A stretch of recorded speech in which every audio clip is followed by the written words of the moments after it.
Hello everyone, my name is Oshin Sharma and you guys are watching PUBG Mobile Pro League right now, and as we are just moving forward with the matches and the finals are upon us, well, every team has to be in their own limelight. But while talking about the limelight, we have a team and player right with us from Skylight Gaming, so let's just have the conversation and ask them what are their strategies for the finals. So Leon, welcome. Thank you so much for having me.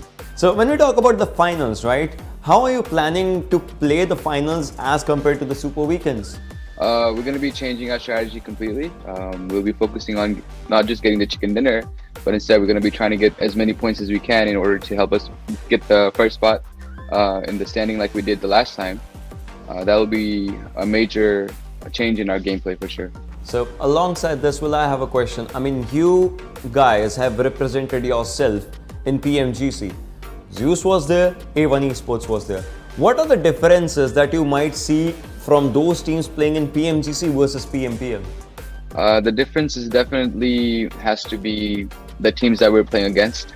I think we all know the competition that we had in PMGC was a lot higher compared to what we have in PMPL. And knowing that, Zeus has been absolutely destroying every team left and right.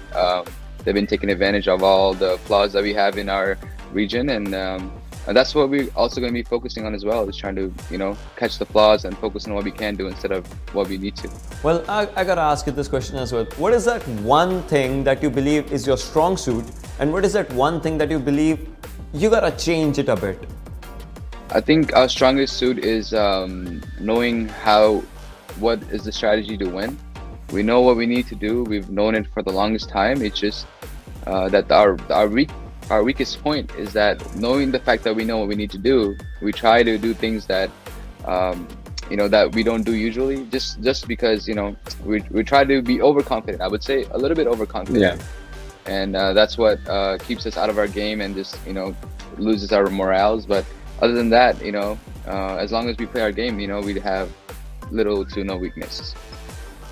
Well, where does Skylight Gaming see them by the end of this tournament? By the end of PMPL, we will see ourselves as the champion, back to back. That's the only goal that we have right now. We've always played the same way, is to win the tournament, and we'll keep doing that for the rest of it. That's really nice. That's really nice. So, is there any message of wisdom to your fans, to your supporters, to all the people out there? I would like to say this in Nepali, if you don't mind. सबैजनालाई म धेरै नै धन्यवाद भन्न चाहन्छु, end तपाईहरुको support हाम्रो game नराम्रो हुँदा पनि सपोर्ट दिनुभएकोमा एकदमै खुसी छौं हामी, एन्ड हामी आफ्नो हार्डवर्कलाई कहिले पनि अन्डरएस्टिमेट गर्दैनौं, and we will give our best भन्छु हैन. प्लिज पेशेन्स बस्नु होला, and we will become champions, that's for sure. Well, you guys have what it takes to be the champions back to back, and I believe in you guys when you say that. So all the best for all the future endeavors, and maybe next time I'm talking to you, you guys are holding the trophy twice. All the best.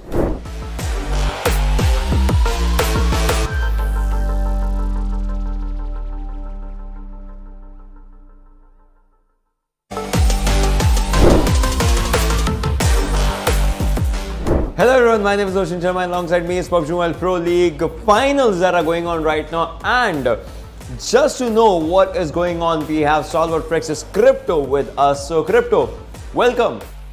Thank you, thank you. So how are you feeling the pressure out in the finals? That is my first question. What is the pressure of the finals for your team? Right now, I don't feel pressure.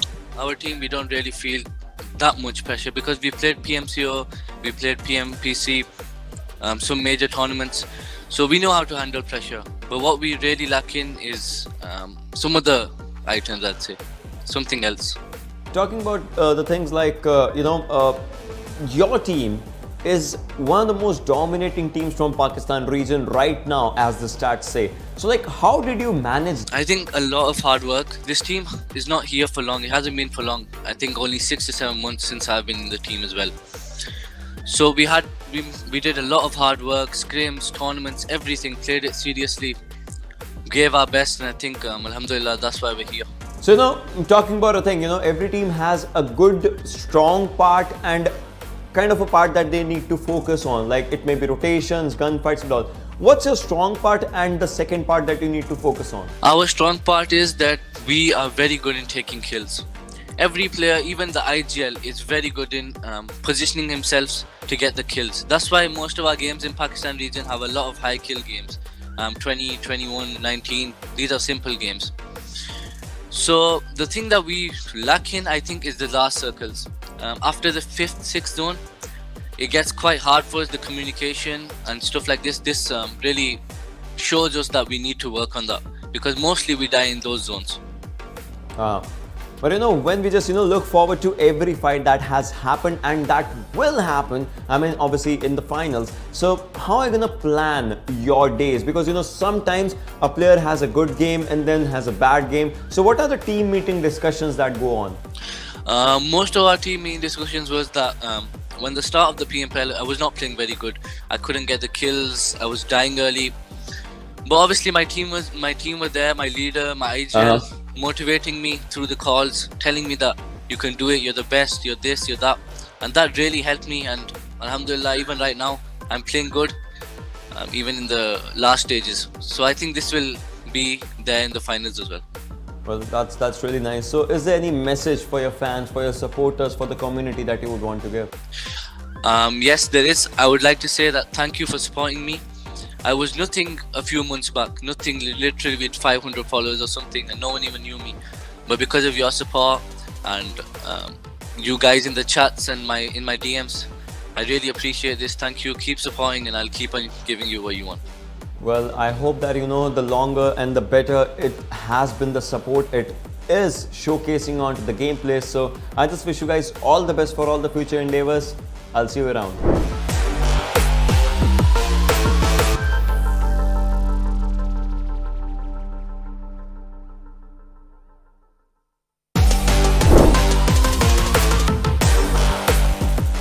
Hello everyone, my name is Oshin Sharma and you guys are watching PUBG Mobile Pro League, and well, we are in the finals and the competition is getting fierce and harsh.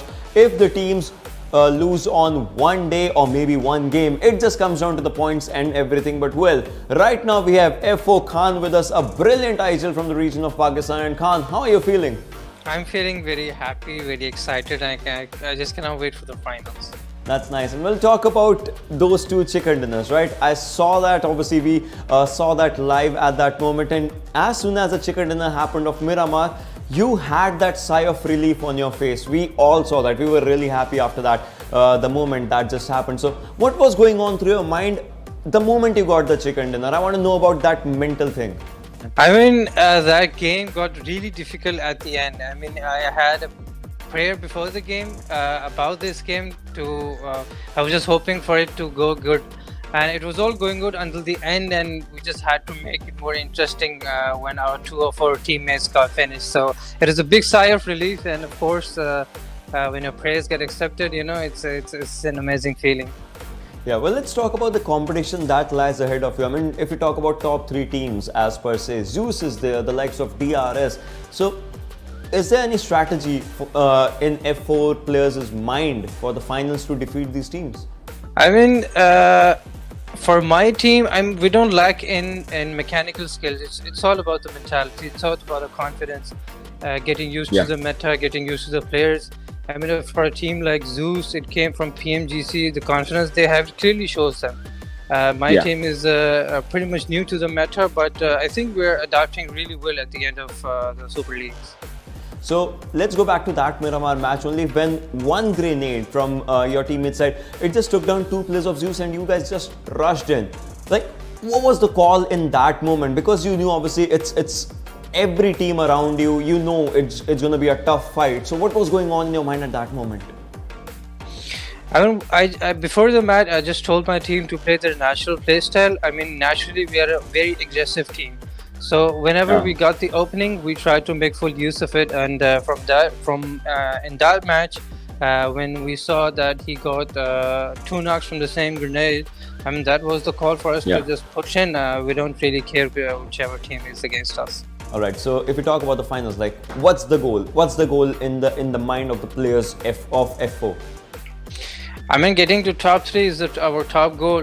Because if we perform good in these finals, it gives us the main motivation and the right mentality to go into the regional finals for PMGC especially.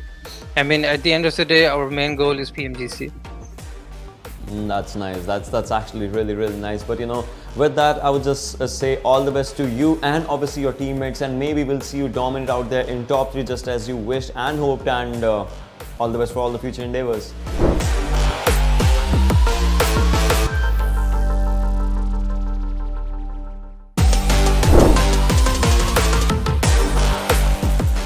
Hello everyone, my name is Oshin Sharma and you guys are watching PUBG Mobile Pro League right now, and well, as we have been just looking forward to the games, we have been talking to the players as well to know about their strategies, to know what they are doing good and bad, maybe ugly and crazy as well. But right now we have Venom Legends out here. I just want to call out the whole team because they have been poisonous. Let's talk about this, but let's see how the finals are going to be out there for these people. So first of all, my question to you, it's going to be like this.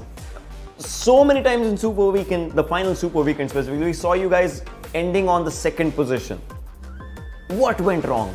We did good until the very last moment of those matches on which we got 2nd position, but it just didn't work out in the very end of the matches. We're still working on that, and we will not miss those chances in the finals. Well, talking about your team, right? You guys are filled with like incredible players, including you yourself. But the thing that comes down in all of this conversation is, how are you planning to move on to the finals in the competition? Because finals, it's just a 4 days affair. So in the finals, we're planning to do the same as we did in the league play, but we were a bit off in the first super weekend. But then once we grasped the whole situation of how to play, then we did good in the second week.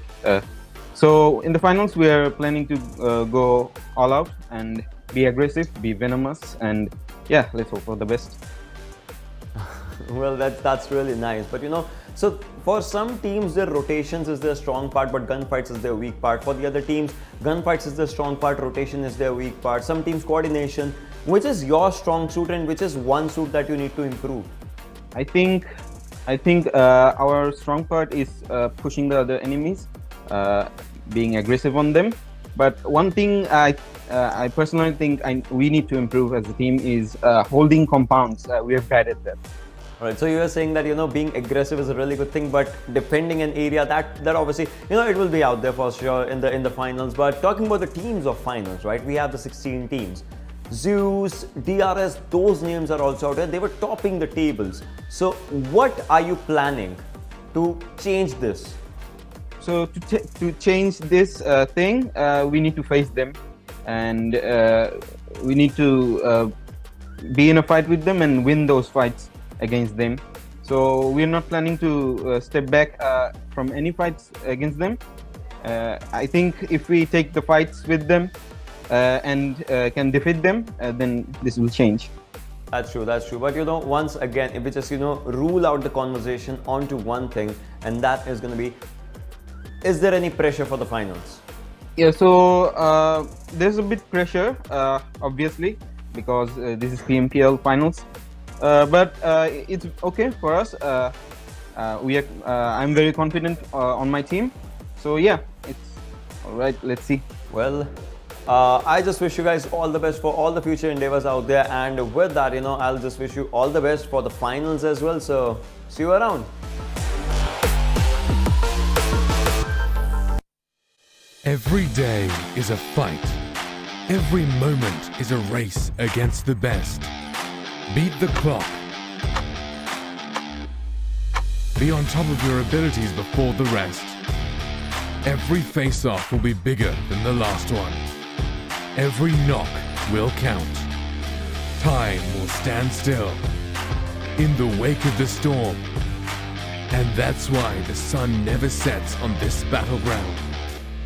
This is where champions will gather to etch their names on the highway to glory. Welcome to the Coliseum. Welcome to PUBG Mobile Pro League Season 3. Hello, welcome, Swagatam to the final day of PUBG Mobile Pro League South Asia Season 3. Yes, it is the final day. It was a 4-day affair that's been brought down to just this one day. 6 games remain. The championship is off to a rockin' but wonderful start, because again the points are so very close. But alongside all of that, it is a huge thanks to Oppo F19 Pro. Hashtag book up your fun. I'm your host Plotto. Joining us on the analyst desk once again is going to be none other than Ocean Sharma and Isopajani. Nothing moves up from here but the best. That's all that this day constitutes of. Exactly. I mean, we are going to see the top 9 teams move forward to the next stage of the tournament. That's going to be the championship finals, and the one champion top 9, top 9, 10, almost like Skylight Gaming. Exactly. That is true. It depends if Skylight Gaming are in the top 9 or not. Exactly, mates, because again, yes, as the analyst just mentioned, we are going to be looking at the top 9 that will be moving on forth. But as you can clearly see right there, well, Skylight Gaming has been invited, but they're going to be joining. These are top 9 that will be moving on towards, of course, the championship finals. But there are other teams from other regions as well. Exactly. I mean, Astra Academy and Apes, 2 really good squads have been formed, and then the teams from Hong Kong, Taiwan, and Macau are going to be there as well. It's going to get super intense. And well, as I said, top 9. Top 10 if Skylight Gaming are inside. Otherwise, I mean, anyways, South Asia is going to have 10 teams in the championship final. So It's going to be a good one. It's going to be a good one, but you know, for that we obviously have to end by today's date just to get that. So, you know, time doesn't fly at this moment. You'll have to go through it. The tunnel of time is just present there. That is so very true, mate. And indeed, when you talk about that, we also do need to mention the prize pool. Yes, there will be Champions Crown. There will be those ones that will be at the top of that totem pole. But along with that, what are they working towards? Well, they've got the massive prize pool of $300,000 that they're a part of, but alongside which, 150 grand from that $300,000 has been separated for the PMPL South Asia Finals. Well, exactly. Apart from the prize money being distributed amongst the teams, there's going to be that one individual that's going to be the MVP of the finals walking away $1,000 richer. And let's not forget the fact that these teams did already, in fact, play the league play matches, and there's the attendance fee for that as well. Then the teams that were part of the Super Weekends had the opportunity to earn $1,000 for every single match that they won. So really, really big amount of prize money here that has been distributed. But yes, 16 teams will be deciding who gets what. Well, what amount of the money or what chunk of the 150k? Who gets what by the end of the day? It will be just there, because we know there are still so many close calls just going on. So many teams at a really close number for themselves, either for the qualification or for the first, second, third. It's a discussion that will be done for sure.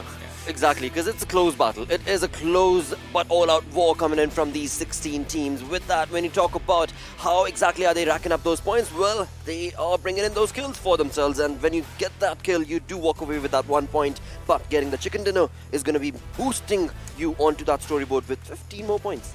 Well, definitely, and that is going to be a priority for a lot of the teams, because as we were talking about it yesterday, and it is going to be a discussion that we will be having today as well, the standings of the teams are really, really volatile. There's not much difference between the leaders of the leaderboard. I mean, the first, second position, and also the positions for qualification slots as well. So it's going to be a really chaotic day, and it's going to be exciting. Absolutely. Every single game, the throats are going to be choked up all the way till here and more and further on. But with that, let's get introduced with the 16 teams that are going to be part of the finals itself. It is going to be starting things off with Z3us Esports, StalwartFlex, Z3us Esports and Carnage. Talking about Zeus, right? There's a responsibility right now onto them. Talking about Stalwart, there's a responsibility onto them as well. Well, they are at their positions at an odd or even place, second, third, but they have to make the grounds even by the end of the day. That's the only thing that they're looking forward to. Carnage, again, 9th, 10th, 9th. So many stories to be written up. I mean, exactly. But Carnage yesterday did actually manage to bring themselves a little bit of a difference in their favor as far as the qualification position is considered. So today they're going to be focusing on that. And as we mentioned, I mean, StalwartFlex, let's not forget, they are a part of the top 3 as well.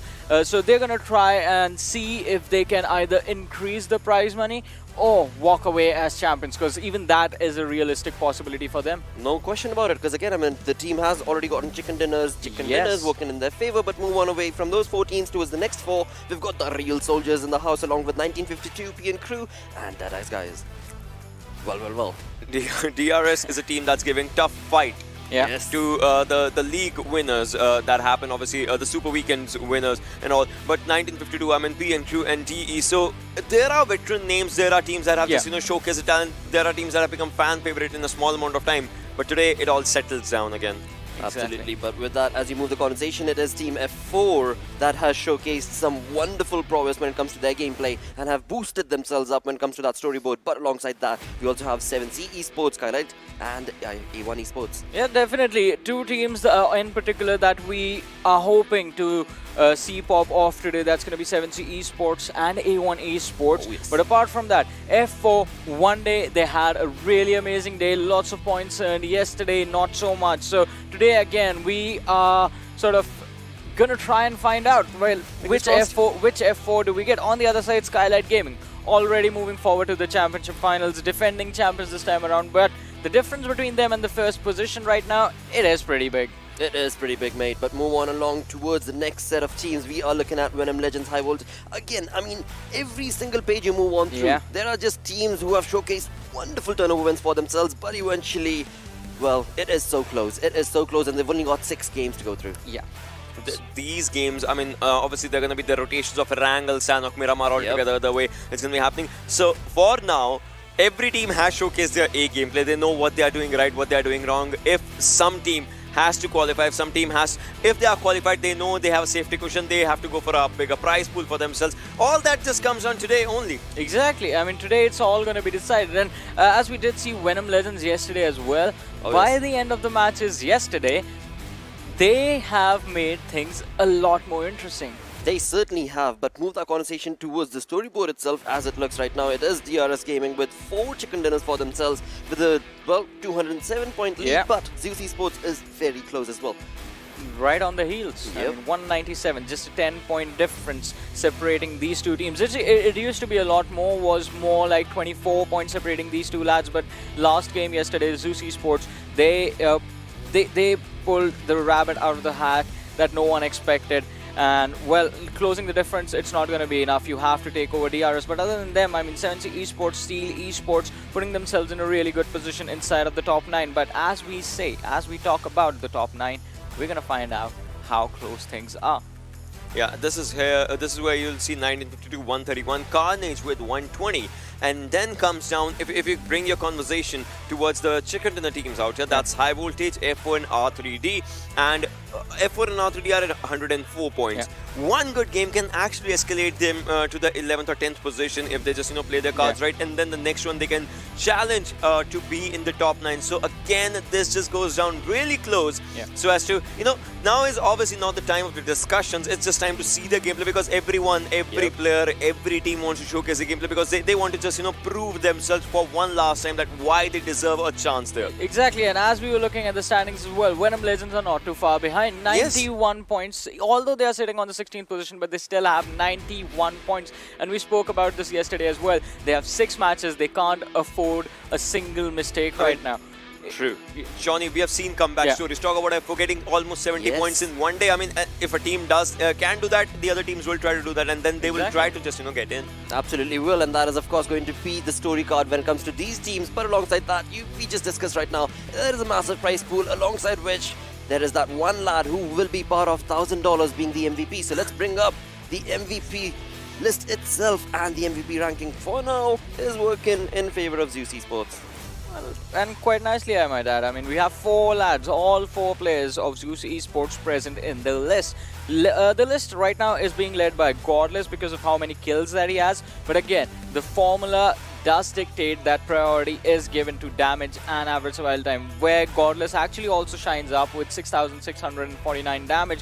But closely following him is his own teammate Joel and Crypto from StalwartFlex. Exactly, the formula always remains the same. 40% weightage to the damage, 40% to the survival time, and 20% to the kills. And based on that is what it shows. But had Ably had 3 or 4 more kills, he would have been in the like all 4 players of Z3us could have been just showcase themselves there. So it's still a close battle. While Crypto is fighting, Wally is also fighting out there. We'll have to see how their day goes down today, because now it comes down to an individual player playing versus his contribution to the team, so as to team has to stay in the qualification zone as well. Absolutely, mates. I mean, talking about contribution, we do have to mention the teams that are on the top right now. The first and the second, that's of course going to be Z3us Esports and the Real Soldiers. That's going to be DRS. Now, DRS have had 4 chicken dinners, but you move that conversation towards Z3us only with 2 chicken dinners. This so close, only 10 points away. And that is the reason that Mafia Ninja mentioned that inconsistency was a thing that DRS was facing. Although they have had really good performances, but it was those few bad games that are resulting in a finish this close. Had those games not been there, the difference between these two teams, because 4 chicken dinners, like double of what Z3us has had, the difference would have been a lot more. And the best part is right now you see DRS's damage number versus Z3us' damage number. That shows that Z3us took a lot of fights, but that means they also took a lot more damage as compared to even the damage given of DRS. That means their fights were not going good as compared to what they used to be previously, and that's what DRS is having their own advantage of. We talked about it yesterday as well. The smart fights is what DRS is taking. Look at this, these grenades being used, the proper utilization and everything. So DRS knows how to pick those smart fights in the right moment, and we saw Z3us as well, almost just there were 1-2 games when Z3us was not going for the fights as well. So Z3us was also just looking forward to those moments for themselves. But here's the thing, that is not their playstyle. That is something that puts them outside their comfort zone, and when you're outside your comfort zone, you might not perform to the level that you think you might do. So Z3us They need to stick to their playstyle. That is the aggression that they bring to the table. On the other side, I completely agree with what Ocean said. DRS, they're really careful with which fights they step into, which fights they pick up, and how they sort of build up a situation to the finish that it goes in their favor. And that is something that has worked out for the team really, really nicely. And if they keep doing that today as well, I believe you used the word war yesterday, right? We're going to have a war on our hands. Absolutely, mate, because again, I mean, there is certainly a rivalry between these two teams that was initiated yesterday, and that war shall continue onto the battleground to prove which one is going to be worthy of being that champion. And it's going to be a redemption story for DRS as well, because if you remember, the last time as well, they barely missed the trophy. First, second. It's just the thing that they would not want the history to repeat itself. Yeah. True. But in a good Absolutely way, true, they would Ocean. want to create a history. Most certainly will. But as you talk about history being created, yes, we are talking about, you know, the first two teams. Now, the first two teams, as of now, as we just discussed, one of them has had 2 chicken dinners. That's going to be Z3us Esports. Another one, DRS, with 4 chicken dinners. But the performance graph has showcased an interesting turn of wins. Johnny, so yesterday when we talked about that was, you know, we talked about their gameplays as well, and that was behind those 12 games, right? Yeah. We talked about it when they have good games, they both have good games. When they had bad games, they both had, you know, faltered down equally. But after that is where you'll see one team going up a lot more, and that's DRS, obviously. So if they continue today, it's going to be a really good thing. But I would say if Zeus comes back, they would want to come back stronger, because it's for them 10 points. It's not that big of a deal. True. They can get that, but hey, DRS would not want to just, you know, give that lead away. No, most certainly Exactly. not. Absolutely. And something that Zeus is going to try and avoid is going to be those consistent bad games, like we did see 11-13, then Yes. 17 match onwards. So Yep. those few matches where DRS was just slightly above Zeus, but constantly slightly above Zeus, that is where the differences were The created. middle to last games Yeah. is what it is. Well. Again, I mean, yes, the battle is going on. The show must go on, as we say it. But that is, of course, going to be based on the conversation about who's the champion. But you talk about the top 9, because after all, these teams, the top 9 teams at the end of the day, are going to be working towards the championship finals as well. So let's talk about 2 teams that are right now fighting for that 9th spot. And the 2 teams I'm talking about is going to be 1952 and Carnage Esports. The fight of 9th and 10th is what is going on for them, and you know, just at the first glance, a person would say that, you know, one of them needs a chicken dinner to get that boost for themselves. Obviously, it's just there, but the difference is not a lot. Even if Carnage, you know, gets that 120, 131, they obviously will be getting that 15 points plus the kills that obviously they'll be enjoying. So for the final day, it's just one thing that I would want to say and see. We have seen 1952 get points in the final days for themselves. So let's see how many they can get. And Carnage, well, you know, when they came onto the Nepal region for PMCO, they were one of the most dominating forces, getting a lot of chicken dinners, a lot of kill points for themselves. So they'll have to continue that. Obviously, it's a different stage. Yeah. Pressure is always on to the players, because it's a bigger stage. You kind of have to just, you know, showcase everything good for yourself. But they should not let get that on them. And that is quite true in the favor of 1952 as well, because a completely new set of players, and they are going to feel the pressure. But that is the thing. I was really surprised after 2 days with how this team was playing that they were not in the top 9, because every single game you come to the ending screen where we discuss about the players, where we discuss about the match summary, somehow 1952's players were going to be there. Magnet, Sharp, Entry, Tawfiq not as often, but even he managed to get there one way or the other, and this team was getting kills in every single game. So that was something that was getting a bit of a... It was putting them in a really tricky situation as to how do they get those placement points, because kill points were always theirs. But yesterday things turned around, and today I feel like 1952, they're going to try and maintain the same form that they gained yesterday. Just like you said, right, 1952, they did have really good games, and that just shows in their performance graph, right? If we talk about Carnage, their starting first day was really good, then was a bit of a falter down, and that's one thing that they have to change. I mean, nothing is lost yet. There are still games remaining. You can have those games for yourself. You can have those, you know, good matches once again for yourself. But in amidst of this cutthroat competition. But here's the thing, the way Carnage has been playing, it is sort of surprising if you compare it to the way this team played during the league stages. And that is something that I think everyone is hoping for, that this team can actually turn around. Well, that's going to be a rewarding experience certainly coming in from these teams towards us. But alongside that, when you talk about rewards, we do have to mention you guys sitting back at home, because we've got rewards set up for you, from in-game virtual items to actual things you can hold in your hand, and of course boost that morale in the lobby, but move that conversation towards these in-game items itself, we have a few things that you need to do, which is going to be to join into all the action. Well, just go on to your PUBG Mobile app and log in, but do not forget to chime into all the action of PMPL South Asia via the Esports Center. As you do so, you will be earning those points, and then you play the mission, roll the dice, claim the prize. Simple as that.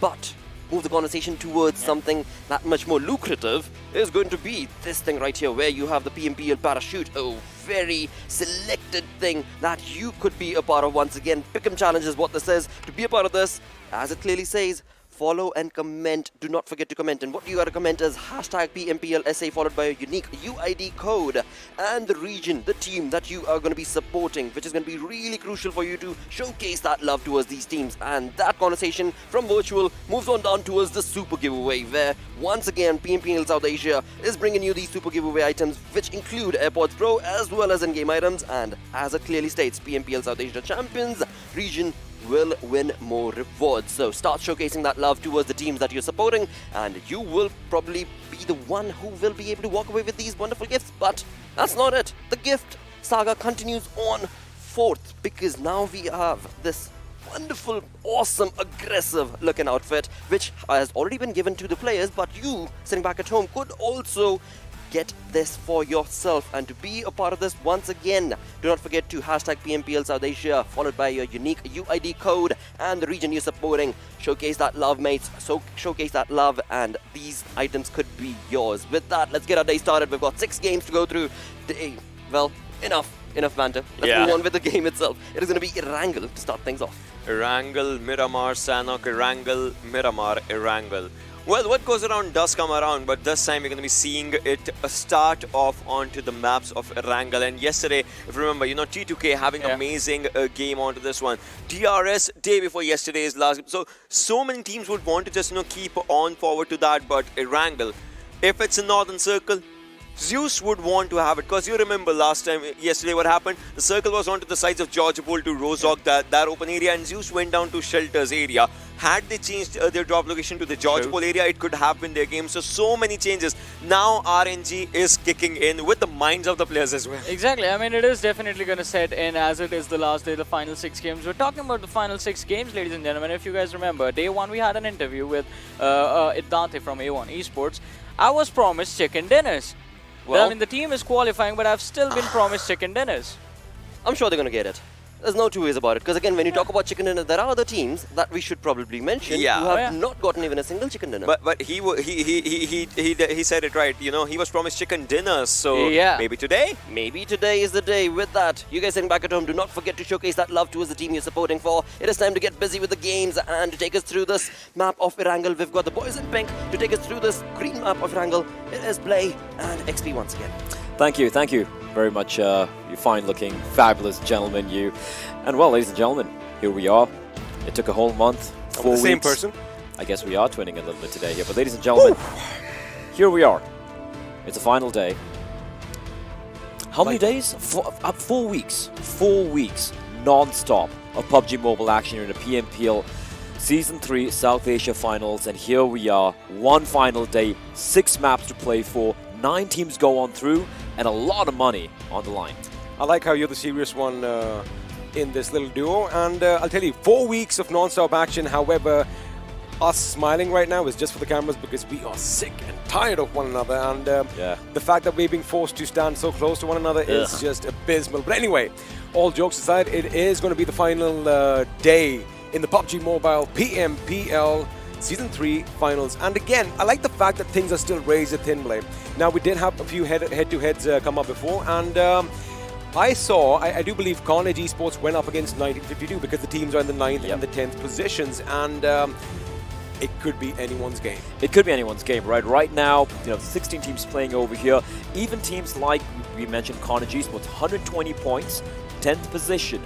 Ninth place is 1952, like you pointed out, on 131. 11 points is nothing. That can just dissipate in a span of one single game, and we have 6 games to play for here today. Teams like A1 Esports, High Voltage, even F4 and R3D have a chance. It's all about how they deliver today in the server. Now you have 6 games in the last day, and you got to make sure that you are pretty much on your A game, at your A level right from the beginning. And even teams like Venom Legends, now they are at the bottom of the list right now with 91 points, I do believe. However, think about it, a couple of good games, they need about, let's say 50, 60 points to basically catapult themselves up higher and make sure they reach that echelon around, 6th to the 9th position, which is possible because remember, he did kind of mention 9 teams are going to be going forward to the regional finals. And let's not forget one thing, right? We're talking about the 9 teams who are going to qualify, but there is another battle taking place, maybe a little bit lesser stakes. Who's going to be coming out on top? Who is going to be the king of the hill? It's kind of funny. I'm pretty sure you guys have kind of realized that we are rocking the bow ties today, but my neck is kind of tight, and I'm going to be pretty much turning to you all around. And ooh, have a look at that. This is beautiful. All your favorite players are going to be on your screen right now. The question is, can you pick your favorites? And did you know this is an interactive screenplay? If you actually press, put your finger on their noses, they're going to feel that itch. Oh, there we go. He's already scratching his neck over there. That's actually kind of weird because I did just point over there. And, well, let me see in the chat down below who your favorite players are. Of course, I've already picked out mine. All right. Who is it? Who do you think is going to be the MVP end of the day? Well, it could go anywhere, but I like the fact that a few of these players, they've been playing these tournaments for so long, they are used to the camera. Because if I was sitting in front of the camera right now playing from home, I would just be giggling away. I wouldn't even be concentrating on my game. But of course, that is why these are professional players. Is that why you got kicked from your team? Pretty much, pretty much. Thank you for bringing that up again. It was something that I was trying to keep under wraps, and pretty much everyone watching already forgot about it. But Blay being Blay has to throw me under the bus. You know what? It's time. Ladies and gentlemen, we're jumping in. Game 1. Final day. It is the finals here. PMPL Season 3 South Asia. And once more, we found ourselves on Erangel. Milta Power is where we're going to be starting things off. It's going to be heading straight all the way to Zarki. XP, one more time. Paint me the picture. Well, as you did mention, Milta Power is going to be where we are starting off, and we already have an idea where all the teams are going to drop. The question is, are Venom Legend going to be heading to Milta, or are they going to try and take those vehicles all the way to Primosk? And looks like Milta is going to be the calling. Now, all eyes are going to be on Z3us Esports, and let me just add Seal in the picture as well, because Georgia Paul is going to be in the jumping distance. And well, I want to see a Mongolian clash. We really haven't seen that happen right now because, they pretty much either wipe out the entire server or they get decimated early on. So I want to see the two teams from Mongolia actually lock horns for once and show us something good. And talking about locking horns, T2K. I like the fact that the logo kind of has that little bit of a horn. I mean, maybe they're metalheads, but they're going to be heading to Milta as well. And this time, Blay, R3D Esports are going to be joining them in the same city. So this could get exciting. This could get very interesting. R3D opting not to head up north towards Kameshki or Stalba. We've seen them switch things up a couple of times so far in the tournament. And F4, for me, I kind of like my underdogs, which I'm going to be keeping an eye out for, are F4. Yesterday, they had a little bit of a quiet end to day 3. But if they start off strong here today, XP, there is a world that they could potentially qualify and be one of the top 9. And taking a look at the circle, it's going to be a western zone here, and the military island won't be in it. Our StalwartFlex is going to be heading to the military base. Not this time around. I think StalwartFlex are going to be heading towards Gatka, and possibly just south of the ruins is what they are going to be doing, because it's actually quite funny, Blade. This is the first time that StalwartFlex hasn't... Literally, right? It's the first time. They have always, every single time, gone to the military base. They still might, by the way. Even if the plane path was from Zarki to Kameshki, these boys would still have driven down to the military island. But right now, have a look at 1952. They, of course, ditched the ferry pair because you don't want to take chances, flying overhead teams and trying to get trampled over by vehicles, as we did see yesterday. That was actually quite a beautiful thing. And have a look at that DRS again, really close by Z3us. Could someone still be in the air? It's not going to be that because he is moving way too fast. I think a vehicle is going to be whizzing past the shelter.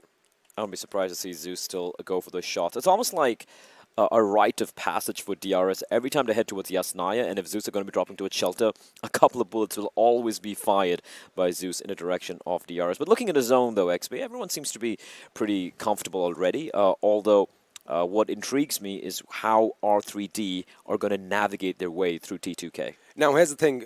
Two teams are going to be sticking out. Of course, you mentioned R3D right now. That's going to be a little bit of a game changer. But the fact is, T2K have already kind of established themselves around the farm, which means they do have options to fall back if need be. Now, the game changer over here are the boys from StalwartFlex, because they are sitting in the third position with 154 points. But I do believe they are going to be kill hungry this time around, and the vehicles are going to be moving, and they do have a few weapons, a shotgun with blade. Ozim is going to be driving his buggy, and yeah, it does kind of look like right now they have the vehicles. It just might head down to the military base itself, but I do believe Gotka is where they are going to be looting up. I think they're going to get in the action right from the beginning. Well, that is indeed a switch up from StalwartFlex. Right now placed third overall in the standings, as you can clearly see on the right-hand side of your screens, ladies and gentlemen.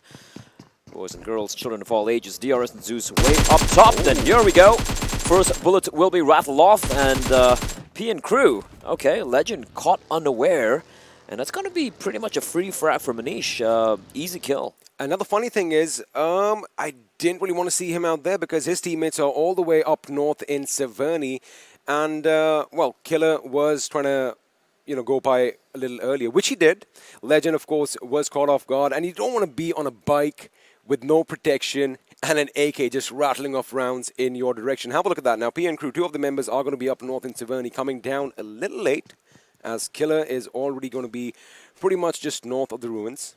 It's also kind of, I don't know, a little too foolhardy for me. The fact that Legend was, again, like you pointed out, on their own, especially when you consider P and crew in 8th position. It's not like they're safe, right? There is a real possibility they might get knocked out here. So kind of a rough start to the first game of the day because of, I don't know what that was. However, you know, P and crew have been hard-hitting. I mean, they are in the 8th position, you are correct, 135 points. But have a look at all the teams congregating in the center. Z3us Esports are finally on the prowl, and it looks like they might just hit StalwartFlex head on. Meanwhile, in Gatka, Skylight Gaming, this is of course where they almost always land. They are going to be looting blissfully, unaware that the enemies are closing in on the location. Ooh, gunshots in the distance. 7C taking shots at Johnny, and Crypto and Blade might need to help them out. As we take a look at the replay again, yeah, Legend completely unaware as to Manish's position. Yeah, that I felt like was just a overconfident rotation, and now Prabeen coming under fire, and unfortunately for him, it is going to be Zeus, a two-man squad pushing up into his direction. Now, he's found some cover, and he's got snipe in the distance from the ruins, providing him some suppressive fire, but then nade from Godless, precision assault. The second nade's going to find its mark, and Prabeen is going to be done for. The second one's going to hit. And that's going to be a bit too short. Ooh! He healed himself right in the nick of time. A follow-up nade as well. That's going to be a little too short, though. And now, finally, Snipe dealing quite a bit of damage. Double nades. Pop right next to him. Prabeen is such a lucky man to stay alive and run away to find some cover. Lovely cover coming in from Snipe YT at the ruins, who is now going to be pushing up. But look at Zeol's position. He is going for the little flank, as the information has been relayed to his teammates that you might want to come over here, a bit more cover, and of course you have this high ground to work with. Now Zeol is going to be leading the charge, but have a look at that play. StalwartFlex have already occupied the twin houses to his left, and he does know that. He is going to make sure he keeps an eye out. But Zeus, of course, are going to be heading to Mount Olympus. Keen eyes on Mrs. Zeol. They're immediately realizing that the twin houses have been occupied. And yeah, like you said, they're going to be heading straight towards the mountain, which is actually smack center of the zone. You know, I want to bring one thing up. Wait, maybe Ozim might change my mind, but I want to bring something up. He does go back. He's going to make sure that he's not going to be in harm's way. The PN Legend knock and kill. Now, chances are there isn't usually a buggy spawned at that position where he got knocked down. So, you know, it's just you got to have that presence of mind. And if you see a vehicle near a house, expect there to be someone inside. But right now, StalwartFlex, like I said, they do have those twin houses. The problem with this place is, Blay, it is kind of easily defendable, but if you are going to be attacking, you have a lot of options. You can come in from the high ground, or you can come in from that ridge, which is basically towards the southeast of that location. But right now, everyone is going to be happy in their little safe spots. I'm still, like, my mind's still blown that StalwartFlex didn't head to the military island, honestly. I mean, I guess some things in life are not certain, but we were talking about Milta earlier on, and you were going to ask me, all right, how does this work out? Now, T2K, like I said, they had the farm on lockdown, as High Voltage is going to be pretty much face-to-face against Deadeyes Guys. Mind you, that is the same position Zeus was at just moments ago, so had they not moved, we might have seen a little bit of a scuffle taking place between Deadeyes Guys and Z3us Esports. Now, we did have a look at the map. T2K are going to be heading due west via the road, which pretty much cuts through the farm, and R3D went straight up north. But Venom Legends, have a look at this. They went all the way east. They went east of the mansion, and now again, this is something they did yesterday as well. They're going to go north of Yusnaya, just south of Stolber, and you know what? They might just surprise DRS, who have done a similar rotation. I wonder if they're going to go to the shooting range and just practice a few rounds, let a few bullets loose. I really don't think DRS needs any more practice, to be very no. real with you, XP. But yeah, it's been a slow start. Of course, first game of the final day, everything on the line for a lot of these teams. What's dropping? Amok. Groza. Never mind. With an 8x. Curious.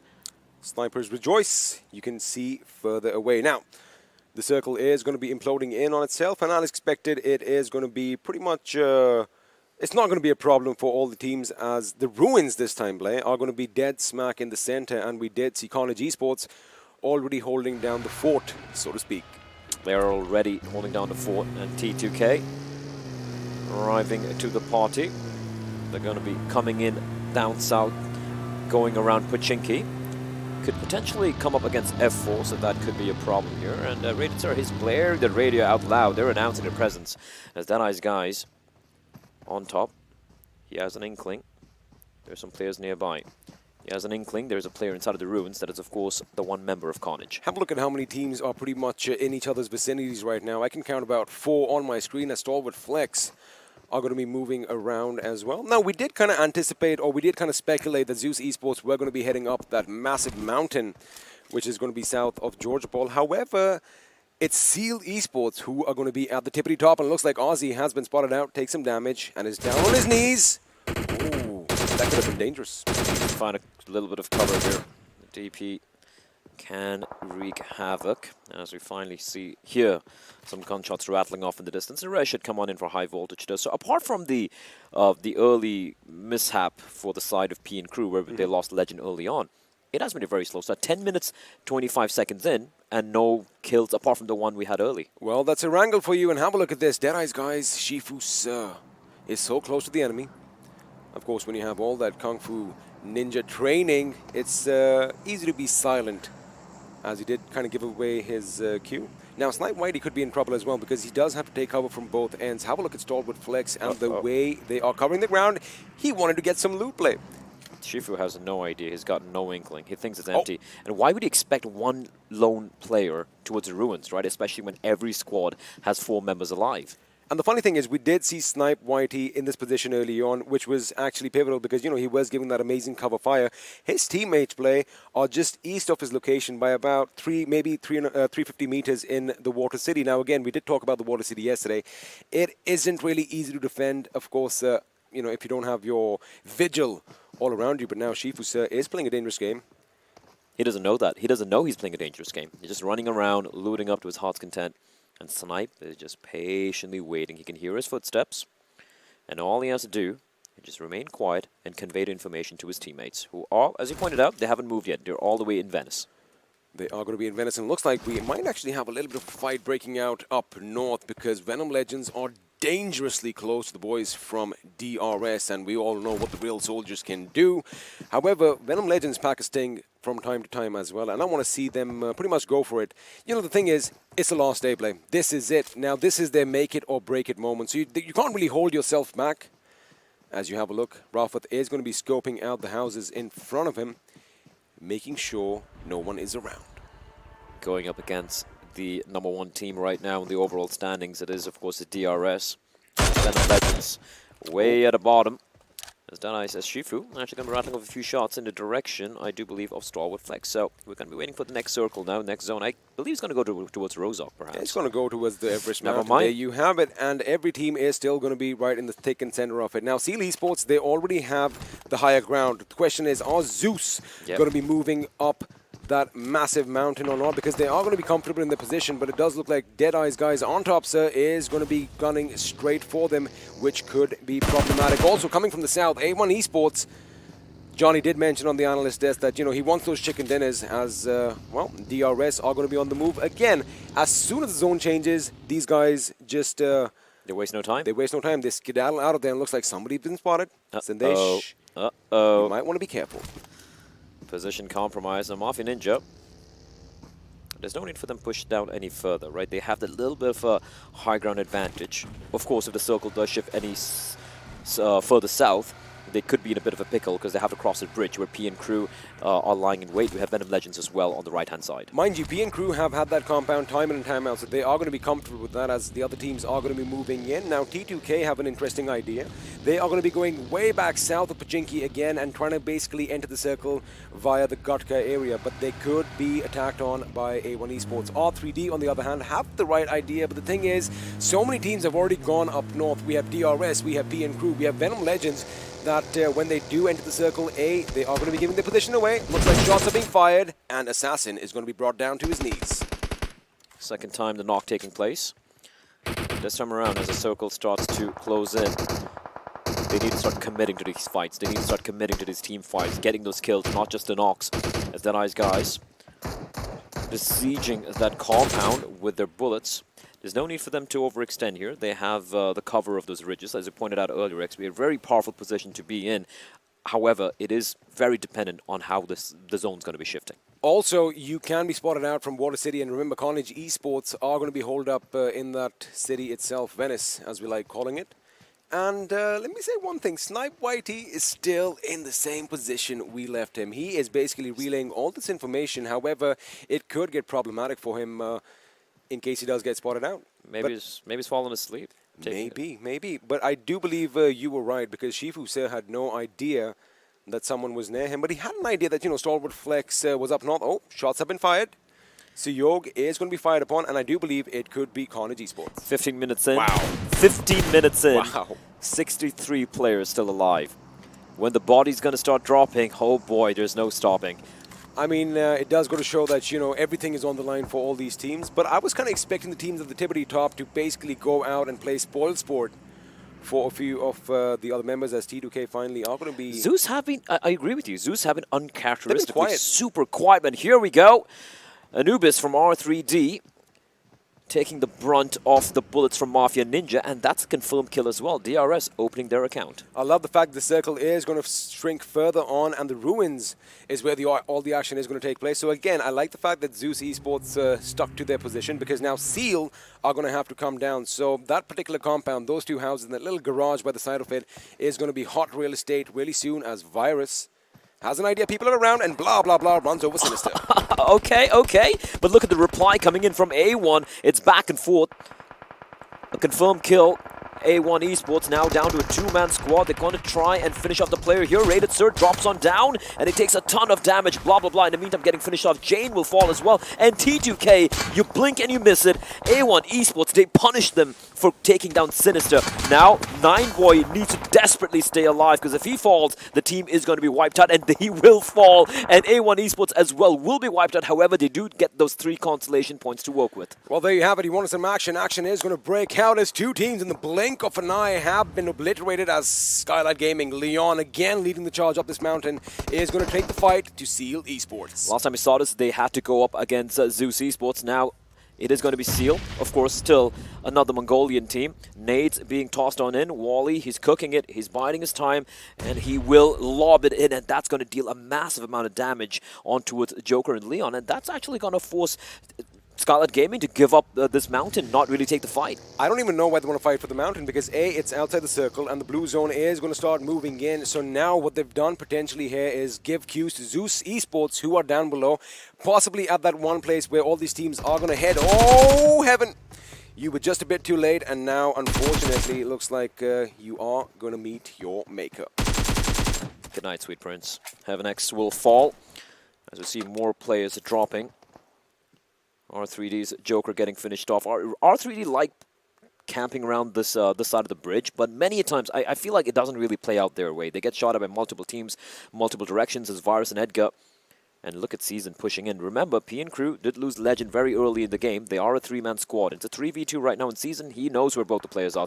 The smokes are a dead giveaway, XP. They are indeed, but that cover fire coming in from behind is something that is going to pretty much save Virus's life right now. Beautiful job by Edgar. But elsewhere, I do believe Carnage Esports are going to be going up against Deadeyes Guys. That's a fight I do not want to miss. But right now, what is Season going to do? Because he is outside the circle. Sandesh is going to be coming up behind him for a little bit of backup. But Killer Whitey's position is good as well. However, if you just saw one thing, oh, Edgar, that is a risky move. Perfect bait, and Virus will strike. However, Sandesh is in the water. This is not looking good. Season might be done for. And Virus is actually going to take his time. There is still Killer inside, like he pointed out earlier. So he could try and trade. But look at Virus, so aware. Spots on Killer as well. This is fantastic work from Virus. Now he knows where both the players are. At least where one other player is. Season bleeding out in the open. Into the blue, he will be done for as well. Now Edgar needs to be rezzed. However, time is running out and Virus needs to make a move. Edgar did not anticipate the fact that Skylight Gaming were going to be waiting for them just at the foot of that giant mountain, as Z3us Esports are going to be coming down as well, and now Virus comes under fire from Killer Whitey. A little bit of retaliation, a little bit of revenge coming in, as Sandesh is still going to be bleeding out. Of course, we did just see Season losing his life, and Virus is going to be taken out, and I do believe R3D Esports are going to be out of this first game on the last day of the PMPL Season 3 Finals. Good attempt to at least get that one kill, but I don't think they're going to be happy with that. Now, this church, controlled by StalwartFlex, the Pakistani team, all 4 members alive. Not only the church, because remember they did have that little ruined castle. Now they are going to have to move into the circle, but DRS are going to be nearby. Venom Legends are going to be in a good position, as Manish from Carnage Esports is going to take a few shots. Godless is going to be in a world of trouble, because have a look at how Memo is sneaking in, and looks like he's getting shot at from somewhere else play. He is indeed. Oh, that nade almost found Memo, and he's going to go running away, scurrying from that particular position. Now Godless's position is known because he has deployed the smokes.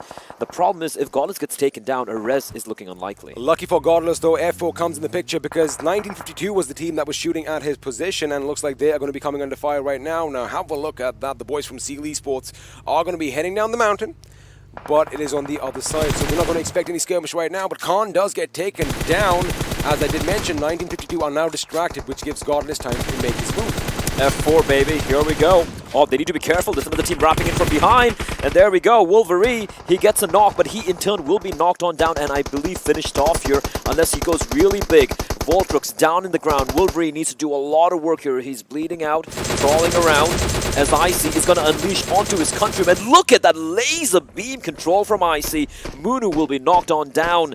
And 7C though, sneaking in from behind. They can get easy kills onto F4 as Skylight Gaming will finally be eliminated in the 13th position. Right now, Blade, the only compounds in this circle are under control of Venom Legends, and they're going to have to fight for their lives because DRS are dangerously close by. Everything else is going to be in the open as Wolverine goes up against Judo Love. He shoots. He almost went prone and missed it, but before he could finish his kill, he gets taken out, and with that, Team F4 out of the 12th position with 4 kills. The Battle of the Church. StalwartFlex bleeding out, 2 members down.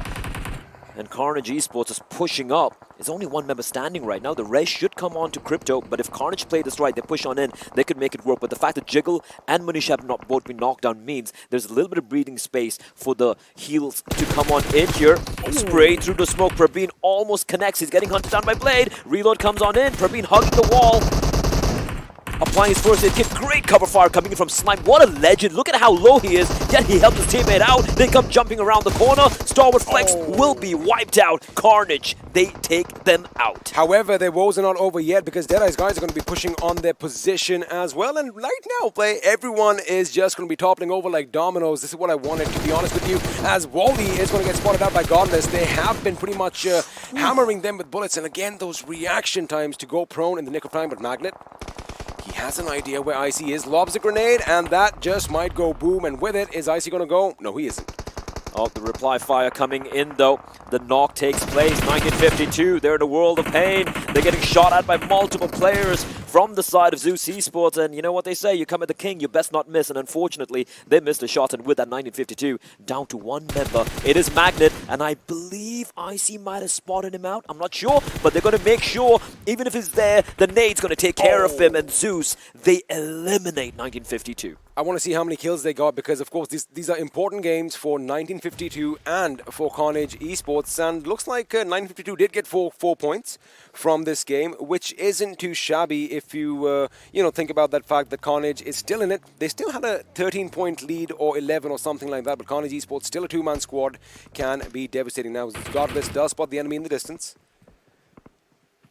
Yeah. And he chooses not to shoot. PN crew are coming under heavy fire and they will be eliminated. 9 points though, not too shabby at all. Zeus and DRS making quick work of them. We're down to the final 5 teams. DRS, Zeus, Carnage, Venom Legends and High Voltage. And almost every one of them down to like two-man squads apart from Zeus and the DRS. Z3us Esports are going to be raining down death from above. They have probably one of the best positions. Now, DRS Gaming need to be careful. They need to make sure their heads are behind cover because... well, it could be problematic as Deadeyes Guys are going to be knocked out in the 7th position with 2 kills to their name. Now, DRS Gaming are going to be hoping against all odds that the zone does kind of shift a bit further up north. However, I just saw something interesting. Look at Venom Legends Steel Shot. Still alive, still kicking as Carnage Esports are going to go out in the 5th position with 6 kills. This is such a gorgeous position for the side of Zeus. And like you said, they're raining down hellfire. They need to be careful because there is a man behind them. Assassin, the lone man standing for the side of High Voltage. Steel Shot as well, last man standing for Venom Legends. So it's a 4v4, V1v1. And look at the knock, Agent getting taken down. Assassin lying in wait. Assassin with that fake smoke grenade, basically making sure that Zeus thinks that there's someone in that smoke as he's going to crawl over. Ziola's going to spot it. Oh my goodness. That is going to be dangerous. Now, they did have an idea. They did kind of think that, a little deception is going to be at play. However, Assassin well down, 4th position finish for him. As now, Ziol and his teammates can pretty much take it easy. But Godless goes down, Icy goes down, and now the fun ride is over. For DRS, this is an opportunity for them to make the play. They need to push on up. They need to push uphill. They got a couple of knocks now. They need to move in. Instead, they're going to hold. By the time the circle is favoring them. But remember, Steel Shot could play, he could wreak havoc single-handedly on DRS. Expect the vehicles to go and hit those trees and make a little bit of a fortification, but they don't have to do anything, Blay, because the circle has shifted up north, which means Zeus are going to have to come down from their position, from their high horse, so to speak, but Steel Shot is still alive, ably with some fire, and he does find Mafia Ninja, or Minja, as we like calling him, and now this could be the moment that Zeus actually pushes on in, and the real soldiers, if they aren't going to anticipate or accept an attack, it could be problematic, and oh my goodness, Joel, this is not Carmageddon as he runs over another member. He's gone out into the blue, the guy's lost it. The guy has completely lost it. He's out in the blue. He's shooting it from out in the blue. What a lunatic, but he's done his job. The trade will take place, and Z3us Esports, they're closing in for the kill. They're closing in for the final knock. One man left standing for the side of DRS. Zeus are unstoppable. They are just completely unstoppable. Absolute beasts. That's it. And Icy spots out AJ. For how much longer can he stay alive? I don't know. AJ trying his desperate best. Z3us Esports, ladies and gentlemen. Zeus bloody Esports. What a team. I do see high fives going around, but are we going to see a smile today? No. That is not going to happen because, again, it's another day in the office for them. But winner, chicken dinner on the final day. Zeus, is that a statement? Is that a statement? Zol is a lunatic. He's a madman. Someone take away his license because that was just obscene. We were talking about Mad Max Fury Road. That was it. That was PUBG Mobile meets Mad Max Fury Road, and amazing job over here. Now, you were kind of saying that, they aren't doing what they do best. They weren't going around and looking for trouble, but oh my goodness, they have something else up their sleeves, and with that, before we head over, that was just amazing play. That was a hell of a start to the final day. And with that, of course, we're going to take a quick little breather, but don't go anywhere because the action continues right after this.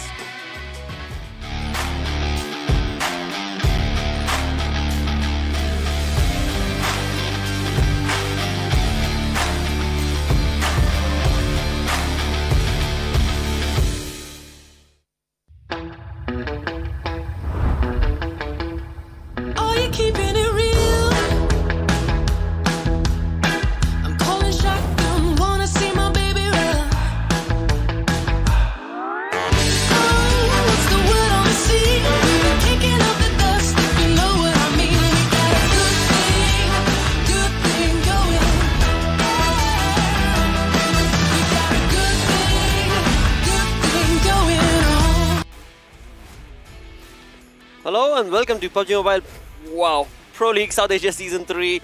But just a brain fart there, boy oh boy, what a wonderful start this is. Final day of the finals and we are off to an incredible start. The rivalry continues on forth for the two teams, but it is all thanks to Oppo F19 Pro. Hashtag Book Up Your Fun. I'm your host Ploro. Joining us on the NS desk is none other than, of course, Super Johnny and Ocean Sharma.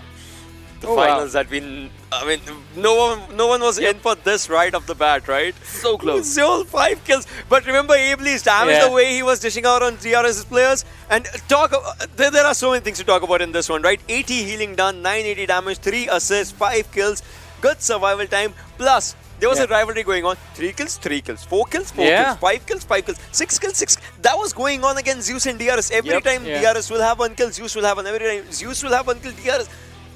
Wow. Zeus basically changed their entire play style, and the way they were playing it felt like there were 2 squads of DRS Gaming present inside the game. Exactly.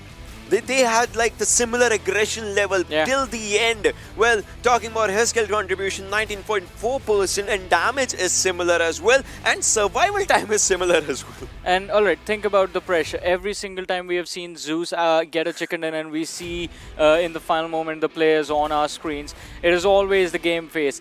There is so much pressure that this time they actually feel the victories. Oh yes. Every single kill that they get inside of the game, it is going to impact the standings so heavily. We saw this is the first time I've seen the players celebrate. I mean, Godless always gets a high five, and every time he's like, "Alrighty, time for the next one." This time he's like, "All right." All right, indeed. But with that, let's have a look at the top players coming in from this game, where we do know these two teams were legendary. But apart from that, it is PN Crew Sandesh chiming in with 591 damage and 5 kills, along with Jiggle from Carnage. Carnage, I mean, they were stuck in an unfortunate situation. They were stuck literally between the two behemoths that are DRS Gaming and Z3us Esports.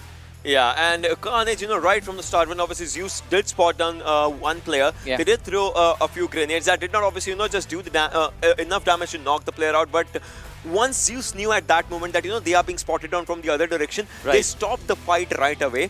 They moved back. That's not the Zeus that we know. Had it been some other day, they would have charged in. So Zeus is playing so differently right now. Well, it is the finals. Yeah. Goosebumps already with these things. So close. I mean, this is just wonderful turnover wins indeed. But with that, you move on towards the match summary. It is Zeol with the highest kill coming in, along with the highest damage from Z3us Esports.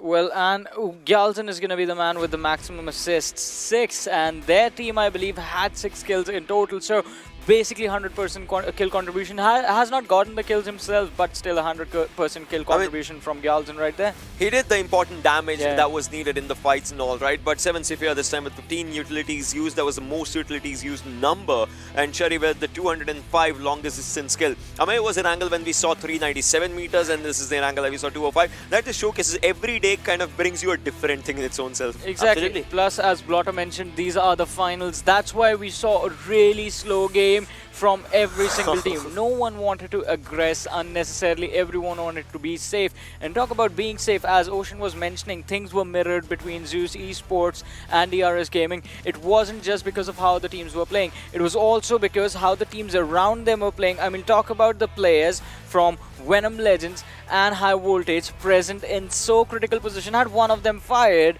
the squads of DRS Gaming and Z3us Esports would have suffered a lot. I mean, we thought like he had like 6 kills or 7 kills, so it becomes like in overall it's going to be really good. Like single-digit point difference, 2-point difference is going to be just in the overall, and that will create much more chaos in the minds. All right. Let's leave, 3rd, 4th, 5th, 6th, 7th, 8th, 9th, 10th. Let's leave all those teams out. It will create a chaos in the minds of 1st and 2nd altogether once again. But I mean, the chaos is going to be there, definitely. But I want to focus on Venom Legends, who managed a 3rd place finish in this game. Exactly what I said. Top 3 every single match. That is what Venom Legends have to do today, and that is exactly what they are pushing forward towards. I hope it's not too little too late. I hope it's not. I don't think so. Because I believe they still have a possibility. They do have a possibility. With that, F4 was also taking a really good fight. When you remember, 2 teams were fighting against each other in F4 the place. It was T2K and even Esports, I guess. They were taking good fights against each other. And at that moment as well, we saw the buggies being stopped from the place of T2K in the open. I don't know. Obviously, that was a bit of a, hasty situation that just happened out there. But well, F4 got a good advantage of that, getting kill numbers for themselves. Definitely. Absolutely, mates. But again, I mean, you talk about Z3us Esports, the more you talk, the less it is. But eventually, I do want to talk about that final circle that we were in. Oh, yeah. We did have Venom Legends as well as High Voltage, one-man army from both these teams, and it was Z3us Esports rampaging through that circle. And that was an aggressive moment from Zeol as well. Alright, Assassin, before he picked off Assassin, I think that was the moment where Zeol actually decided, alright, I'll get into the blue zone, I'll get into the backlines, I'll pull their attention towards me. In the meantime, Godless, Icy and Ably were already dishing out damage, and that was their cue to charge in towards these players. But as soon as he picked off Assassin, he was like, alright, there is a threat around us, need to rethink our decision. Went again, spotted out shield shot, drove over him, and then he made it to the backlines. And the call was one of the most brilliant calls, just to rotate in that circle to be onto the backside. I mean, we'll see that in the circles as well. So this circle, obviously, the first zone had to leave the water areas, went behind Georgiopol, and now we had 2-3 potential areas. One was Ruins area, one was the hill area. That's where Seal was, and Skylight Gaming did go there. But again, both the teams realized till the fourth circle that they could not take the fights yet, so they had to move away from them. Carnage, meanwhile, they had a good area, but Zeus, they went down to shelter. They rotated with anything that they got. They stayed inside the circle. The circle was on them for a long time. That helped them. Yeah, the circle did definitely help them out. On the other side, DRS Gaming up until the second to the third circle shift, they were playing the edge. They had to fight their way inside, and once they made it to the center, they held their ground. These are the ridges where it all came to an end exactly, and that is where I think majority of the final teams were already decided, because Zeus on one edge, DRS on one edge. Whoever takes them out is going to survive, but that did not happen. These guys were the ones taking everyone out. Exactly, mate. So many moments to talk about when it comes to this first game. Again, there are 5 games remaining, but let's compromise. Let's have a look at the Oppo F19 Pro moments from this first game on Erangel. This is started off, right? And this was the grenade, the nade parade that I was talking about. But this is what happened. A1 Esports and T2K. So the players being taken down out of their vehicles, and the teams were being finished out. Then F4 obviously just gets the best out of everything. And this was a fight where Wally took down one, but the thing is, Zone had the final laugh in these one, because they had to just leave that fight to be inside the circle. And I guess now slowly and slowly we're going to move towards the final moments where we saw a good bunch of fights just happening. Yeah, definitely, they were good fights. And talk about fights happening, I mean, the retake situations that the teams were put in, where they had to fight for the control of a particular position that they knew was going to be inside the circle. That was impressive. Yes, Assassin getting taken out, Zeol turnarounds, comes back for seconds, takes down Steel Shot, and this is the backline control that they needed. While this was happening, while the players of DRS Gaming were distracted by Zeol, the other 3 players were moving forward. Yeah, and then everyone was just out onto the backsides. They knew that only if you have to take down the last player, only thing you have to do is just take down their cover. And obviously the smoke was being done down from the backsides as well. So now everyone kind of just now realize where that 7th kill came from. AJ actually threw an nade towards Zeol just to finish him off, which is actually quite smart. Just getting in that extra point before going out. Absolutely, but along with that, when you move on towards the damage graph coming in, it is Z3us Esports taking on the massive lead for themselves throughout the lobby. I mean, Blotter and Johnny. These are the final day kind of the kill stats, right? Along with the damage, that everyone gets something.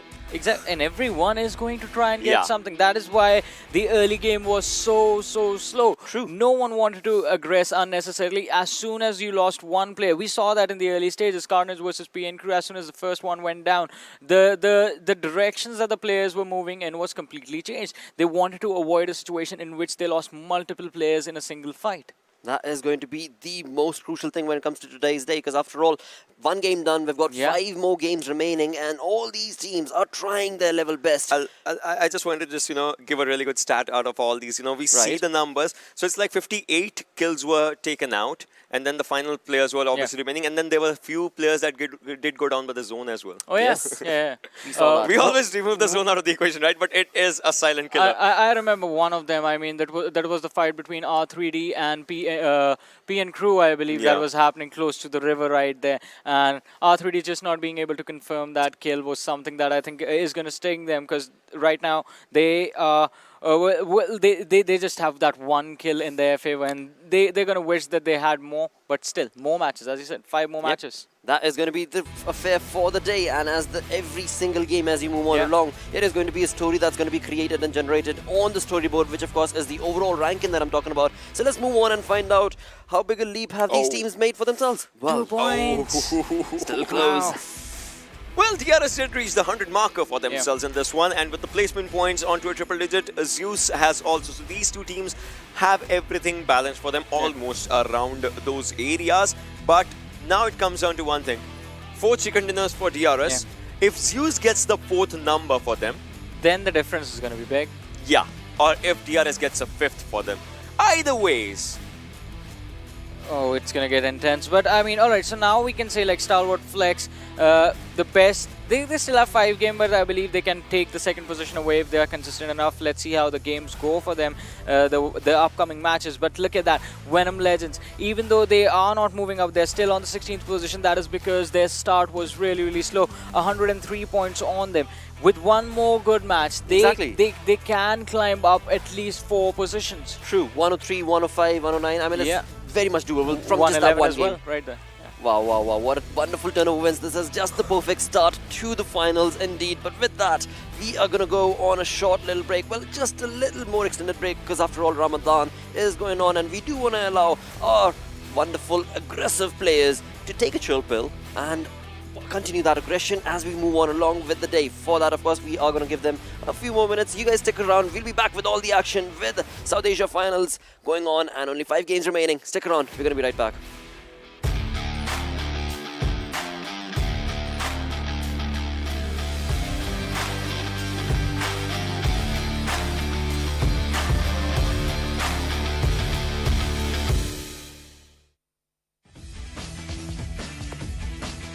The excitement of the PMPL Tournament 2021 is starting. Watch the live stream in-game to obtain more points to redeem amazing prizes. Amazing rewards up for grabs. Tap the arrow at the bottom of the lobby to find the Esports Center. Long press to set the Esports Center as a regular entrance in the lobby. The Esports Center point system has great rewards, plentiful and diverse. Let's explore the gameplay and prizes within. Watch the PMPL tournament live at the Esports Center to win points. Tap the green present box at the bottom of the stream page to obtain points. The longer time you spend watching the live stream, the more points you will get. A maximum of 110 points can be obtained daily as point rewards. Tap the red present box to participate in the points boosting event. Come and win points to boost your favorite players and teams. Pick your favorite present. Use points to redeem the present and confirm to send the present. Present sent. You can also obtain boosts corresponding to the present. Tap the points ranking on the upper right to check the current boost's ranking. After the PMPL season ends, the top 3 players in the boost ranking from each region will obtain a permanent PMPL Season 2 outfit. Now let's proceed to the events page. You may use points earned from watching matches to place your bets to guess the If you have a skin of your choice being introduced to the game, what would be the cost of that skin, and what would you want to name your skin? Introduce any skin now? Oh boy. I mean, it's a weird type of question. That is a tricky question. I would choose an M4 skin, and I will name it as I will have to think about it, I guess. Skin का नाम Turulap. It's not true. Turulap is set. Turulap set. Nice. Which will represent my country. And but the cost will not be that much, because I would love everyone is using that. Cost that much because everyone should offer it. Nice. If you could purchase a piece of land from PUBG, which piece of land would that be? Definitely Paradise Resort. I would like to purchase our drop location, which is terrible. It's my own choice. If you had an option to combine any 2 maps of PUBG Mobile, which maps would you want to combine and why? First of all, I like to go with Erangel and Sanhok. Erangel and Sanhok. Erangel and Sanhok. Sanhok is too small to rotate. Sanhok does not consume much time. If you were to live in a place in Miramar forever, which place will you choose and why? I choose Hacienda del Patron. There is a golden mirador, and I love that. I will choose Elajar. There is a garage, there is a petrol pump, and there are two basically water tanks. So in that place, because in Miramar it's the desert, and you need those water tanks. In Miramar, I like Pecado the most because Pecado has some big buildings, as you know, probably the best place for Miramar. Imagine if you are teleported inside the game on any map of your choice, which is the area where you would want to go on a long drive. So मेरे को बहुत अच्छा लगता है कि हमारा spawn island जहाँ पर हम स्पॉन हमेशा घूमते रहना, प्लेन के ऊपर चढ़ना, क्रैश प्लेन के ऊपर चढ़ना, कंटेनर के ऊपर चढ़ना, पानी में स्विम करना. I would definitely choose San Martin. There are long roads, even different kinds of buildings, and it's a kind of place where you think, where it looks like you can explore different things. So hard questions.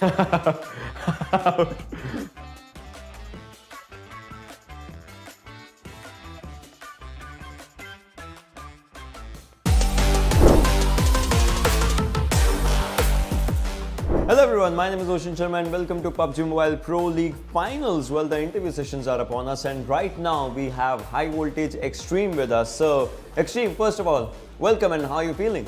Thank you for inviting me. I'm feeling very excited to be in the finals. Well, talking about you and your teammates, with the likes of Assassin who was in the top kill leaders, is there any strategy that you would like to change for the finals or are you gonna play as the same way? Well, this league stage has been a learning phase for us. Since I joined SV just a week before the PMPL started, and we will learn from our mistakes and come back stronger in the finals.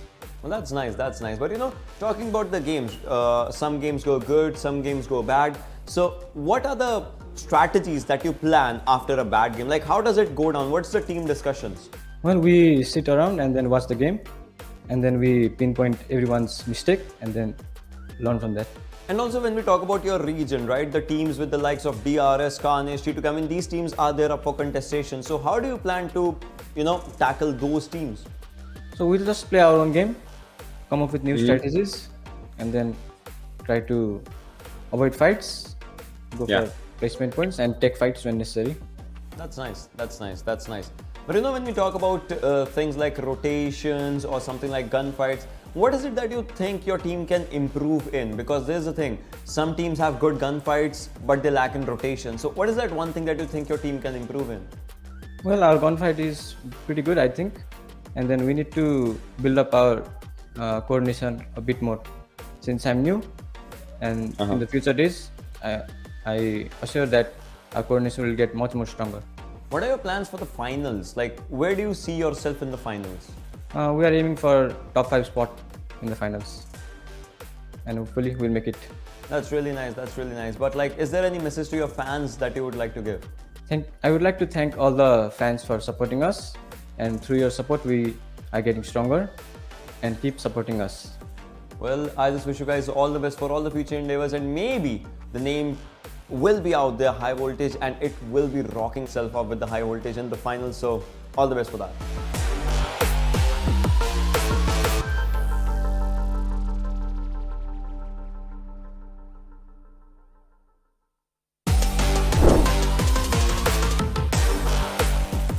Hello everyone, my name is Oshin Sharma and you guys are watching PUBG Mobile Pro League, and right now we are with the interview sessions out here. And if we talk about a team that just started off its domination, not in just this PMPL, not in the PMCOs, but before that as well, we are going to be talking about PN Crew. And the team and the players have been incredible. We're going to be talking to Ayush right now. So Ayush, how are you feeling? Good, how are you? I'm really good, thanks. My first question to you is going to be, the competition in Super Weekends versus the finals. How do you see the change in the pace of the competition? In the Super Weekends, there were like 45 or 48 games. Many games. 45, So every teams they were experimenting new rotations, checking their gun powers, everything. But in the finals, it will be too difficult for the teams, and it will be more serious than the Super Weekends. So are we gonna see something different from you as well, like you guys? Because like maybe you guys might be experimenting in the Super Weekend. Yeah, like you'll be seeing us different. Yeah, for sure. We'll be competing more hard because like in the Super Weekends and then in the league stage we were experimenting many things, many rotations, change shuffling of the players in our rosters. You'll see in the finals. So talking about your team and the players, what is that one thing that you would like to tell us that separates you from the rest of the competition? Our team from the rest of the players, like we think it's like we've more focused on the rotations rather than the gunfights. If we take the gunfights, it will be like 75% sure if we are gonna win or not. So if there's 75% of chance, we'll wipe the squads.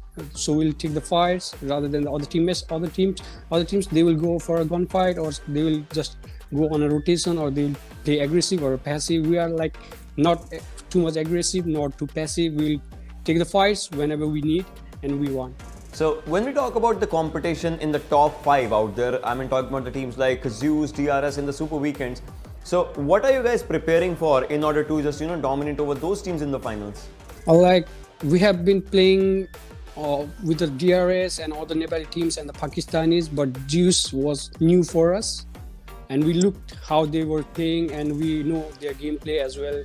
They dominated in the Super Weekends, but in the finals, yeah, we'll be giving them tough competitions and other teams. We're not afraid.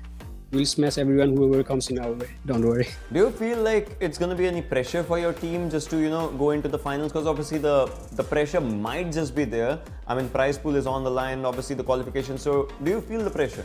Yes, like because of the recent games, we have been feeling a little bit down on the morale and as well as the games were not so good. But in the finals, we are prepared. Our mindsets. Everyone is so fresh, so we'll be calm and we'll play and we'll give our best. So what can we expect from PN crew in the finals? Like, is there any message that you would want to give to your fans? Keep supporting us, believe in PN. Like, we know how to come back, right? So we'll come back and dominate everyone. We'll give our best. That's what we grind for. We came this far because of our grind and we'll show everyone. That's what I would like to say to my friends and our supporters. Well, I just wish you guys all the best for all the future endeavors and maybe, just maybe, in the finals we are going to see that new PN that you were talking about. So, all the best.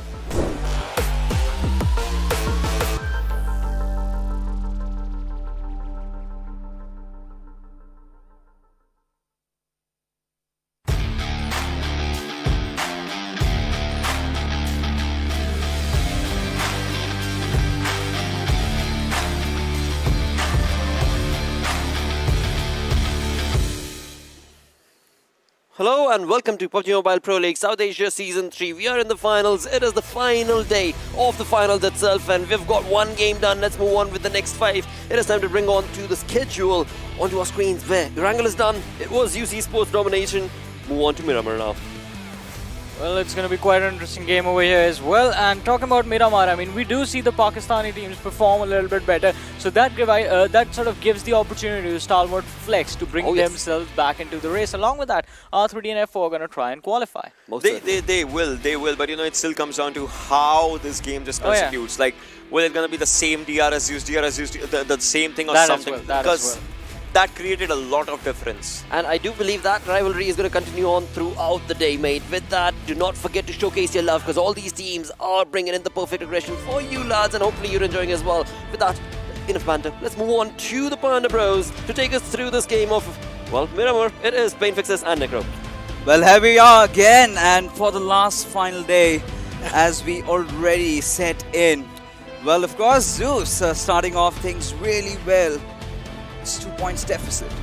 Do you think Zeus can topple over DRS in this one? Easily. It's just 2 point to cover. I mean, even if they get 2 kills for themselves, and we do know they're a kind of team who likes to get those kills. But in the previous game, we saw kind of a switcheroo in Zeus' strategy. They were playing as safe as possible. In the start games, they were favoring those rotations inside the circle as well. And then later on in the late game, this is where they started dominating. I mean, what Zol just pulled that one up, the calm Megaton just going around lawn mowing every single player, just trying to crouch in. But anything is possible. But what I really want today, in fact, in this particular match, is DRS making a comeback. Again, them getting a chicken dinner, then Zeus come back in. I want all these games go to the last map of Erangel. With that being said, all these players all geared up, stoked to play Miramar. And well, you know, we've been talking about the Pakistani teams, right? StalwartFlex, even the desk did talk about them. Even we're a big fan of how they've been playing lately. But anything is possible right now, considering the first game that we did witness was pretty slow in the start, but went on gripping towards the very end. And finally, the portals have opened as we head in. And Necro, my friend, take it away. Starting from LSR, ending towards Montenuevo. One thing we definitely know fixes that Zeus is going to be dropping in LSR. And I'm telling you right now, they build, because it's quite close to the plane fly path. And we have seen in the past as well, Zeus prefer to loot first, and then as fast as possible, they try to rotate inside the circle. In the previous game as well, they did the same thing. But then, Necro, take a look. I mean, Montenuevo is still in contention. Now, this is where DRS also tends to drop off. I mean, you never know. We are going to witness if Zeus are actually taking a plunge over here. No. So they are heading towards Montenuevo, where we might see that kerfuffle happening. Yeah, we might. And let me tell you one thing. Yesterday, we saw DRS dropping at Montenuevo, and this is where the real rivalry starts. Which team would come out on top in Montenuevo? Only time would speak for itself. Well, I mean, right now, Venom Legends are going directly down south. A1 Esports going to their good old Los Leones. And R3D, they'll be heading up top. But the zone is pretty much going to decide as to where the players are going to be rotating and as soon as it forms. And I think it's those early rotation that really matter. You need to have that center of the circle. High Voltage is another team that has really good games over here. And Assassin, I mean, even in the first game of Erangel, he was pretty decent, to be honest, surviving till the very end. But here we have the circle being formed out and all the way towards San Martin. Circle is all the way towards San Martin. As I did mention, Zeus and DRS are right next to each other, and a fight might be panning out anytime soon. And I really want them to lock horns. I really want them both to fight against each other, fight for the blood. And I'm pretty sure they're going to be sensing each other's presence as well. DRS this time seems like they've opted out for more kind of like a high drop. But take a look at what has happened over here. AJ saw Icy on the higher mountain, so he decided to just step back a little and take that passive step inside the fight. He does know if he is going to be going for the same area where Icy is, then trouble might just linger. You know, Zeus have played this one smart, but at the same time, you know, there's just a thin line of being foolish. Because, of course, heading against, going up against a team like DRS right from the very start. Now, if you win, so you are completely going to be taking a very commanding lead. That's going to be really difficult for DRS to cope up. But if you lose, then I think DRS might just get the upper edge. But here we have A1 Esports going against StalwartFlex. Crypto already spotting Dante out, right out in the open. He does not have any weapon to contest with. He must rely heavily on his teammates as entry with that S12K. He is just closing in on towards Gyalzin. Gyalzin does realize does not really have the best of the weapons to play around with. Does have a pistol to work things around. And that's a disastrous start for Gyalzin. And DRS in a whole world of trouble. What are they going to do? Well, this is what happens when Zeus drops at your drop spot and you realize, oh, it's Zeus. You don't really want to challenge a fight against them in those early game phases. DRS realized that and decided to back off at the last moment. They didn't really have any strategies planned out the way they decided to play this game. So, of course, got kind of caught off guard by the players of 1952. Did not expect them to be in that spot. Take a look at Blade moving quite closer to the players of A1 Esports. Dante is going to be the man in close lines. He has primed the nade. He has primed the nade, and this might be damaging. It's going to be quite hurting. You need to move out as fast as possible. And yes, finally the nade's going to be exploding, but Dante has been caught off guard from the backlines. Blade, an incredible flank. Indeed, as he needs to patch himself up. Where's the cavalry? Where are the remainder of the players of A1 Esports? Are they even going to commit? By the looks of it, no is going to be the answer, as Blade is just going to close in, get the confirmation. But StalwartFlex losing out on one of their own players. This is something that they cannot really, afford. The collateral damage coming right up the very start. We did predict a slow start to Miramar, but it's a completely different story. They didn't just lost one player, they lost a monster like Johnny. And you cannot really afford to take early casualties like that. StalwartFlex have realized A1 Esports is right in the front lines. He's going to be taking that a little passive step inside the fight, which does make sense. You don't want to go off early, just like Johnny did. Play it out as safe as possible. I want to point out Carnage were really having their day inside the finals fixes. I mean, they are still decent. They are looking pretty decent. But I mean, the chicken dinners, where are they? Yep, sitting on the 10th spot. Not really far behind from 1952 though, just 4 points. Now 1952 have picked themselves up really well in the second day and the third day as well. So now I think if 1952 sort of continue with that run that they are having, they pretty much are qualifying for the next stage. But this brings us down to T2K, one of those other teams that has been getting those chicken dinners. Can they get a few today? Only time would tell. And now talking about 1952, of course a team that we didn't really expect to perform this good. We had, always kind of low hopes for them, but then they just proved us wrong. And up till now, they're putting up an absolute incredible fight against the top teams like Seal and Carnage. And this is just an absolutely legendary moment for that team. I'm pretty sure they're going to be happy after that one as well. And T2K, A1 Esports, StalwartFlex, since the start, they have been, dropping inside the Las Leonas area, but not really a fight panning out between these teams. They always just loot in those early game phases and then later on decided to just run away, decided to just traverse inside the circle. Deadeyes, they have the center of the circle inside Hacienda del Patron, but F4 is really close to them. Now, right from the inception of this very tournament, when the PMPL was about to start, we did have that conversation about who might be the underdogs this time. And I was like, I mean, every single team pretty much qualified. They've proven their mettle.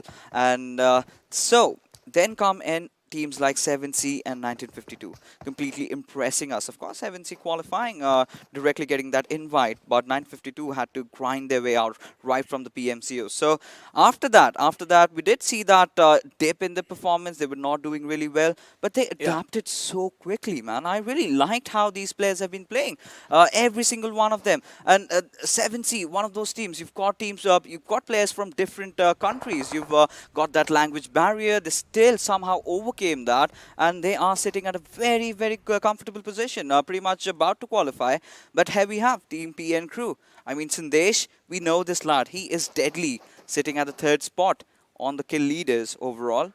And I've seen this lad from quite some time, and he used to be really prolific with his bolt action, but this time has improved even with his AR skills. He has been pretty good since the start. We have seen this man pull off some incredible clutches as well in league stages. And I want to see him back inside the game. I want to see his form return. We're talking about Nepali teams. Carnage is one of those. We've seen kind of lost.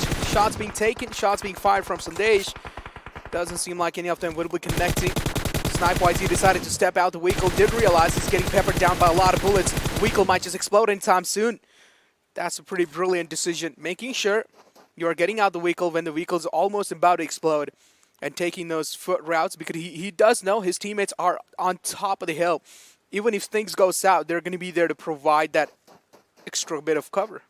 I mean, Team Carnage, I mean, they've already lost on that one vehicle, but they will soon reunite, reconcile with their teammates, and well, Deadeyes, this is pretty much their game to play. We've seen in circles like this, it sort of either tends to go towards the southeastern hills or towards the western hills. A team like Elementrix really love to play on those areas, but sadly not playing in this PMPL. I think the first time them missing out. It's a shame though, because being one of those best teams, in fact, one of those pioneers of Nepal PUBG Mobile, they're not here. And it has to do with the fact that they've been going through a lot of roster shuffles. Maybe next time they will be with us, and the fans are going to enjoy it. But till then, the action continuing as every single team is sort of trying to avoid as many fights as they can, getting inside, getting a good spot for themselves. You know what really blows over here? Venom Legends. A team like them are still on the bottom of the leaderboard. We did have high expectations from that team, but quite unfortunate. But take a look at the circle shift this time, going all the way on the left side in the El Pozo region. Now, one thing we definitely know, that this circle is going to be out in the open, unless it just shifts, it just takes a drastic shift in El Pozo City, then maybe, but the chances are pretty slim. for that. So up till Alright. now, we know that it's just going to be probably a heal battle in those late game phases. And over here, Godless spotting out Valley. This is where things are going pretty south. None of the shots. Yep, none of the shots being connected, unfortunately. Belly wanted to connect those. Godless as well, trying to fire little shots. Not going to be finding their mark. All right, so this takes me back to the GC. We did see the players of Team Box pull off something like that, which was actually invented in the PC version of the game. We did see the players of, I guess, Virtus Pro pulling that one off. So since then, if you have a circle similar to this, you tend to take that higher ground, being at the king of the whole hill position. Yeah. But Godless, again, with a bolt action this time. Now this takes me back, to the GC days where I was talking about teams like RRQ. They completely thrive in circles like this. They hold it off so very well. But getting back to the match in hand, we've got Jane lobbing that grenade onto it. Sandesh, is it going to connect though? No, it's going to miss by a mile. He needs to watch out from Legend, and yes, this was going to happen. I did see him coming. He did know that his position is at least anonymous up till now. Zeus going head-to-head against Leon, and Belly has been falling down. Quite unfortunate. He was just surviving on the nick of HP, barely surviving on sliver of health. And the kill will be confirmed as well, without a doubt. StalwartFlex instilling pressure on the players of TDK. Not really able to connect any shots, but those suppressing fire is going to be definitely driving them away from their location. Which up till now, StalwartFlex are looking pretty safe, but they are on the edge of the zone. They will need to make it inside or at least in the center. That they will have to. But taking a look at... well, the players of PN Crew, they have recovered pretty well considering how they were caught off guard and have managed to secure that knock. But Godless is going to connect with that bolt action. Does have the Car 98 to play around with him. And we have seen him pulling off some whammies, right? We have seen him blowing those heads over. But now he's in a bit of a pickle because the players of Skylight Gaming, they seem to be pushing on towards him. He's cooked up his grenade. Is it going to connect? We know how deadly this lad is. Joker already taking a massive damage out there from those grenades. Another being popped off. How is Godless even alive? But Leon finally spots him out in the open. Caught off guard. Does take him down. Well, but Wally confirms the kill. Steals it rather. There we have a thief right there, stealing the kills. But I don't really know one thing, that they use so many nades just for that one person. I don't really know if that gamble was worth it, because utilities in the late game is one of the most important things that you need going inside. I mean, to take out a play like Godless, worth it. 100 times over, worth it. You're using 10 nades, fine, go for it. If he's a player like that, because if he survives in those end games, then you're pretty much done, right? How do you go up against him in those close ranges? He has barely lost those 1v1 skirmishes. But anyways, talking about the second airdrop that we have in front of us, it's the M249. Now the lawnmower, as you love to call it. But look at Team F4. Now this is one of those teams that also plays really well in Miramar, but yesterday was not the same case. Look at the circle shift as well. Fixes it has shifted down south, and this is where a lot of teams have located themselves as well. And I'm pretty sure teams like Venom Legends and 7C would want to make the rotation in. And this is where the real hell breaks loose, because all the teams are accumulated right next to each other. Third parties and fights will be happening anytime soon, as they just lock their eyes. And take a look at what DRS is doing. AJ is still out the circle. He's going for that long rotation from all the way south. As Skylight Gaming Chari has been caught off guard in the open ground. And this is where Skylight Gaming need to realize that they need to be as safe as possible. But there is one guy on the lurk lines from 1952. Skylight Gaming need to watch out for Magnet. And yes, he is going to be catching them off guard, taking both them down. Wow, what an incredible play. That's what I'm talking about. Catching players off guard in those flank lines. And Magnet did an incredible play. Magnet is probably going to be the MVP inside this entire fight. Indeed, just steering out the players of Skylight Gaming over there, reducing their numbers as they barely survive with just one remaining. It's going to be Leon. He has to back the hell out of there, but on top, taking a dig on towards Khan. But look at Team Zeus having that king of the hill position. They've done that in the past against the players of F4. This time punishing Team Steel. They've managed a few knocks here and there, but do not really have the numbers. They have to stay alive as Wally goes down as well. Zeol, you beast, what are you doing? 3 knocks, and now he's going to follow it up with a Molotov.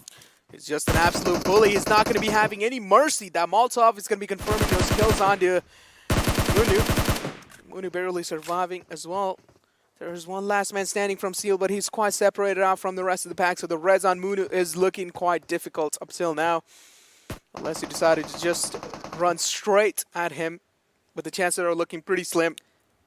Till now, Deadeyes have gotten themselves kills on F4 as well. F4 seems like they are not really having the start of their life. Right now, I mean, talking about teams like F4, well, one of those teams you would consider to be really dominating in Miramar have taken a back step as Wolverine, he's just proned out. But are the players of Deadeyes aware of his position? Seems unlikely though. But you know, right now Team Zeus, they have to watch themselves together. They've just got 2 players alive, it's Zol and IC. Well, they can pull bigger things off. But right now, they either take a gamble. They either go for a lot of kills or completely just go in the dark. Go for the position points, because you need to make sure that DRS is eliminated before you if you need to topple them over. Now, talking about DRS, well, they've taken quite a certain shift. Now, this is one of those macro rotations that I've been always talking about, but seems like it's not going to favor them this time around, as the circle gradually takes a curveball towards the northern side, and so many teams have to move in from the south. They will have to move in, but one team will definitely have a real good cover for themselves. It's going to be 7C. They're right next to the one and only compound inside the entire circle. I'm pretty sure they're going to be contesting it down as fast as possible as well. Take a look at the positioning coming in from the side of Venom Legends. They are rotating inside all the way from the north.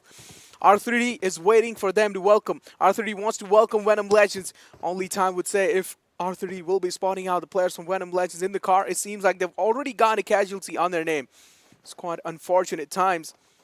As you did mention, all the teams in the south will have to make their rotation inside the circle. It's going to be Zol instilling fear, instilling pressure, raining down death on the players of Venom Legends. I mean, Team Zeus, we did see just a couple of seconds ago. I mean, Zol pulling off that, 3 kills over there. And, you know, in Miramar, you sort of tend to have that undue advantage. You get that high spot for yourself, you pull it off. And now he knows that he needs to get inside. Now he's made a lot of noise. Now he's given away his position. So if someone is just waiting for Team Zeus to come down and maybe just rain them down with bullets, then that's a different story altogether.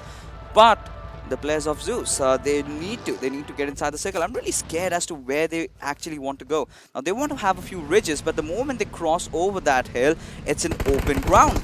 Look at this, R3D is just raining down bullets on the players of Venom Legends. But Venom Legends are the one who has found themselves the opening onto Anubis. R3D want to retaliate back in style, and Zeus are going to be the third party. R3D is in a massive world of trouble. They're getting contested down by the players of Zeus, and at the same time, Venom Legends want their blood. They are hungry. R3D needs to find themselves a safer position. Joker almost goes down as well. Zeus seems like they're not going to be having mercy on any team today. Not at all. Not at all. As R3D, they are taking the brunt of it. But A1 Esports, having caught out the players of StalwartFlex in a very, very sticky situation, will be definitely lobbing up that grenade to secure that kill for himself. Well, Uzum and Crypto are trying to follow up from the back lines. But is it going to work out? Because A1 and StalwartFlex, they started off pretty early onto its Los Leones, which the fight has, however, continued onto its power grid. Now, Uzum deploying the smokes pretty much makes sure that he wanted to go for the revive, but that's not going to happen. There's no chance, just wasting out quite a lot of utilities over there. Terrorist are quite a lot of utilities. As again, R3D barely surviving, quite lucky to be alive up till now. Zeus was raining down death on them. They wanted to destroy the entire squad of R3D, but it's not going to be that easy. They were quite safe behind that ridge up till now. But PN Crew seems like they've heard the presence of a fort. Wolverine is going to be the man quite close to him. And of course, he is the final man surviving for that team as well. They need to watch out. They need to be as safe as possible because Wolverine has all the burden on his shoulders to carry his team to victory. Indeed, he has to. But A1 Esports, this time going after StalwartFlex, and Jax will secure the final nail in the coffin as they eliminate StalwartFlex. And they've not really been having a good time. But look at Season. This is an absolute blunder. Just going around, and he did not have any idea. But the damage has been done. PN Crew losing out on Season. Of course, there was no reason that had to happen. But either ways, a kill is a kill.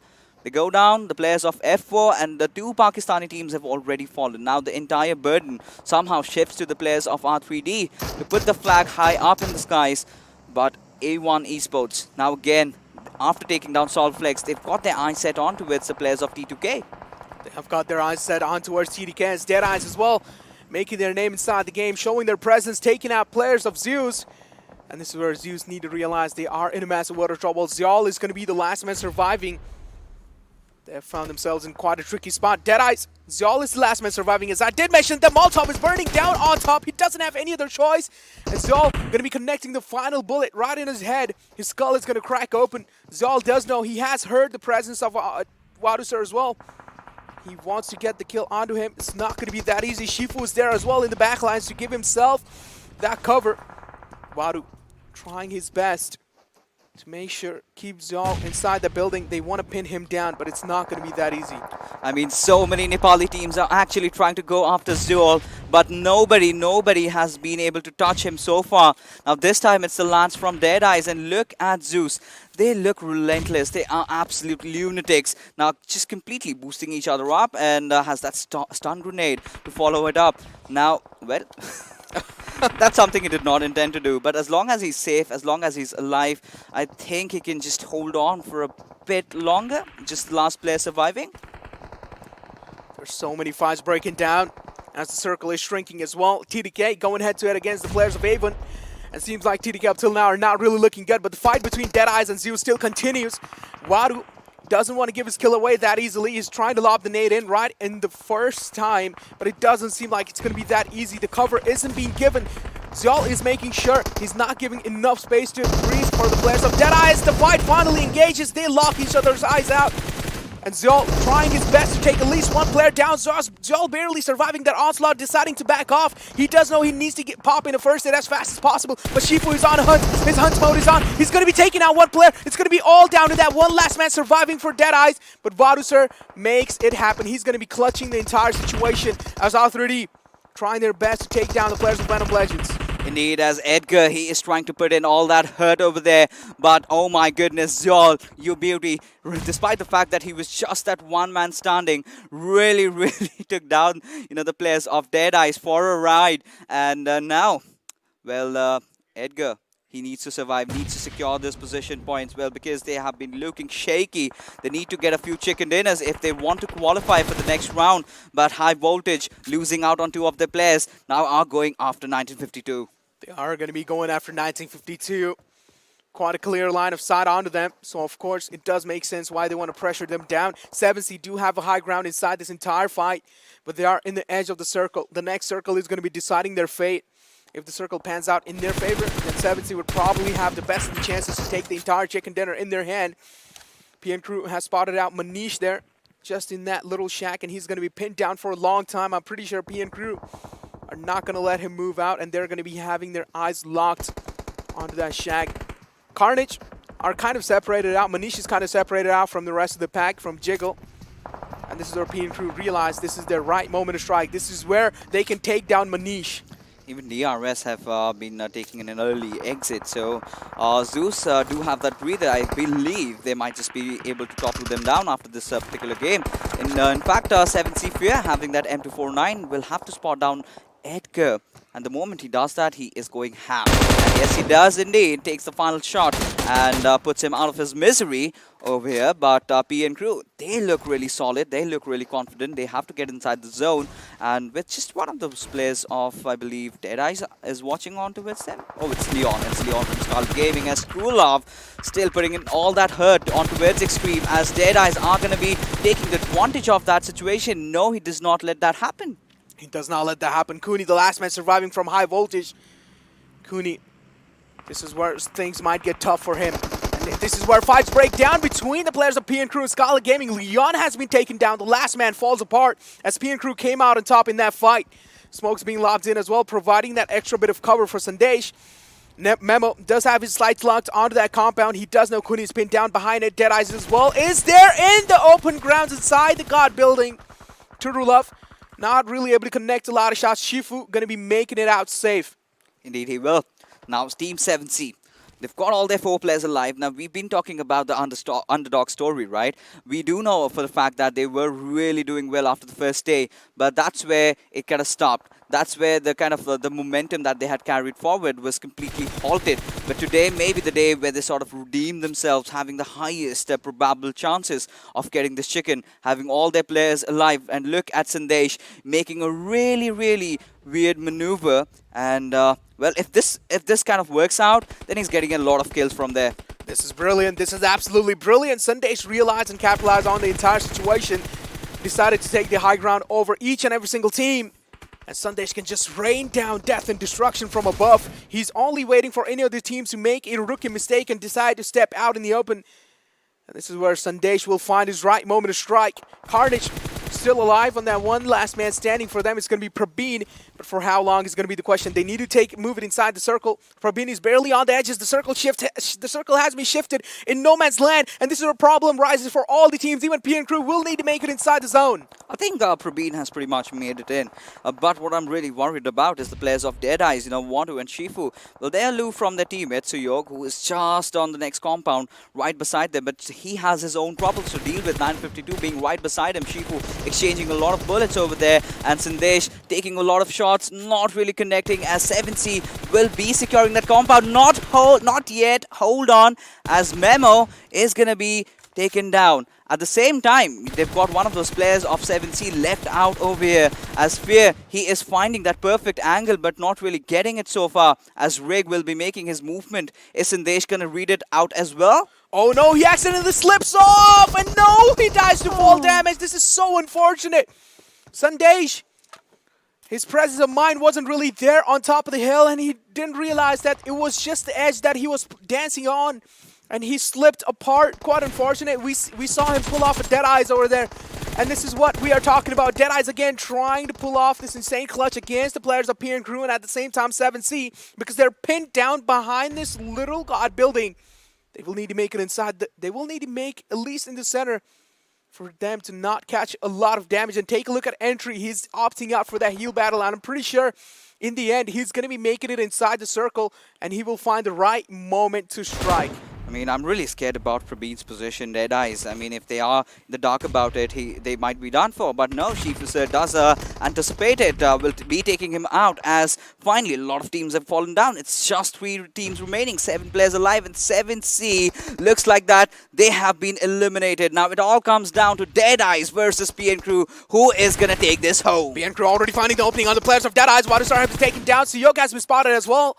Killer trying to rain down bullets onto him, but doesn't seem like any of them will be connecting.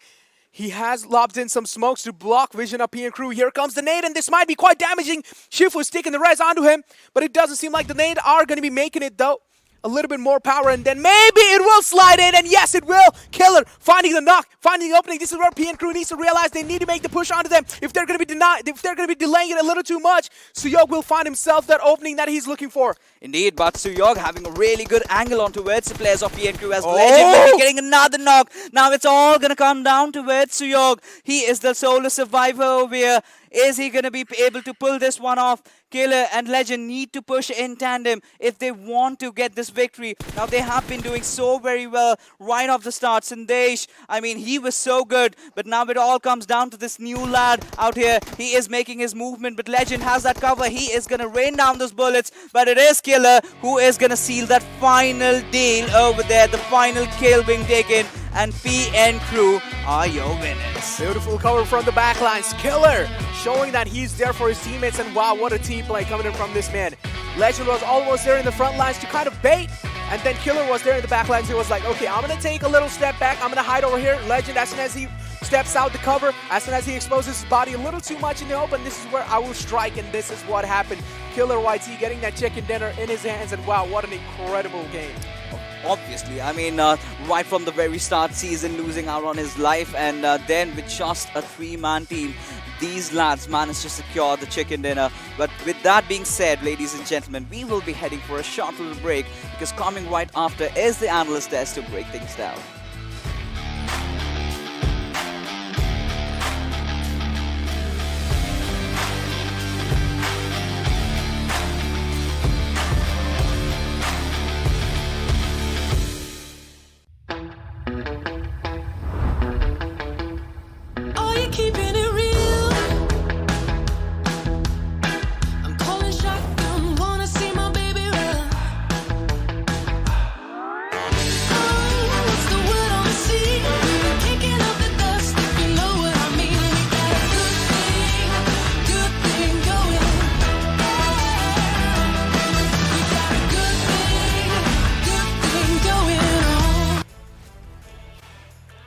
Hello and welcome to PUBG Mobile Pro League South Asia Season 3. We are, yes, in the finals. The 4-day affair has now brought us down to just one day, and in that day, we've already got done with 2 games. Boy, what an amazing start it is. With that, it is a huge thanks to Oppo F19 Pro. Hashtag book up your fun. I'm your host, Brother. Let's move on to Super Johnny and, of course, Odin Sharma, asking them, what do you lads think about this game? Oh wow, I mean, quite an interesting game. I mean, the teams that we were actually thinking are going to be making the competition tougher were the ones to be taken out earlier on in the game, but the other lads stepped up and really nicely as well. And Legend is out here with 5 kills, and indeed the competition is still tougher with their overall points. We'll talk about that, right? 629 damage, 2 assists, 109 healing done, and 26 plus minutes of survival time by this individual lad. And you saw them, right, when they had that chicken, everyone was happy, everyone was just, you know, in their own element, as they knew that it was their game. 2 players surviving, one against one of DE, and talk about his contributions. His assist and his kills have an equal number. Well, definitely Legend having an amazing performance in this game, and not just him and the entire squad of PN crew, but still can't ignore that one mistake that was made, the death from above, if you will. Sandesh. But again, you talk about Sandesh, and PN crew Sandesh, of course, is what we're talking about. He was the one who initiated the entire quest. Yes, he did. So that kind of... From the top of the mountain as well. Exactly, mate, exactly. And that kind of works in his favor, though. Yeah, I mean, it was what he was doing to the other players, just pushing them down into the ground, was something that happened to himself a little bit later. But that sort of allowed the opportunity for his teammates to actually move in as well, because the boulder that he was standing on, he pulled so much attention towards his direction that the other 2 lads were able to sneak their way in from the sides. Yes. That's true, that's true. We're talking about the top players right now. Zeol is here with 4 kills, 741 damage, and less than 20 minutes of survival time. Meanwhile, Suyog is out there with 3, and PN Killer YT with 3 as well. So talking about his death from above, right? We saw a lot of fights happening from a higher area to the lower area. If you remember the Seal versus Zeus fight that happened, and then now PN, PN crew as well. So every like a good initialization of a fight, it started from the actual Miramar format, the up and the lower side. Exactly. There's that one moment that I wish I get to see again when we do move forward with our segment and have the Oppo moments in front of us. It was that switch to the M4 6X and the spray attempt that was there from Zeol on the players of Z3us Esports when they were trying to take the high ground. That was an interesting thing. Exactly. Missed everything, but still. Right, I mean, you can call it, like, you know, his practice of the vertical spray format, because the buggy was going up, the spray was being done, then the buggy. So players from Z3us Esports are actually very lucky.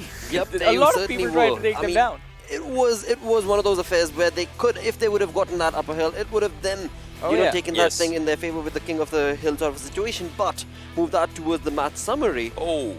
This is looking good. Yeah, most utilities 18 with Venom Legends SS Rafat. And talk about Venom Legends, right? This was a decent game, not the game that they hoped. Obviously, they were looking for the top 3 finish for themselves. That actually did not happen in this one, but there are still games remaining. I would love to see, you know, if not top 3, but whatever they lost in this one in terms of points, they can get, if they become the dark horse and get like chicken dinners in like one game or something.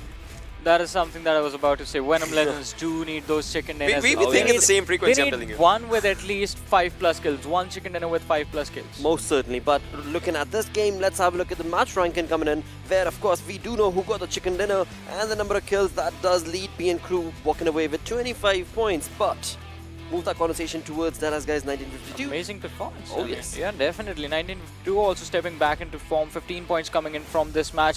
Consistent performance from the squad. Deadeyes Guys 21 points. And then we have 7C on the 4th as well. 7C also put up an amazing performance in this game. 7C has had good Miramars for themselves. A1 Esports right now with 8 points. High Voltage with 9. Carnage with 8. Zeus with 5 points. Now, 5, it doesn't look that big of a number, but if you talk about their rivals, the first and the second position rivals, that's where we'll see the 9 to 16 as their rivals. If I'm not wrong, they have like 3 points right now. Perhaps. So that again, you know, it just becomes a bit of a difference in the overall as for what it is. DRS, yes, they have 3 points for them. That has been a thing right now on to the first and second position. So we'll still have to see, you know, how the teams actually just, you know, get their game for themselves. Talking about team getting games, StalwartFlex, I mean, the games have not been going their way. Yeah. But For so long, they are sitting on the third position. How long till the fate is in their favor? How lucky are they gonna be? That is something that I believe I want to find out. Like, what is the point where StalwartFlex fall down from the third to the fourth position? They had an opportunity to take the lead. They had an opportunity to go to the first position, but now that is gone. I've got an answer for you, mate. Yeah. 4 games. 4 games. Yeah. 4 games is the number that is going to be available for this team to be able to either move up or down from the rank that they're at, which is, of course, at the 3rd spot as of now. With that, let's move on to the zone analysis and look for ourselves what sort of rotations were these teams forced from this game. I mean, every team wanted to get a higher ground in these circles. You knew it, right? It will be a higher ground game because the areas around creator fields and all teams had to be there. But look at DRS and high voltage, like players still taking fights onto the outside of the circle. Meanwhile, some players have reached inside the circle, and that was the El Pozo rotation. Yeah. But as soon as they got to know that, you know, the area where Zeus is, that is one potential plus 7C. Like, those were the good higher areas from where you could get an overview of the circle, and you needed that. Yeah, exactly. And as you were talking about Z3us Esports, them losing out on players earlier on did actually prove to be a really big disadvantage, because they knew exactly how this game was going to go, and so did actually Deadeyes Guys, because Deadeyes Guys were holding on to that compound for a really long time, where Zeus actually came in, or not in fact Zeus, but Zeol actually came to contest them.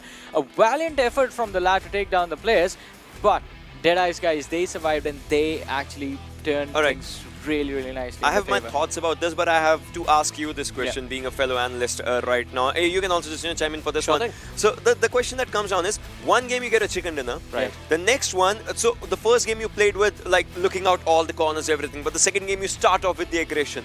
I don't know how good or bad, like, it just, like, the shift. I mean, it is a different map, and when a team presents itself like Z3us Esports did, completely exposed, vehicles slowly climbing up on a slope, you can't resist. You have to take the shots. That perhaps is the reason, but again, I mean, trying to bring in a synergistic approach is what should have been a better effort. But again, it is Z3us Esports. We know for a fact when it comes to those triggers, they cannot control themselves, but they do end up doing so when it is really crucial. With that, let's move on and have a look at all these wonderful moments that took place throughout the game. Oh yes, this as well. How did we forget about this? This is what started it all. The shotguns just started off everything, and we were like, alright, so the fights might happen, might not happen. But this is where A1 Esports, you know, again, they started off really good as they did take down one.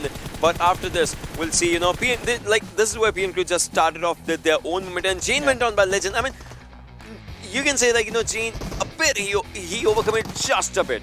Yeah, and that overcommitment definitely backfired really badly, and so did the rotation for the, as a matter of fact, for the players of Z3us Esports. Like, getting pinned down from all the different directions. But it's like, you know, so let's keep it like this. Yeah.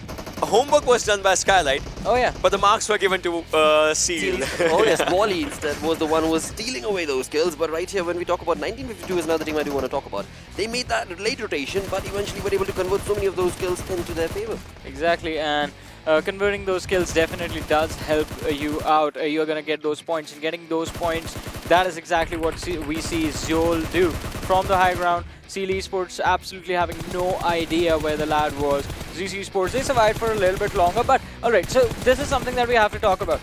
When the teams were charging in towards the center of the circle, where exactly the players from Deadeyes Guys were present, things got really chaotic. There was one compound there that is being controlled by Deadeyes Guys, and then rest of the teams, they are trying to fight for the high ground. As Blotter said, king of the hill situation right there. Yeah, that's right. Plus, I just saw it, right? When last player of Zeus was surviving, he only had 4 bullets in his M4. He might have tried to reload, but obviously, you know, getting the less number of bullets. But obviously, you don't have a chance at that moment because your HP is also low. Yeah. Had there been some third party or something, you could have just, you know, changed. But this was Sandesh. All right. So, friction and gravity. Not working in his favor. Yeah. Certainly did. But again, I mean, this is where things went on a different array altogether, where, of course, PN Crew were able to convert the fights in their favor, and, well, eventually, of course, did walk away with that chicken dinner. Exactly, and again, the last shift of the circle that moved towards PN Crew, that was really important, because had it been towards Deadeyes Guys, then maybe CEO could have actually clutched it out, because then the pressure would be on the players of PN Crew to move forward. He could, had he had a few utilities on him, he could have used them to clutch out the situation, but that shift coming in towards PN Crew definitely did sort of put the final nail in the coffin. That was the chicken dinner for PN Crew. most certainly move that conversation towards, of Oh, course, wow. the damage dished out throughout this game. Right off the bat, I do want to talk about Skylight. Yeah, Skylight, I mean, 831 damage by them. Around their damage number, you'll Right. see A1 Esports as well, like 916, not exactly, but 916 for those people, and they have 7 kills. That's again the conversion, the efficiency. Talk about high voltage as well, 5 kills, the efficiency that just, you know, gets to you once you're in the zone of the fights. I mean, there are a lot of things in this one, how maybe a team is rotating from some other side, they get the players, they get those players at that moment, they backstab a team or something. It gets to those things as well. But Skylight Gaming, I mean, I would have loved to see the numbers for them, and obviously that did not happen because you remember when the fights were happening against Zeus, the kills were being taken down, so they were dishing out damage. But the conversion was not there because there was someone else also just, you know, enjoying that. SEAL Esports right there. Picking up those kills. But as I was about to say, I mean, so up until where T2K is the bottom 3, that is where the early game fights happened. After that, it was just the mid-rotation skirmishes that were there, and that is where every single team had really high damage. Exactly. I mean, we started the day off with a bit of a slow start, but move on towards Miramar, a map that everybody expects for it to extend for extended periods of time. Right off the bat, in 2 minutes itself, we were looking at kills being brought in. Oh yeah. So an accelerated Miramar map, but with that, there is a change in the story, right? Because after all, there is a rivalry that is being spoken about again and again, and it is DRS and Z3us Esports, and they are both at the same point. Wow. All right. Me likey. All right. Now, was not expected. Definitely. If we're just, you know, going with this one, obviously it comes down to a lot of things when you talk about a tiebreakers, because that also contributes with the number of chicken dinners. Previously it used to be that, you know, kill points were just out there. Then it comes down to, in the tiebreakers, it comes down to how many chicken dinners, the number of chicken dinners a team has had in the previous tournaments, and all those things also comes down. But right now with this one, we have DRS still at the top. But had there been, you know, one extra point on somewhere for some team? So, to simplify what Ocean just said, past performances compared between the two teams, count. DRS have been a little bit more consistent amongst the two, so they are sitting on the first position even though both of them have the similar number of points. Also would like to point out, StalwartFlex not on the third position anymore. Well, move on towards the second page. Venom Legends is there! I mean, there's a tie on first and second, then there's a tie on 13th and 14th, there's a tie on 15th and 16th, ladies and gentlemen. Also, there's a 3-point difference between Carnage Esports and SEAL Esports. Yeah, the first tiebreaker comes down to the number of chicken dinners right now that the teams have 4 and 3, 1 and 0, 1 and 0. And after that, had there been 4 chicken dinners, then the tiebreakers would have moved to the previous performances. My heart is not going to be able to take this. I mean, just the final that we anticipated. It's not only about the first 2 or the first 4 or the first 5. It is the entire lobby that is dominating against each other and are working towards every single kill. With that, let's move on with the day. As we move on with the schedule, it is now time to move in with Sanhok. So Miramar used to be, you know, Miramar goes with one thing, and that is the longer rotations around circle. In Sanhok, people not a lot of people go for the trucks or maybe the bikes or something. So it comes down to if you're going through a boat around the whole map, or maybe just you have to go through on your feet only. See, I mean, Miramar and Sanhok are 2 maps where I personally would never prefer both. Sanhok, Miramar, because like, where is the water? On the edges, where you're going to go? Stick to the edges.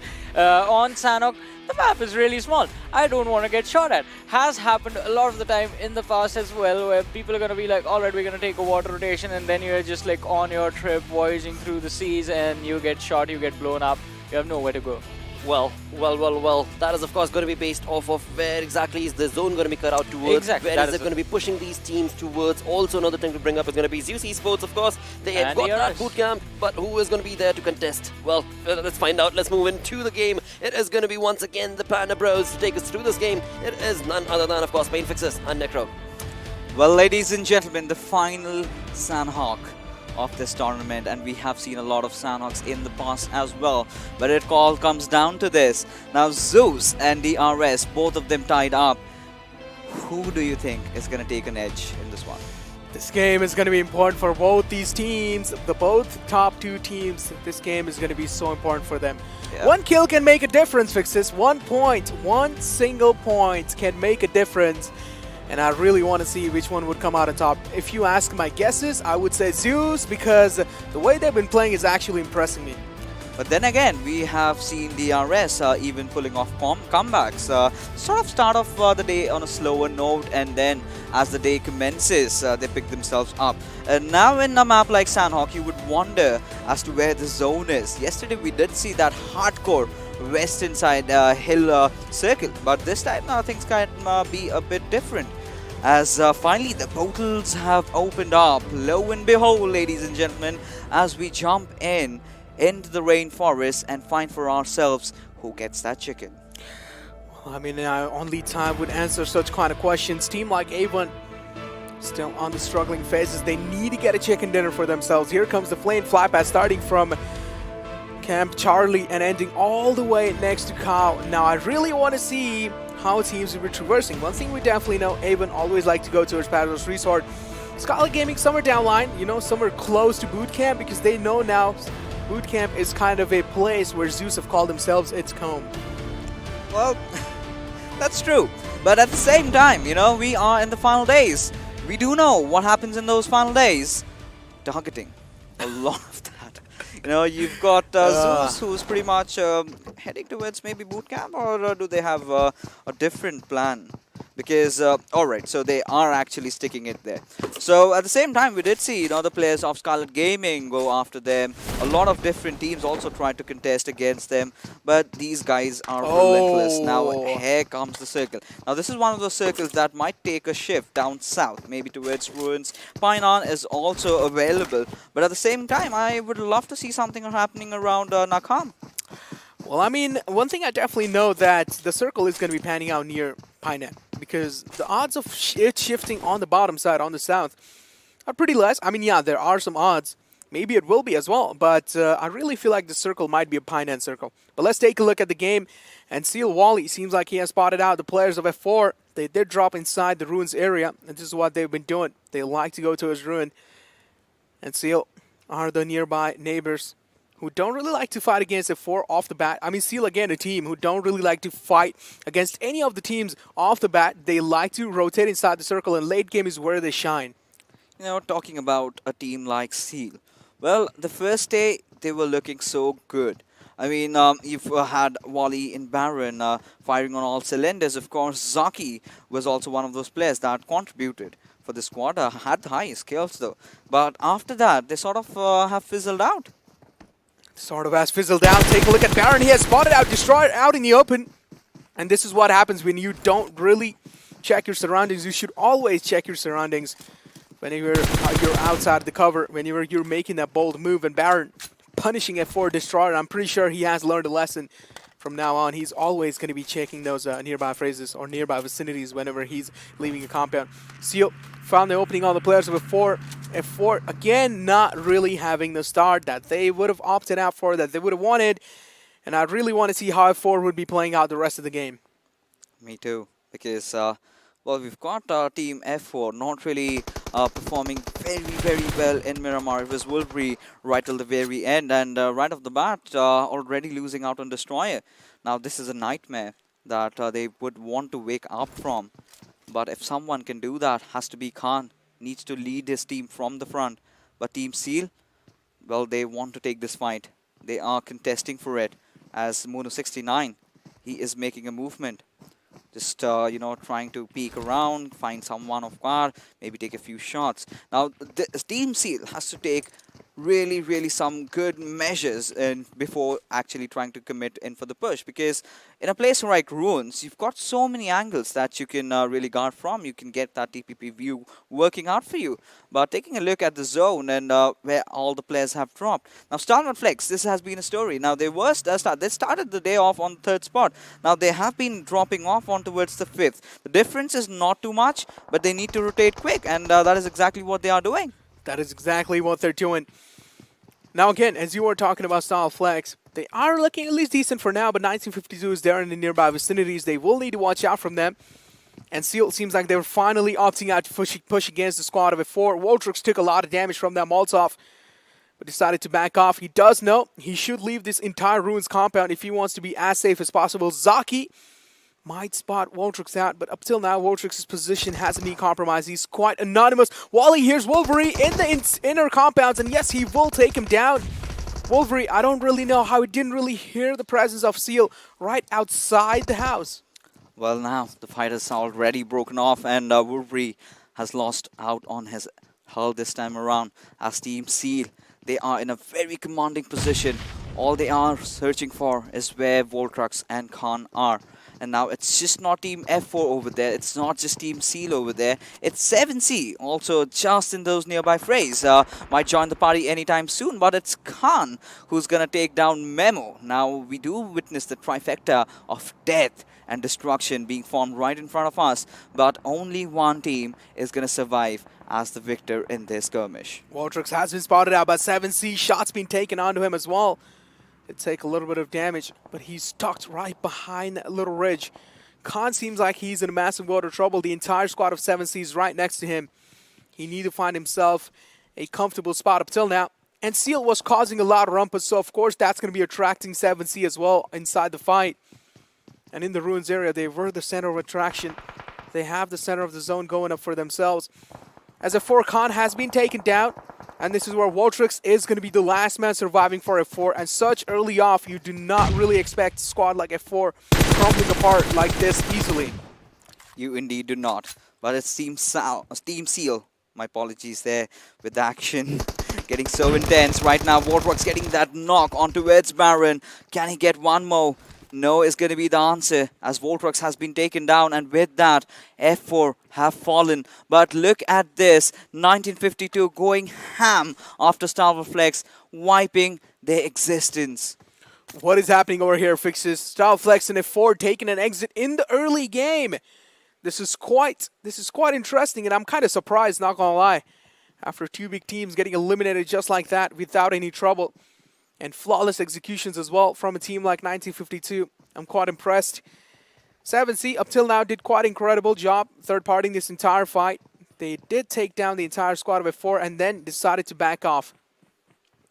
But right now, Team Venom Legends opting for that water route. We've seen them pull off something like that every single time. But look at Icy. I mean, how good his position is. Almost was about to slip, but somehow still holding on over there. Now Zeus, as long as they've got all their 4 players alive till the final circle, we know how deadly they are. And we know they really perform well in Sanhok. This is one of those maps where they absolutely thrive. Somewhere where DRS sort of tends to lack off a bit. But now, I really want some other team to take a chicken over here. I really want someone else to be competing for the 3rd spot. Now, Deadeyes have been doing that. Now, we've got T2K also trying to do that. Can other teams also join that chicken dinner group that we have? Only time would answer that question, Fixes. And I'm pretty sure it's going to be an interesting competition to witness. As Venom Legends, they've opted out for quite a long rotation inside the water, taking the boat. But a lot of times, you know, the water rotations don't really work. And you need to watch out. You need to be as careful as possible. R3D, nearby vicinities, trying their best to get inside the circle as well. But their route is not going to be that easy. They will need to make sure they're being as safe as possible. But up till now, if they are going to be taking the bridgeways inside the circle, the small island is pretty much not going to be inside the circle. The chances are looking pretty slim. Yeah, of course. I mean, it's going to shift either ways. But that is what Team High Voltage, they've realized. And even the eastern side teams, you've got A1 Esports, you've got DRS opting for a late rotation. We have seen them do that, right? The first circle and the second circle, DRS sort of tends to be towards these edges. But the moment the 4th or the 5th come out, they make a dash. They go for the compounds. And now if you've got a fight to take, they go for it. And it's a similar strat as BTR loves to do that. And I think they have sort of replicated that really well. But at the same time, what I'm really worried about is the presence of T2K from way far behind DRS. Now, DRS might just be complacent and must be thinking that, alright, so we've got nobody right on our tail, so we're good to go. But the next moment, you get shot from behind.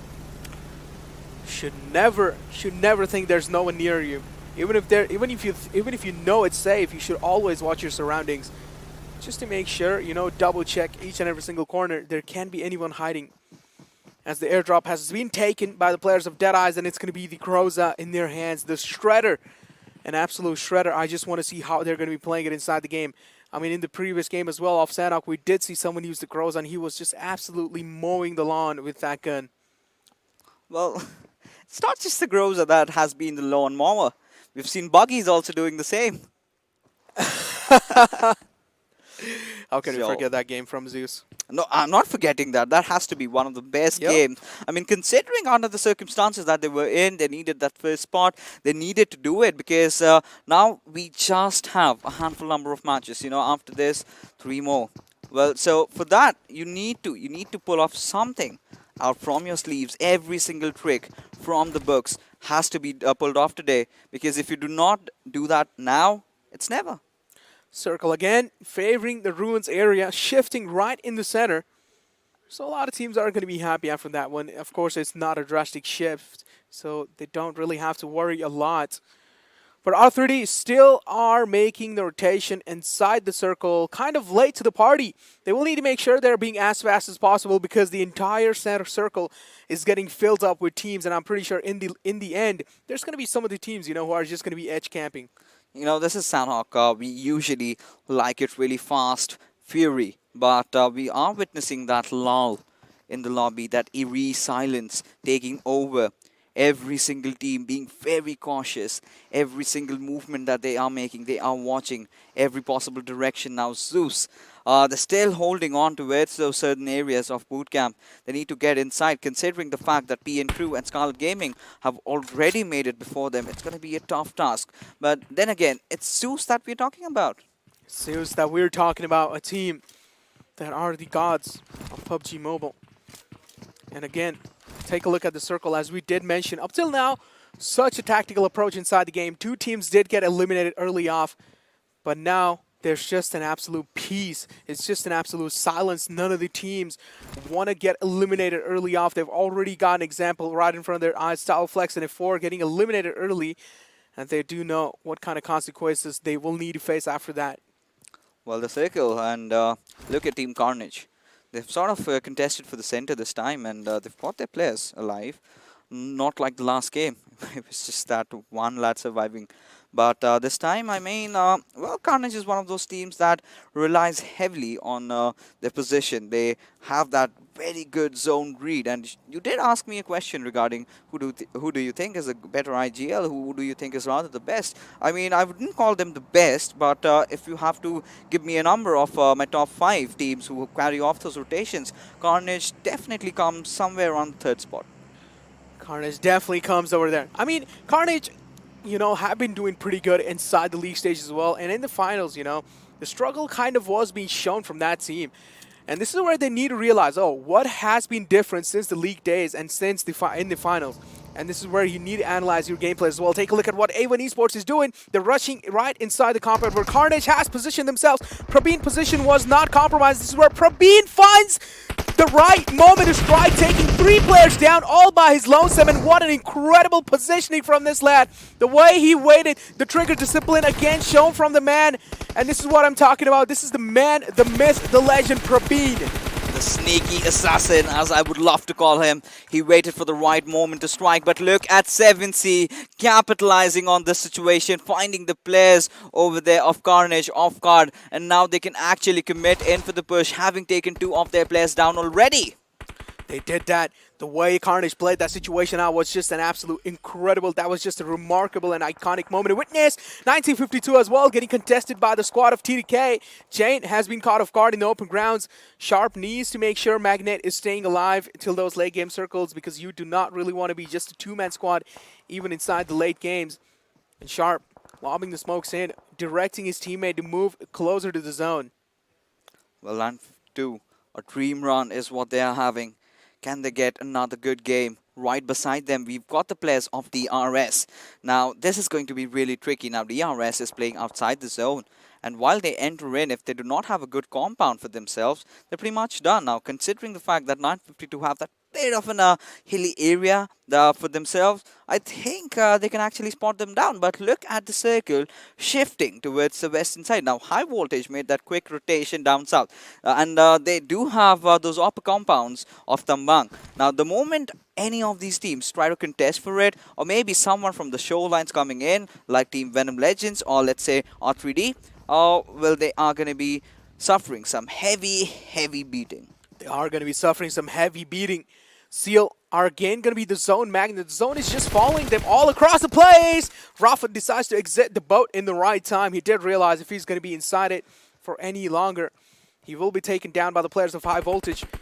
They are the fishermen and looking for the fish, searching for the fishes. They want to eat some. They're hungry. This is where Aussie is trying his best to scout the position out for his team. Venom Legends, they have tucked themselves inside those little ridges. They have tucked themselves inside those little edges. And I'm pretty sure up till now they're going to be safe. Well, they have to be. But right now, taking a look at Team High Voltage, just holding on to those shorelines. It's Aussie. He spotted the players of Venom Legends, but he still needs to watch out for R3D. Now, I do not know if he's aware about the entry that they are trying to cause, but Steel Shot and Fry Pan, well, Aussie does know there's someone in those far off rays. There is someone in the far phrase, and Aussie wants to catch someone off guard. He wants to find the opening on the players of Venom Legends. Rafat is there in the bottom lines. He wants to get a kill onto him. But Aussie doesn't seem like Rafat is going to be making any sound up till now. Take a look at Seal, how they position themselves. They don't need to move until the late game situation. As I did mention, there's just the zone magnet. The zone is just going to be following them. They are just going to be chilling up till now. Well, of course. Now we've got the players of PN Crew finally taking a few shots. I mean, 16 minutes gone. Of course, after those early two quick eliminations, not a single fight has broken out.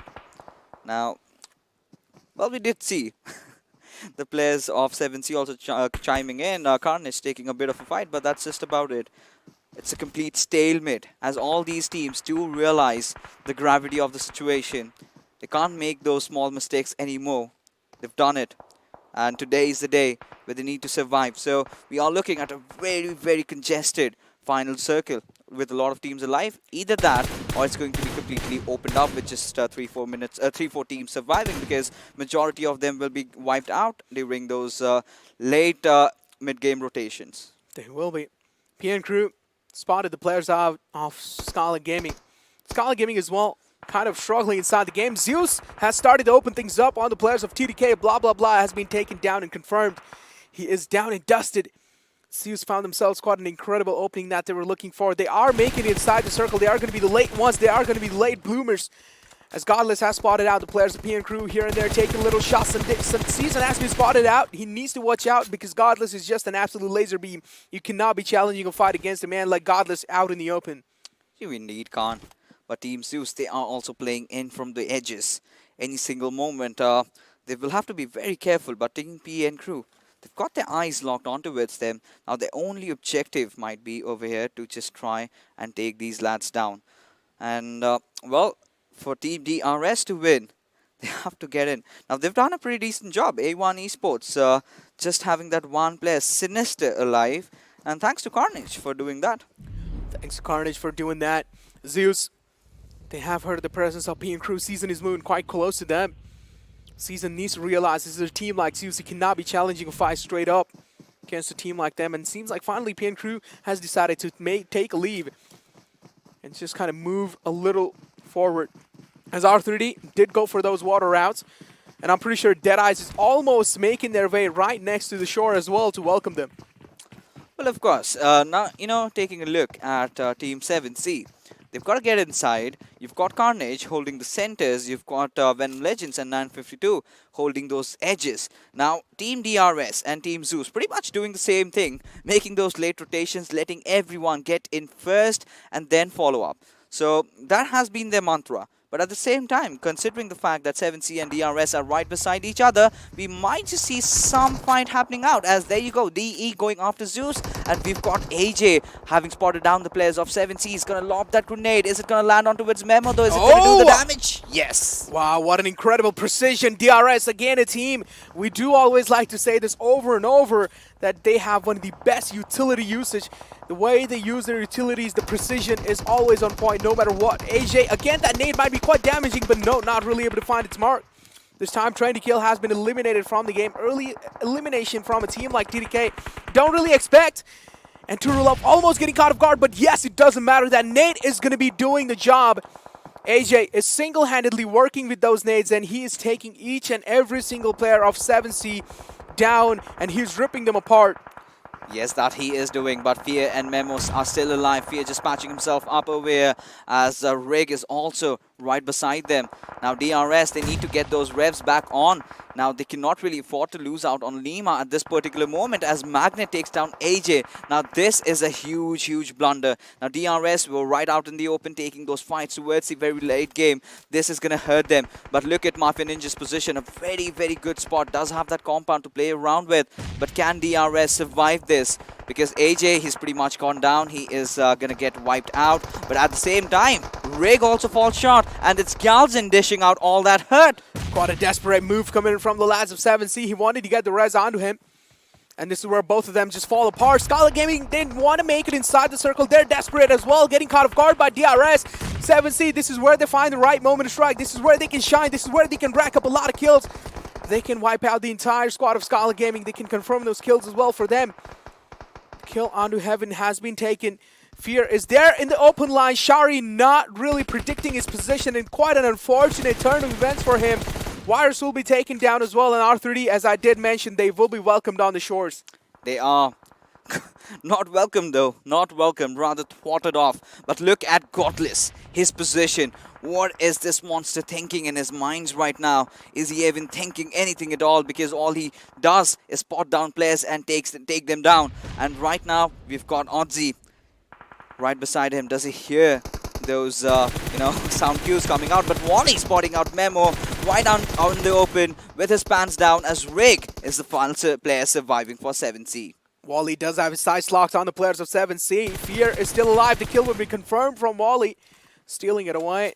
That's going to be a freebie for him.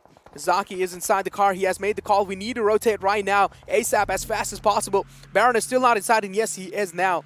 Carnage is right in their front lines. This is where Death and Destruction might just run on their car. They're trying their best to run away from them. The smoke path is there as well for themselves to provide that extra bit of visual cover. Wally, but this time they have decided to challenge the fight against the players of Carnage. He didn't really watch out for the flank. Manish shined inside that situation. Seal wants to take out the entire squad of Carnage, but Carnage up till now are looking pretty good inside the fight. And yes, they are going to be eliminating the entire squad of Seal. But at the same time have taken two of their players as casualties, but they will have to leave them back behind as High Voltage. They are doing some heavy damage, and well, two of those players of Deadeyes were actually taken by the nade. And is that a 1v4 from Assassin? Yes, it is, and he's just not gonna stop at anything at all.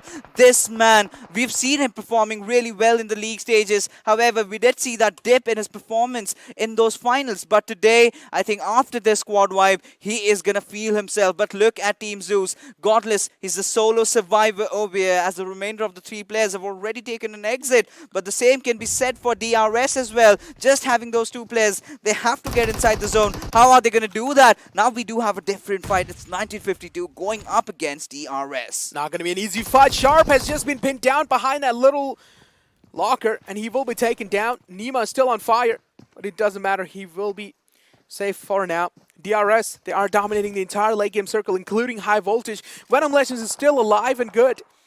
I did not really expect the initial position they had. I did not expect Venom Legends to make it out alive such late. Godless is barely surviving inside the water as well. This is where High Voltage has smelt the blood of players of Venom Legends. They want it. They want to drink it. I'm pretty sure they are pretty thirsty.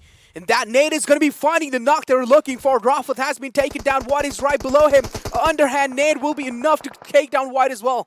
Yeah, of course. I mean, you drop that smoke, what else do you expect? The players of High Voltage, they're going to punish you. But Godless, he would want to rack up a few kills left, right and center. Would, of course, want to secure Roffits because that will, of course, earn him that one extra point. But before that, Godless gets spotted and Odzi will be the one just blowing up his head as High Voltage. What a time are these lads having 10 kills already secured. Looking very neat, looking really confident. But again, we've got the players of DRS still surviving. Now, we were talking about this. Now, if Zeus gets eliminated earlier than DRS, then DRS might just have that lead and taking this knock onto its Kuni.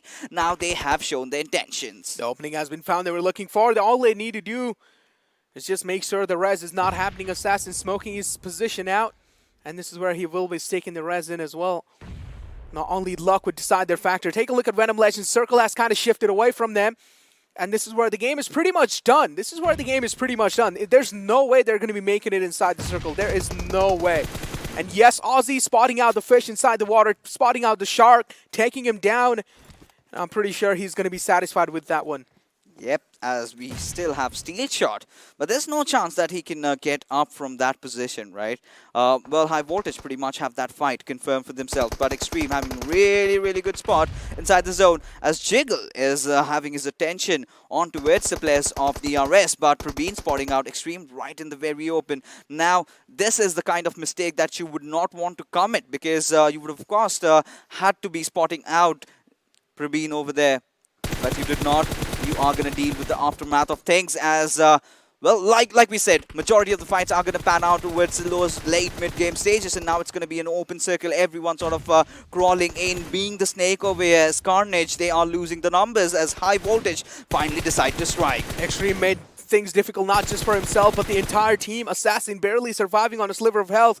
Extreme is going to be the scout over here. He wants to give the position away to his teammates. DRS are still inside the game. Prabeen as well, just prone down inside the grass. He does know this is his place where he do not need to strike.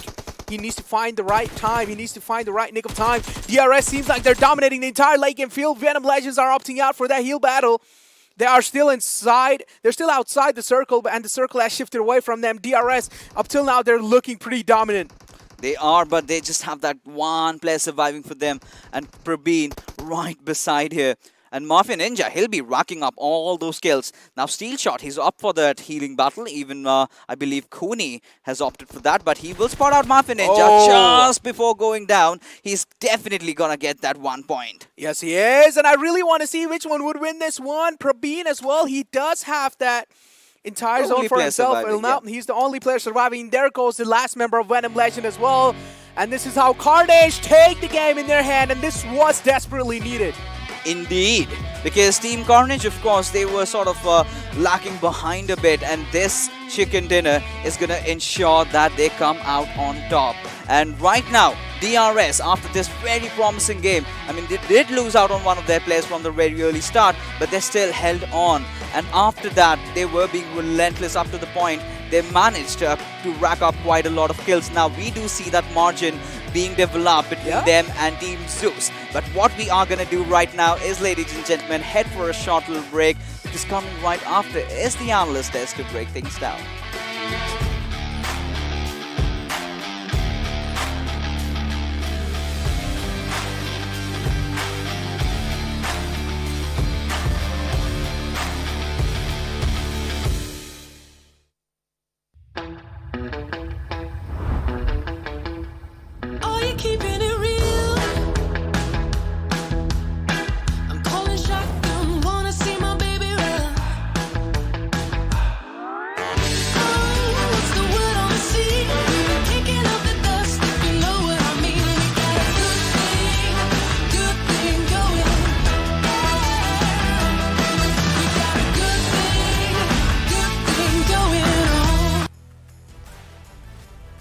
Hello and welcome to PUBG Mobile Pro League South Asia Season 3. We are in the finals. The final 4 days have brought it down to the final day itself, and it is off to an incredible start from the entire lobby. With that, it is a huge thanks to Oppo F9 Pro, hashtag Wook Up Your Fun. I'm your host, Blotto. Let's move on to Super Johnny and Ocean Sharma, our analysts.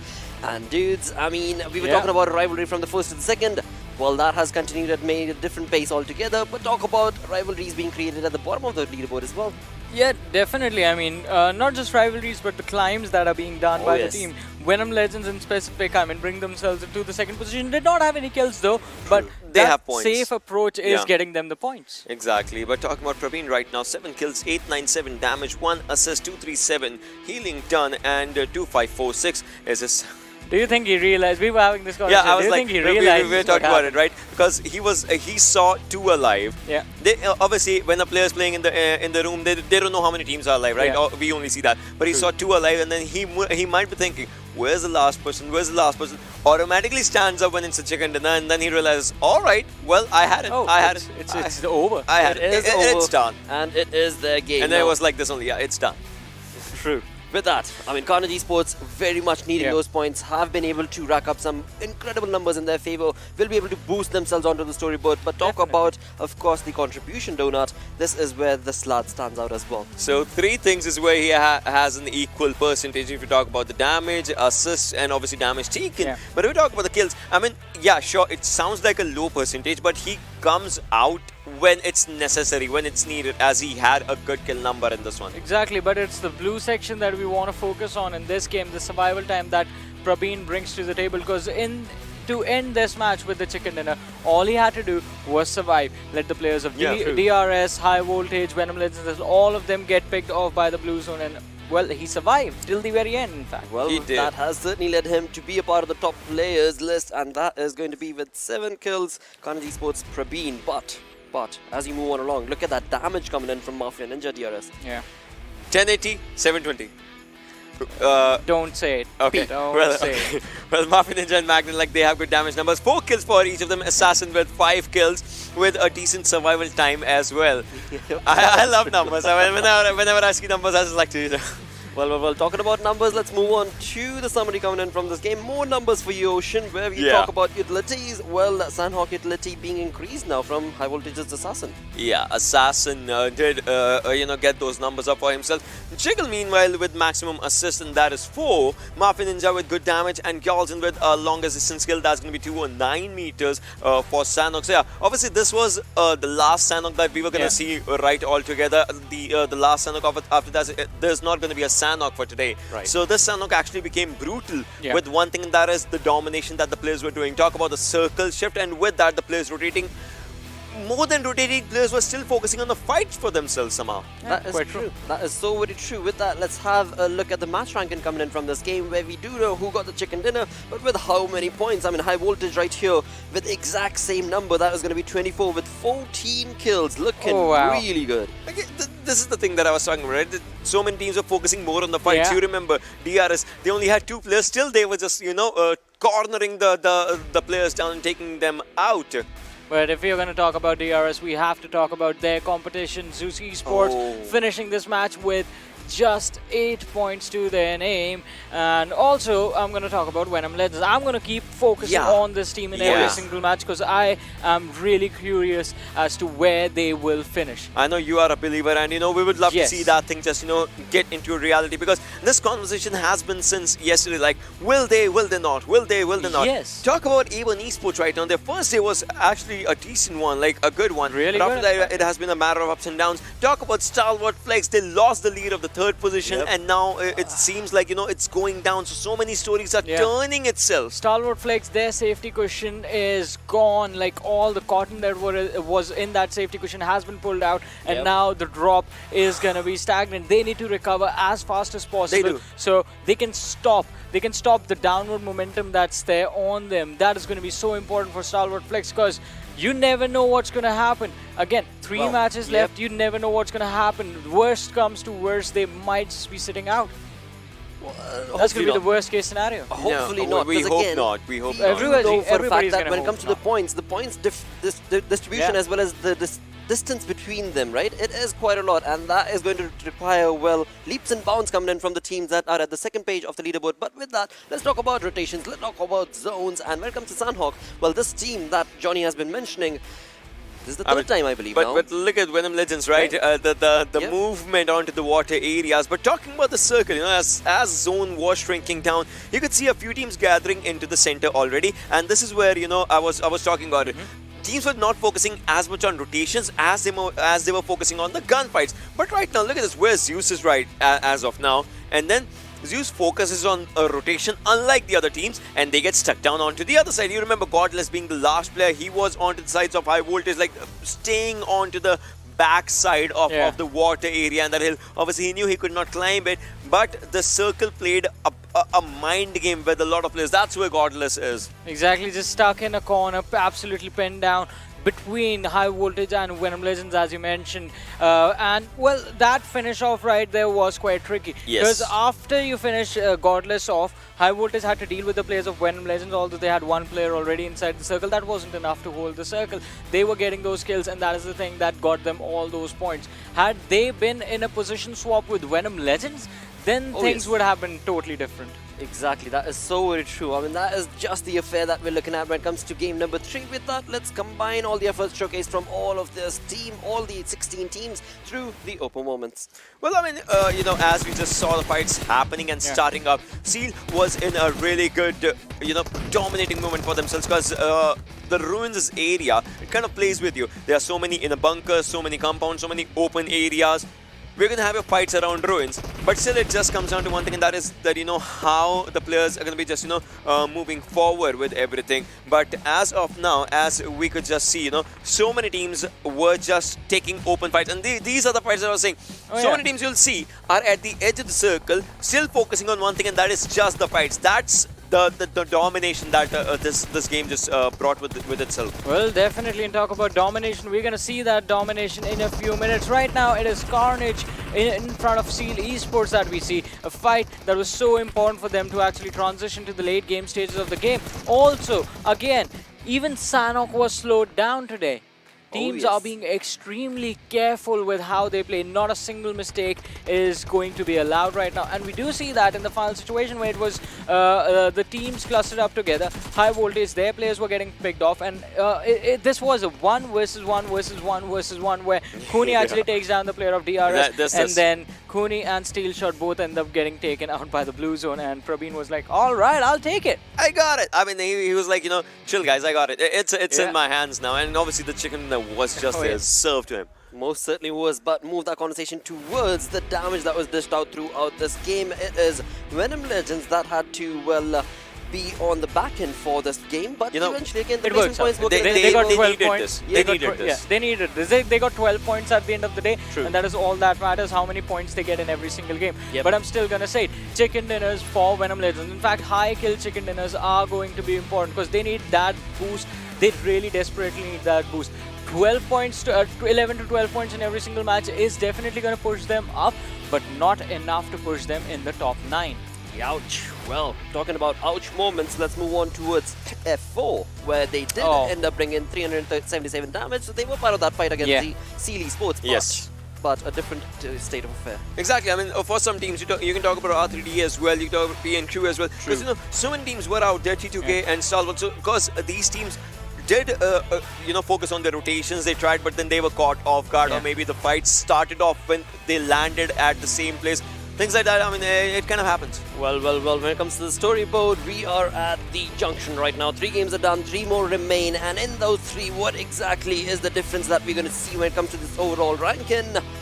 This is what I was talking about, guys. Alright, so let's ignore DRS and Zeus because that's going to go on till the end of the day, or till the end of the time, maybe, who knows. But this is what I was talking about. Third do you position see is up for contestation by any team right now. Do you see StalwartFlex anywhere? That is what I was trying to say. They were third a couple of seconds earlier. The drop needs to be stopped. Dude, that's a big ouch moment. Oh my god. And look at that. So before this game started, we were talking about this. We were having this discussion when Carnage actually got the victory. That Carnage Esports were right underneath Z3us Esports, sitting on the 10th position, high voltage right next to them. I'm telling you, this is the most mind-boggling event that I have ever seen in my entire, commentating career, analysis career. But this is the most mind-boggling. This is just the first page. Exactly, that's what I was about to say. Second page, where is it, Blotter? Well, it is about to come up right about now, where you do talk about, well, differences. You got first and second, they've got their own saga being continued on, but move that conversation from 3rd to the 8th, or maybe even the 9th, because after all, we are going to be looking at the top 9 that will be moving on forth towards the wonderful South Asia Championship. But where is it? Who is it going to be when it comes to that second page? What bigger difference have these teams made is where the question is going to be. 161 Give points. us the 9 second. to 16 is what we want to see right now. I think it's going to be more than that. I think the teams... 160, 154, 153! So, up until 20... Alright, StalwartFlex, they are in the top 9 right now, but barely by their fingernails. I'll tell you one thing, Johnny. This Sanhok did not just change the entirety of the rankings. It shook it. It shook it like an earthquake. Definitely. And talk about shakes. Venom Legends sitting on the 13th position right now. Now, alright, do you realize 118, 160, those chicken dinners, 3 matches, at least one chicken dinner with 10 plus kills and then 2 already. You're gonna say 2? Yep. Two good games. I was going to say 2 good games, top 3. 2 good games along with 1 chicken dinner. All 3 have to be good. All 3 have to be really good from Venom Legends. Dudes, this is just incredible. Incredible turn of events right now. But when you talk about the games, we've got only 3 remaining. But 3 done. Let's move the conversation towards a different side altogether. Let's move on towards Deadeyes Guys. And we've had this team perform and outperform when it comes to the lobby. Now it's time to get into an interview with Shifu Sir from Deadeyes Guys. Let's get him on board and ask him how is the journey turning out to be. Hello, thank you so very much for taking out the time, mate. It is an incredible final. What do you think when it comes to the final of this PMPL South Asia? Can you hear me? Yeah. Yes. Now we can hear you. Yeah. I mean, can you come again? I'm sorry. Yeah. No worries at all. All I was trying to ask you, mate, was that when it comes to the final day right now, the journey that you guys have been part of has been working in your favor. But now, talking about just the final day, what has your experience been based on the 3 games remaining and the 3 games that you've already completed? To be honest, like we're not playing that much good because you know, like there is lack of communication. We have Hungrybox from Bangladesh and we have to speak in Hindi, so there's lack of communication. But yeah, somehow we are doing fine and we're improving every day, every game. So yeah, let's see what happens in next 3 games. But yeah, we are ready and we're ready to rock and you know. Well, that's absolutely, mate, because there's nothing stopping you from climbing in one after the other. And you are, of course, part of that top 9, so that's working in your favor as well. But moving on to Ocean for the next question. So there's always this thing, right? Because top 9 is the most important factor right now, and you guys are there. But there are going to be some teams, when it's going to be, you know, the final game, there are going to be some teams that will try a YOLO strat, and that's like, you know, they are not going to fear any team. Maybe it's the top team or the second team, third team, fourth. There are going to be some teams that are going to just go YOLO. How do you plan to counter those teams? To be honest, we're just playing our game. So yeah, I'm not looking much into other teams' rotation and playing style. We're just playing our game. So yeah. Well, that's perfect, we'll be mate. just doing that. You ought to feel comfortable, you know, whatever game you're part of, whatever lobby you're part of, you ought to feel comfortable, and that is the most crucial thing to bring up the synergy of the team itself and the dynamic approach that you need to have throughout. But moving on to Johnny. I mean, I don't want to ask you any questions because I know the situation right now as far as the standings are concerned are really stressful, and you just mentioned the communication issue. That is one question that I had, like how are you guys coping up with it, and my question has been answered. You guys have a common language that you guys communicate in, but other than that, I just want to say good luck for your matches, and you guys are doing wonderful right now. Really good performance that we have seen from your team, a good recovery compared to how the initial days of the finals were going. Just keep it going. All the best. Thank you so much. Absolutely.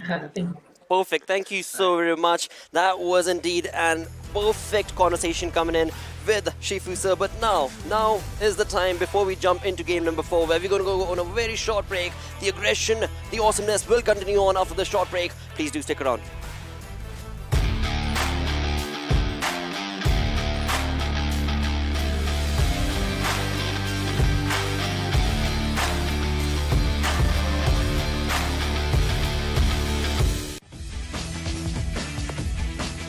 The excitement of the PMPL Tournament 2021 is starting. Watch the live stream in-game to obtain more points to redeem amazing prizes. Amazing rewards up for grabs. Tap the arrow at the bottom of the lobby to find the Esports Center. Long press to set the Esports Center as a regular entrance in the lobby. The Esports Center point system has great rewards, plentiful and diverse. Let's explore the gameplay and prizes within. Watch the PMPL tournament live at the Esports Center to win points. Tap the green present box at the bottom of the stream page to obtain points. The longer time you spend watching the live stream, the more points you will get. A maximum of 110 points can be obtained daily as point rewards. Tap the red present box to participate in the points boosting event. Come and win points to boost your favorite players and teams. Pick your favorite present. Use points to redeem the present and confirm to send the present. Present sent. You can also obtain boosts corresponding to the present. Tap the points ranking on the upper right to check the current boosts ranking. After the PMPL season ends, the top 3 players in the boost ranking from each region will obtain a permanent PMPL Season 2 outfit. Now let's proceed to the events page. You may use points earned from watching matches to place your bets to guess the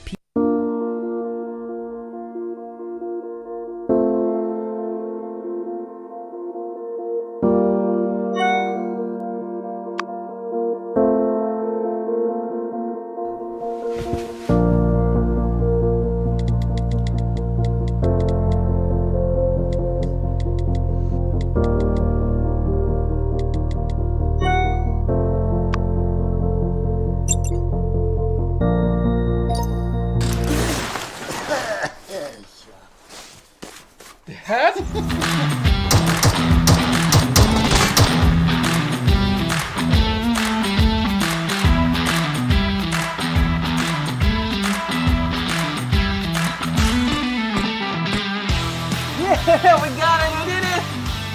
I know you'll be there for me. I'll always be here.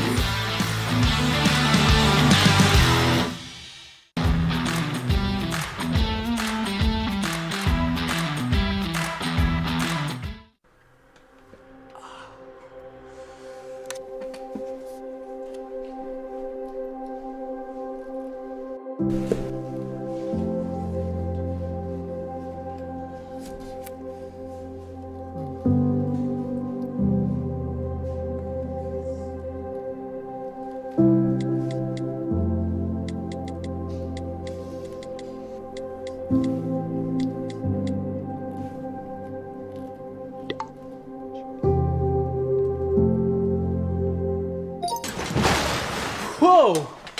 How are you?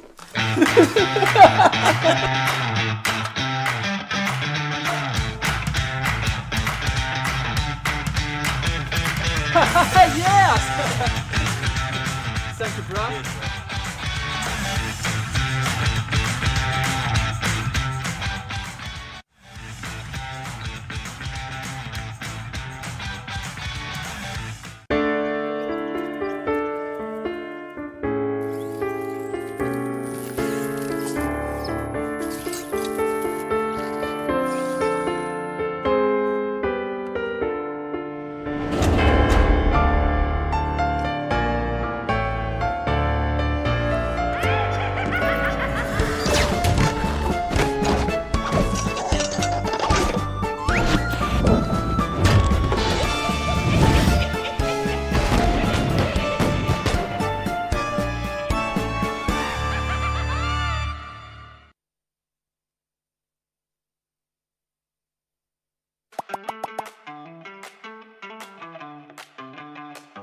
What would you be doing if you had not decided to pursue your career as a competitive PUBG player?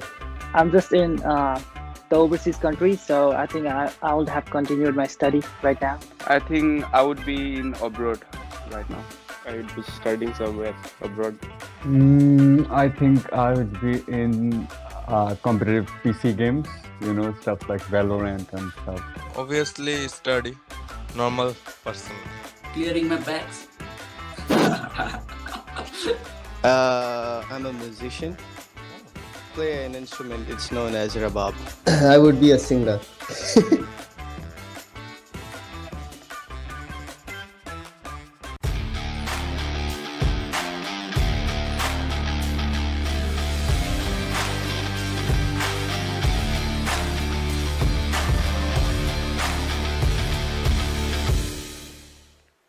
Hello and welcome to PUBG Mobile Pro League South Asia Season 3. We are in the finals and dudes, it is off to an incredible start thanks to Oppo F19 Pro. Hashtag woke up your fun. I'm your host, Brother. Let's move on to, of course, the analysts as well as dudes. Well. Yeah. The journey is looking pretty neat. It is off to an incredible start. Things are getting really heated up. What should we expect from this game now? I have no idea, to be very honest. You know, Erangel, Miramar, Erangel is what is left. Let's move on to the schedule. First things first and get that on our screens because as we just said, Erangel is where we go back to. Z3us started off dominatingly. Yeah. but they seem to be faltering down. But Erangel kind of just goes with Zeus, DRS, that Exactly. kerfuffle, right? I'm going to say the same thing. I mean, last game we saw DRS finish up a little bit better than Z3us Esports. Did not get the chicken dinner though, but they got a lot of points. In fact, double of what Zeus had. So Zeus is going to use this map to try and close out the difference. Only if, again, last time also I said this thing, right? Drop down on your Georgopol location. That will work for you. Last time what happened is, alright, they got the chicken dinner, but the zone was onto the sides of Georgopol ruins, that area, and they were on shelter. What they had to do is 1 minute 30 seconds they had to give to the loot and then rotate. Had they been inside the circle, they got 3 minutes for the loot. See, that's the conversation about the top 2. I'm gonna say Venom Legends again are gonna be in the top 4. Yeah, that has been happening. Come on, lads. What about StalwartFlex? StalwartFlex, they definitely do need to recover, and the one thing that I'm seeing that's missing from how StalwartFlex have been playing is the level of aggression that we usually see from the team. The synergistic fight approach where the entire team just sort of pours into the enemies. That is what I want to see again. Well, let's keep our fingers crossed. You guys do not forget to, of course, showcase that love for your teams, because it is turning out to be an aggressive evening. With that, let's get moving along with game number 4 on Erangel. And once again, it is going to be the boys in pink to take us through this game. It is going to be the smart lads, Play, and, of course, XP. Thank you, Blotter. Thank you, Johnny. Thank you as well to good old Ocean. Almost forgot him, but I won't. I pretended to. Well, ladies and gentlemen, halfway through, final day.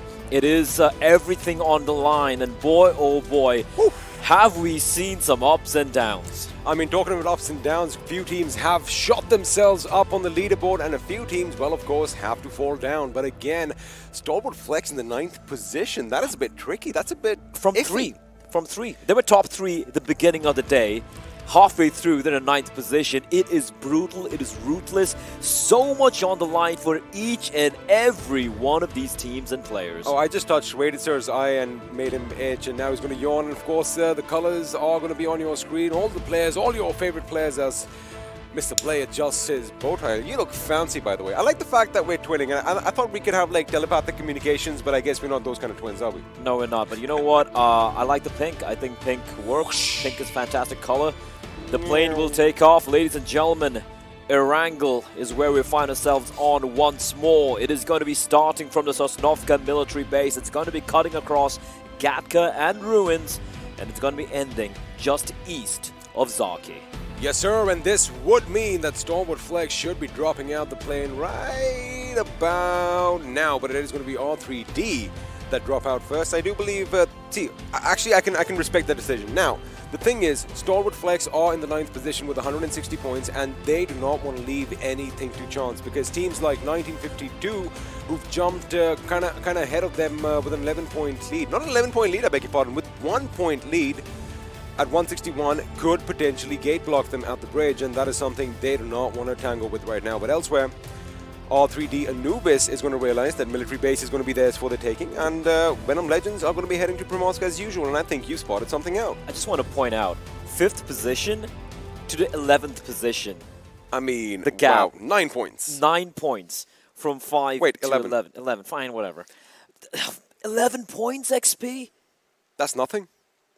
That is nothing at all. And even look at A1 Esports. Venom Legends have jumped up quite a bit as well, coming to the 13th position with 118 points. But like we said, any good game can take them all. And Seal are going to be falling behind with 154. And look at the circle. It is something that you and I have seen over the last few games. I'm sure all of you watching at home have experienced this as well. And right in the center is going to be 7C and StalwartFlex. Now, we did say that, they aren't taking any chances. However, my question is, could that be throwing their game off? It could be, right? Like, they're playing very, very different from how we've seen them. Especially in Erangel, it's so very evident that they have completely changed their approach altogether. They are opting not to head towards a military base, which is somewhere where they've found success time and time again. Maybe, like you pointed out, XP, maybe they are wary of 1952 kind of thwarting their plans, maybe potentially just camping the bridge, taking them on down. So it is something which is curious. It is a little worrying as well if you are a fan of this Pakistani team, who I am of. I really enjoyed the way they play. But right now, it is looking pretty tricky indeed. However, they're still not out yet. 9th position means they can still qualify. But 3 chances are there for them to solidify their placing in the top 9.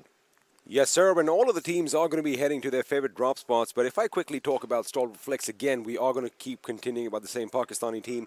Reviews is all the way down south, pretty much just a few hundred meters away from 1952, in fact. And we might see some action as Blade. Here's something nearby, and he's running to see what all that commotion was. And the commotion was Snipe YT, who once again, we're going to find in a similar situation. Shots have been fired. In fact, he did take a little damage. But Carnage Esports, we know that they'd love dropping around the ruins and just north of the river near Rozhok as well, which is something quite interesting. Again, a little deja vu moment for Snipe YT here. Snipe YT is basically the recon guy, right? The reconnaissance guy for the side of Carnage Esports. And I'm honestly, I mean, we were sitting back and watching these games, and we were just like jaws agape, looking at how far Carnage Esports and High Voltage managed to catapult themselves away on top, right? Fantastic show in the past couple of games. Now they're down to the home stretch. The thing is, can they get over the finish line? I think, well, our questions are going to be answered sooner or later, but I'm concerned about CL Esports. 10th position is not somewhere where we have a look at them, on any leaderboard. After all, they are a hard-hitting team. Now, we did bring this up earlier. The fact that they are going to be playing a little defensive is going to be something that is going to throw them off their playbook, because they were a team that, go out and try and get all the kills, as does Z3us Esports. Now, Z3us Esports is going to make sure the gap between 1 and 2 is not going to be so much, because DRS has 245 points and Z3us have 237. So that gap is going to dwindle in the games to come, and maybe we just might see someone topple the Real Soldiers. But the Real Soldiers are looking comfortable in Yasnaya at the northeastern edge of the circle. And looking elsewhere, things are looking good. T2K have Milta and the farm to their cells, should they wish to gather some more loot. As far as action goes, Blay, I guess we might have to wait, but wait a second. StalwartFlex could be heading towards Skylight Gaming. That could be interesting. Skylight Gaming languishing in the 14th position. 113 points. These finals haven't really gone their way. They're looking pretty solid during the group stage, though. 7C, however, they're not a sort of team who's going to be getting multiple chicken dinners, but they have been one of the most aggressive teams we've had so far, which is not a Mongolian team. They surprised us yesterday. I mean, we were like, wait a second, what's happening here? On day 3, they showed up with pretty much their guns blazing and mowing down the opposition like a lawnmower to tall grass. But however, it is a little different story today. High Voltage on your screens, ranked 6th. Incredible. 162 points, Play. Incredible. Just trailing Carnage by 2 points. We're on 164. Then you have 1952 on 161. 7C on the 161. And StalwartFlex closing out the top 9 on 160. Again, reminding all our viewers who are probably tuning in, who probably don't know how the finals are going to play out. Yes, there's a lot of money these teams are playing for. However, what matters more is qualifying for the next stage, the finals, which is going to be taking place next month. And only 9 teams out of the 16 in the server here today are going to be making it, which is why it is so very razor thin, the margin between these teams, especially between the 5th to the 11th position. A1 Esports, 12th position, 120 points. Again, it isn't over for them yet, because we still have 3 more games, including this game, 3 more games for them to make a little bit of an impact and, climb up higher on that leaderboard, because we did expect a lot from this team. They are one of the most consistent teams, especially throughout the tournament. Maybe not so much in the finals, but throughout the tournament, I mean, they did finally get those chicken dinners, and we were all elated. I'm sure there was a lot of celebration that took place at the boot camp as well, or wherever all the players are. But they need to step up right about now. Oh, wait a second, what? Edgar? Was that a... That was a self-nade. I think he took out his teammate. Oh, was it? Okay. Maybe they disagreed on something. Yeah, it was Edgar's nade. Oh, the thing is, he's trying to take out the virus. He's trying to be... you see. Is Edgar wearing a mask? He's right next to a virus. Oh, definitely.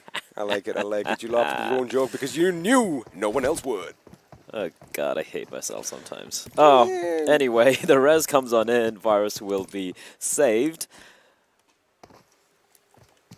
I do believe we are going to see some action breaking out at Rozhok sooner or later, because Deadeyes Guys, now we know that they love dropping at that city time in and time out, and Carnage Esports are going to be heading in that direction, and High Voltage are going to be coming dangerously close as well. Now, Venom Legends, I mean, we were talking about them. They did jump 3 positions to be sure. I think they are going to be at 118 points in 13th place, trailing A1 Esports by 2. So again, they need to go out. Yes, you do want to play for placement points. I do understand that. But again, you've got to get those kills because 1 kill equals 1 point. And every single point matters, Blair. But now, as I have a look at the circle, Venom Legends are going to be outside. And not a big problem for them coming in. But R3D Esports, they are taking their sweet, sweet time. Probably anticipating someone might be waiting on the other side of that bridge. I mean, makes sense, right? T2K usually would be waiting towards farm and Milta, and considering the first zone does cover farm, it's a very real possibility T2K could be waiting. However, unbeknownst to R3D, T2K have pushed further into the interiors. As we have a Mark 14, and of course, Godless is like, oh baby, level 3 goodies, there we go. And there's going to be an extra level 3 helmet in that drop for one of his teammates. So basically they are going to be kitted out to the guilds. And with that Mark 14, you know, it is one of the most versatile weapons in this game. You can use it for long range peppering of your enemies. Or if you turn that bad boy into full auto, it could be problematic. But what's problematic is the circle. I think Rozok is going to be the center of attention as R3D are finally making their move. But from north, it does look like F4 are going to come down just a little southwest, so we might see some vehicles moving the distance. The question is that going to spook them?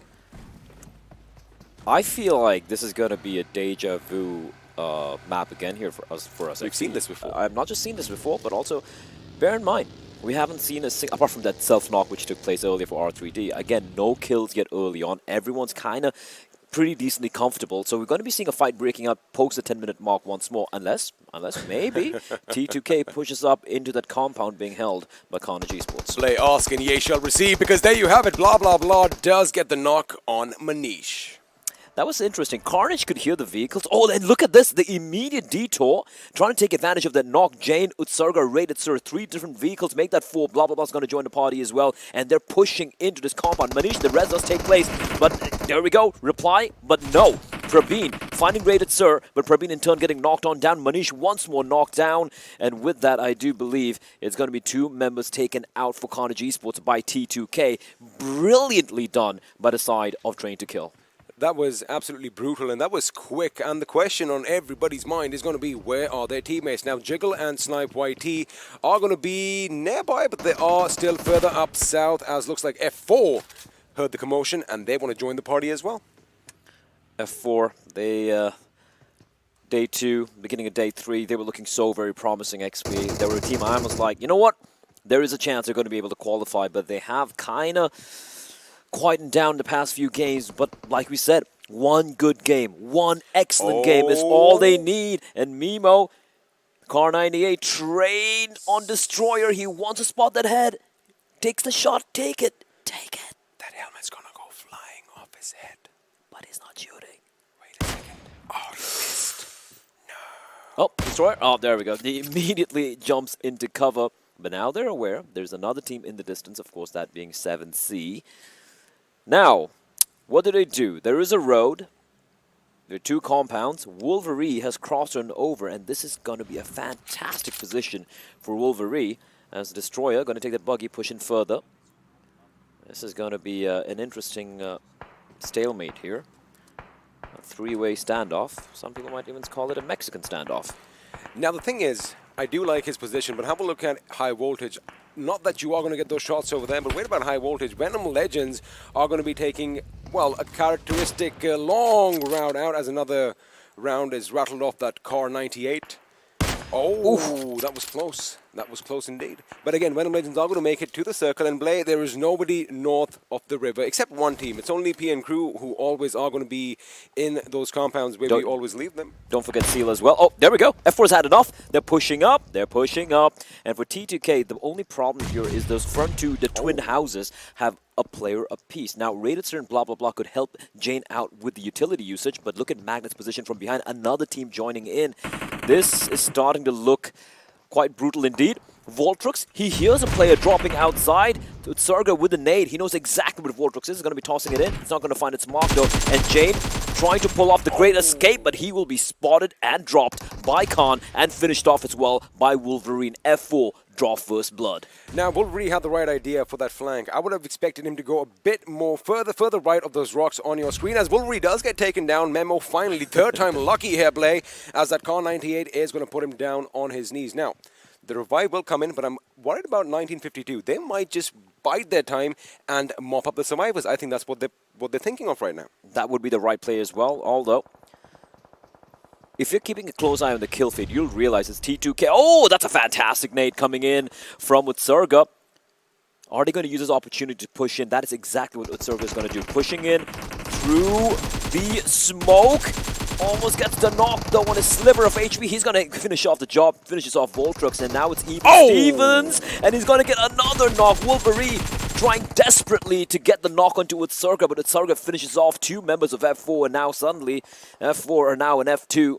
Destroyer and Khan, man disadvantage. Nade sailing in, taking a chunk out of Destroyer, and suddenly the Hunters have become the hunted, blah, blah, blah, cowering beneath that barrel.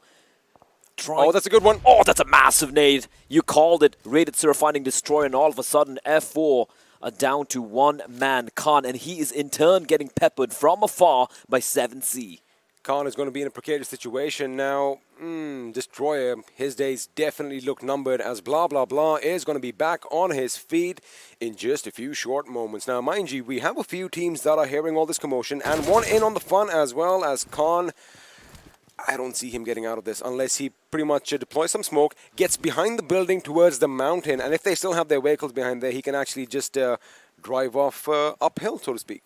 Problem is, uphill. I just spotted another team uphill there. And finally, T2K, they've healed up. They know where Khan is. They want to finish off the job, but they need to be wary of the fact that 7C have eyes on them. As 7C Mimo with a Car 98, he's going to get a knock. And StalwartFlex unleashing a flurry of bullets in the direction of 1952. Sharp will be knocked down by Crypto and finished off by Reviews. This man down for 1952. For StalwartFlex, Uzum being knocked down, but the rest should come on in. And Wally is playing a very dangerous game here. He's going to go on past Venom Legends and PN Crew. And Wally, how is he still standing? I don't know, because Zake in the meantime has been knocked on down. Munu was almost getting knocked down as well, as he was going to go on Venom Legends' position. But look at Season. He does have that high ground. Oh, some nice reverse parking skills here by Void. And that revive is going to come true. Now, Steel Shot, wonderful idea. He's going to come and park his car right next as well, making sure they have a little bit of a barricade. Or maybe he's just going in for the kill. I thought he was just going to try and run them over, maybe take a leaf out of Zol's playbook. Out in the blue, they need to make a move. Do seal. And now Venom Legends from afar getting shot at by PN Crew. As you pointed out, Munu will be knocked on down by Raffet. Fantastic work. And now Zake, he's got to abandon his teammate. Munu will be finished off. And Seal, I do believe, are down to a three-man crew. Zake might be able to pull off the great escape here. I'm not too sure. Frypan trying to take a knock on his Sundash, but he in turn is taking a lot of bullets. PN Crew's positioning right now is just amazing. Have a look. They are split in twos, and they have the high ground. One in the building and one on the mountain right nearby. Khan, that's going to be a dangerous grenade. However, it's on the other side. Sinister is going to move in. Khan is spotted. Khan is shot, and Khan goes down. A1 now having to go up against T2K. F4 will be eliminated once more. And I got to say, XP, I wanted to believe in them, but it looks like I don't think 2 games are going to be enough, looking at how some of these other teams are playing. Looking at the circle, it's a Rozhok play zone. It is going to be Rozhok. Now, this is where Deadeyes Guys should be shining. But right now, I'm going to hold on to that because Zeus are picking a fight with not one, but 2 teams. And Carnage Esports, remember, they still have 2 members alive.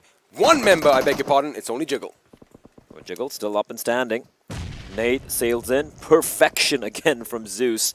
They're going to take down the member of StalwartFlex, leaving Reviews all alone. Bear in mind, 1952 have only 2 members alive as well. Magnet and Tofik. Tofik nowhere to be found, and Magnet's going to immediately run for it. Let me paint a picture over here. Now, Zeus have their backs to these houses, right? Although DRS is further up on higher ground where that warehouse is, they are not going to be able to spot them. So they've deployed that smoke grenade to make sure Deadeyes Guys have no angles on them. Again, really intelligent gameplay coming in, as they are pretty much going to wipe out StalwartFlex one by one. Magnet and Jiggle kissing distance in the bathroom. Magnet with the pre-fire, but reaction speeds of a god. And look at his HP. Look at his health. A sliver of HP is what Jiggle survives on. And with that, he will keep the hopes of his team still alive. Meanwhile, A1 Esports are getting obliterated by the side. I do believe that was Skylight Gaming, and they just got wiped out. Wow. This is what's happening today. So this is the pattern on the final day of the PMPL Season 3 Finals. Now, people are going to be taking it slow. All the teams are taking it slow, but someone who isn't taking it slow is Memo, who I think was kind of ticked off by us saying that the Car 98 shots did not connect because he just took someone down with a headshot as Zake comes under fire. Again, PN Crew's positioning is just phenomenal play. Phenomenal indeed. And now exchanging long-range duels with the champions right now, the current champions. It's of course DRS, the real soldiers. In the distance, Galzen, he has an inkling where Wally is. Crosshairs trained. That warehouse is providing so much cover for the side of DRS. They have so much space to work with. DRS's position is also amazing because they have the highest ground as far as Rozhok goes, and they can basically keep a 360 vigil all around them. However, you got to remember one thing. Rozhok belongs to the Deadeyes Guys, and they know every single nook and cranny. They know the ins and outs as a vehicle is going to be coming in the crosshair, and shots are going to be fired. T2K finally moving into the circle. They took the sweet time, and now the three-man crew of Train to Kill with Surga, blah, blah, blah, rated Surga, zigging and zagging, trying to avoid the bullets, and here we go. Look at this. Mimo, Skylight Gaming, High Voltage, Deadeyes Guys, and Carnage. I counted 6 teams there on my screen. And Joker, he's trying to keep the rampaging members of Deadeyes Guys at bay. Mimo, from around, being very sneaky.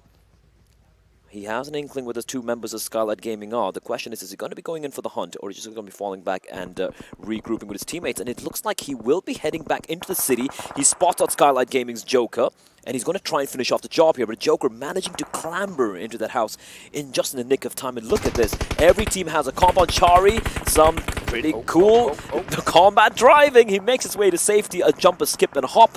And for the time being, Skylight Gaming will survive. Now, PN Crew are outside the circle, all except one person. Legend has found his way in. He swam across that water as Baron is going to be on the other side of the bridge. We might just see a little bit of fight breaking out as Venom Legends are going to be coming in towards the circle as well. Now, they are going to be the only team that might just position themselves north of that little river, as now High Voltage are going to come in on Skylight Gaming's position. Joker and Chari could be in trouble.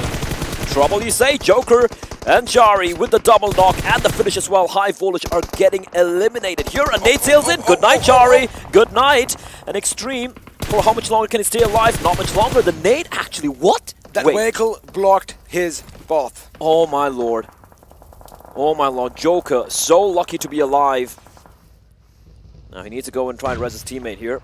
As Aussie, last man standing for High Voltage. He knows there's danger nearby. R3D, utility being tossed uphill. They don't know where he is. The problem for Aussie is, XP, even if he gets a knock, the trade has to be immediate. Will be immediate, but he can catch Anubis off guard because the rest of them are in their vehicles. Anubis, no idea. Aussie slowly creeping on up, creeping and crawling. I think he spotted the buggy as well. He knows that they are going to be coming, and there you have it. The cars are going to be driving past. Anubis is left behind. He knows it now. He gets up, he shoots, he does connect, and down goes the God of Death. And with that, High Voltage are going to secure at least 1 point as far as kills go. Meanwhile, Deadeyes Guys unleashing pain upon everyone around. They can hear a vehicle that's rated sir in the distance driving off. And Deadeyes Guys, they realize they didn't want to stick on around. They don't want to. As Suyok's going to spot out rated sir. And Deadeyes Guys are everywhere. They have eyes in every single direction. Another knock takes place. T2K with Sarga going up against 7C. And with that, they will fall. And Train to Kill will be eliminated. Now DRS, they are besieging this position of PN Crews. A nade sailing in. Another nade. That could do the deal. That could get a knock and a finish. But no, it won't. It almost finds them. And Killer has a lot of work to do to keep DRS at bay here. This is going to be a bit problematic as the revive does come in. Season is going to be back up on his feet. Now that vehicle is going to be destroyed. I like the fact that they are now going to deploy some smoke grenades towards the eastern aspect of their position right now. And they are going to need to basically go towards Seal's position. That is the only thing that is going to help them out. Have a look at Killer YT. He is aware that grenades are going to come in, but again, they are going to get shot at the moment they go over that little rise. But it's not only PN Gru who's going to be shooting down on DRS. Z3us Esports are coming in the fray. Here they come, but they're going to get knocked down. Legend putting a man down to his knees, but in turn, PN Crew DRS continue to harass them. Sandesh is bleeding out. He needs help real quickly. His Venom Legends will also be eliminated. Now Zeus finally starting to show what they're made of with a knock. So far Zeus only have 2 kills. They've lost a player already. Molotov being tossed in towards Season's position. He could burn alive here as Wally from Seal is going to finish off Sandesh. Things are not looking that good for PN Crew at the moment. Down to 2-man squad. These 2 players are the only 2 players still standing for PN Crew, and they're pincered between the Mongolians and the that's a good Seal. one. And the nade is massive from PN Crew. You thought they were trapped? No. They were not. A second follow-up nade, and Seal will be swept out of the server. Sit down, son. PN Crew, they're not quite done yet. A 2-man crew, but they're still alive and kicking, and now they have to go up against DRS, who are a 3-man squad. It's a 2v3. Killer spraying it through the smoke, dealing so much damage to the DRS as Carnage will also be eliminated in the 10th position. And DRS, they get the knock on the Season, but Killer is still alive and kicking as Zeus are now going to enter the fray as well. Let's let the dogs of war. This is chaos right now as bullets are going to be fired all over the place. Bodies are going to be dropping as DRS are pushing in on Killer's position. AJ is going to be dangerously low to getting knocked out. However, Nima is going to come in from the right flank. He knows. That sound cue has been given out, and Killer's grenade skills are just phenomenal. He knows, and Killer, he is so precise over there. Look at him knocking out the tires so that Nima doesn't have an angle onto him. And Killer, he is being hunted, he is being hounded, but he's not going to let go. A nade comes out at the worst time possible, and a perfect peek from AJ. The timing couldn't have been better. What a valiant effort from Killer to try and stay alive, but in the end, PN Crew will fall. Yes, sir. 6 kills to their name. Not a bad outing, but now Zeus's position is going to be threatened by 7C, who know they need to make it to the circle, but Godless could be in a wonderful position to surprise them. Mind you, StalwartFlex are still in the game. Review still alive and kicking. Oh, the MK. Such a threatening sound. Loud, clanky, terrifying. As Zeus, they are getting besieged by these HEs. Bombardment from the side of Skylight Gaming as well as 7C. And Skylight Gaming nades are not that good. They're not able to quite enter those windows. And in the meantime, with a little bit of lull in the action, Abel has managed to heal himself. Now, never mind. The follow-up nade. Well, Icy gets knocked out. And look at the push. Look at the push coming in from 7C. Fear is going to enter the fray. Another nade being tossed in here. But Nemo getting shot at from afar by Godless with that Mark 14. Now, that is going to basically thwart their attack, thwart their aggression, basically going up the stairs right now, as it does give Icy enough time to be revived. But oh my goodness, Heaven X with a perfect grenade. I think he is going to be a bit disappointed with you, as Godless is going to try and do the same. It does damage them. Now expect some teams to be coming in. Oh, Abely is going to be burning to a crisp right now. But Icy needs to make sure he passes himself up before he goes in for the revive. Someone... Oh, look at Fear. Look at Fear. He wants to push it up. Icy keeping him at bay, but Abel... Mr. Abley bleeding out. Godless needs to go big here. The nade could be massive. Oh, the nade could be massive. The nade could be massive. And indeed it will. Nemo with the fall. And now it's a 1v1 duel.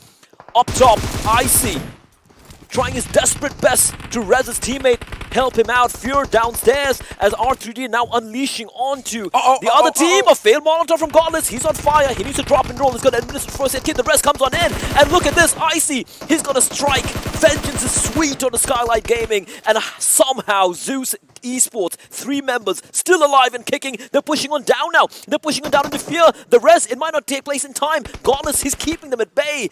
He's keeping the way with the Mark 14. The rest comes in. Will Abel get the knock though? He's pushing on up. Out of the blue. He spots the player. He spots him out. Gets the knock. Another player still standing for 7C. The trade does take place as Fear is going to get the knock. Fear looking for more. Gets a second knock as well. Fear.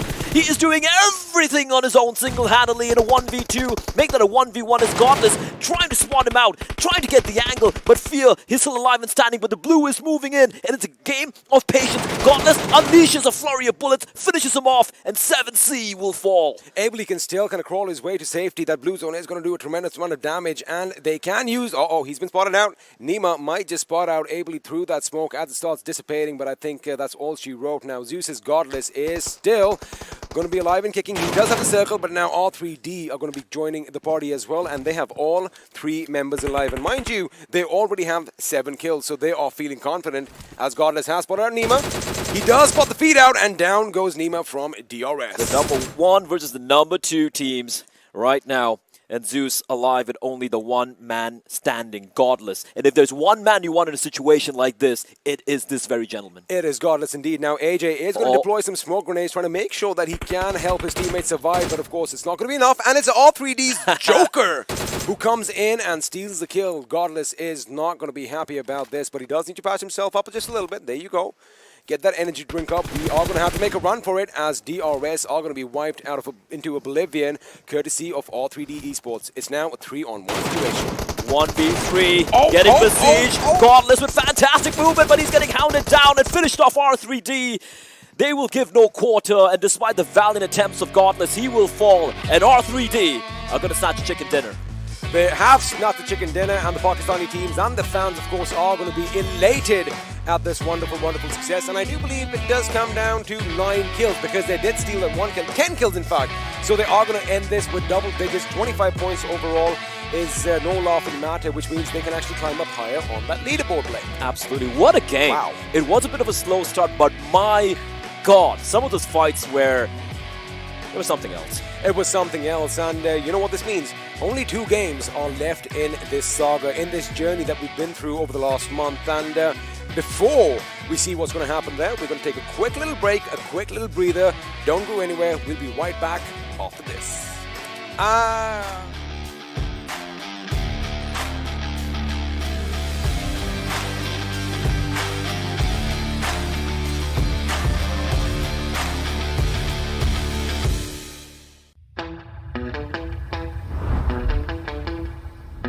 Keeping it real. I'm calling shotgun, wanna see my baby run. Oh, what's the word on the sea? Kicking up the dust, if you know what I mean. We got a good thing going. We got a good thing going on. Hello and welcome to PUBG Mobile Pro League South Asia Season 3, and it is a huge thanks to Oppo F19 Pro hashtag Wook Up Your Fun. We are in the finals. We've got 4th game done, only 2 more games remain, but talking about the 4th game, once again that rivalry continues on, and it is going to be a close-knit affair when it comes to these 2 teams, but there were so many other teams that did outperform the competition. Let's move on to our analysts and ask them what do they think about this game. Well, I would say, you know, DRS versus Zeus is a different El Erangel right now going on. It's El Erangel, I love that name. in its own sense. Yeah. Well, Joker from R3D, 4 kills, 738 damage, 2 assists, 234 healing done. Yeah. With the survival time, that was obviously the end of the game. But talk about it. First position, second position, again, it's...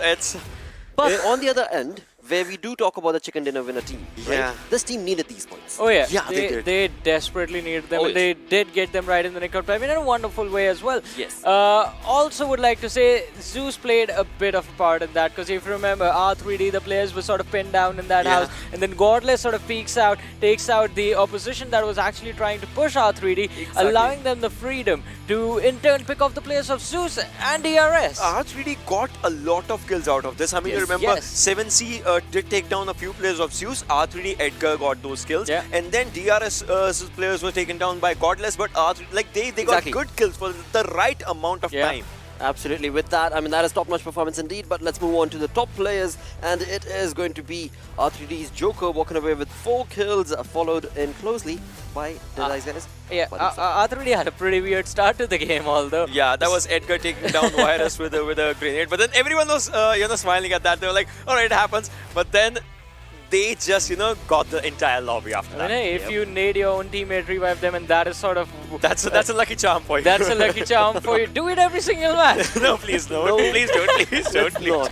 Let's not boost Imagine the next game we see everyone just taking nade and just running behind their teammates. But then the question becomes, who is the lad who gets knocked out? Yes, that is true. That is going to be... Again, there are only 2 more games remaining. Yeah. But let's complete this game's stats. Of course, let's move on to the match summary coming in from this game, where it is once again R3D's Virus with the highest skill coming in from this lad. So 7C needed those utilities, right? You remember when it was a smoke that they just did just to get out of that area. Plus, they knew like there was a team right next to them. That was Zeus, obviously. So many utilities being used in that one house, from the lower ground to the upper ground, from the upper ground to the lower ground, just so that the fights can not even dish out, can actually buy them a few seconds more so that the revival might. Those things were crucial at that moment. Most certainly were, and with that, we are talking about how many kills, how many points is R3D going to be walking away with. Let's move on to the match ranking to find out. It is 10 kills to this team with 25 points, but... I mean, they need another performance like this if they want to propel themselves to a better position. But then Z3us Esports comes in with 7 kills, the second place finish, and 19 points in total to the 12 that their personal competition, their personal rivals, DRS Gaming, have just 12. 7 points difference out of this game, and DRS was actually... Yeah, exactly. There was an 8-point difference before this one. Exactly. So that just gets me to one question. We have, I mean, obviously we'll be seeing the schedule again, but we have to see how they play the next Miramar, because Miramar is something that Z3us was just, on a different level. But right now, F4 again, we saw F4 just getting up really good on the second day, but now this is how it is. Carnage, talk about a team that, we were talking about that they are moving forward, and Venom Legends. We were hoping for consistent plays. Exactly. Venom Legends, they take a dip in this one, but not just them. StalwartFlex again sitting on the second page of standing, not enough points, along with 1952. But 1952, they have the opportunity. They've already propelled themselves into a safe spot. Absolutely. So they just need to keep that going. Well, keeping our fingers crossed for that, but talking about the zones, the rotations coming in from this game, let's have a look at the zone analysis to find out which team actually were caught off guard. None. So this time Z3us dropped down to their Georgopol location, right? Oh yeah. And there has been a record, ladies and gentlemen. Z3us, their record in Rozhok is actually, they lost one fight and that is the previous one. Otherwise, where have been the last circle fights for Z3us, they have won those. We remembered, we have seen those against High Voltage. We have seen those moments against other teams as well. But now the most important thing is look at where DRS was, and they had a proper area. DE also has Rozhok for themselves, so they did not rotate a lot around these areas. But Z3us, as soon as they entered 7C, once they also entered to the close proximity of Z3us, that's where you'll see so much fights happening. Exactly, that is where, 7C is the team that caused a lot of trouble for Z3us Esports. Ably and IC, we remember seeing them pinned down for so long.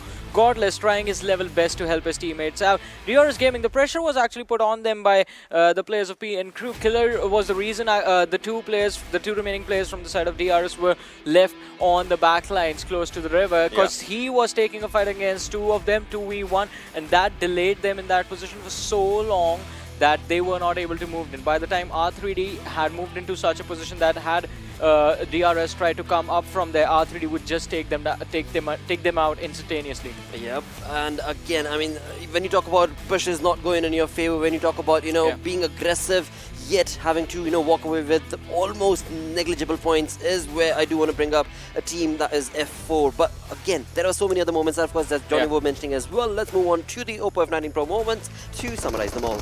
Exactly, and starting things off, the fight that Carnage Esports were taking, quite an impressive situation they had themselves in. And as you were mentioning, F4, this time a valiant effort from the side of F4. They did get the kill from the players of T2K. They were trying to make the push, but T2K just being themselves, just take out F4, take away the compound as well. And this was a reverse charge, because T2K, they were hiding in inside the storage area, and then they came to the apartments where the players of F4 were. Yeah, they had a really good, on their own ups and downs. That's where the fights were just moving forward.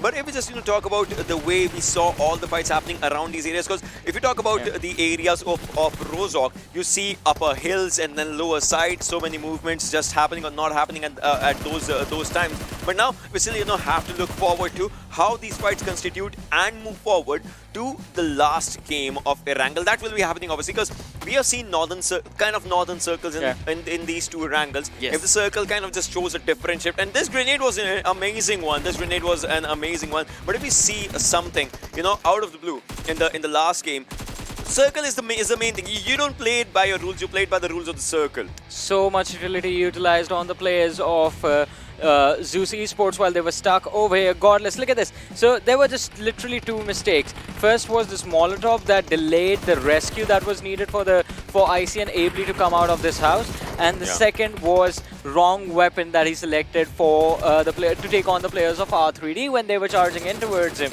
Had it been the DP, he could have easily taken DP and down Red those Dot. players. Yeah. DP and Red Dot obviously it would have been obviously he was trying to do the damage, but the Yeah. thing is doing the damage, going into the cover, doing the damage, it kind of It's just hard. plays It's with hard, your yeah. mind, yeah. And plus MK kind of gives your location. If you're in Rozok, the sound gives your location to the school area as well. It's so loud.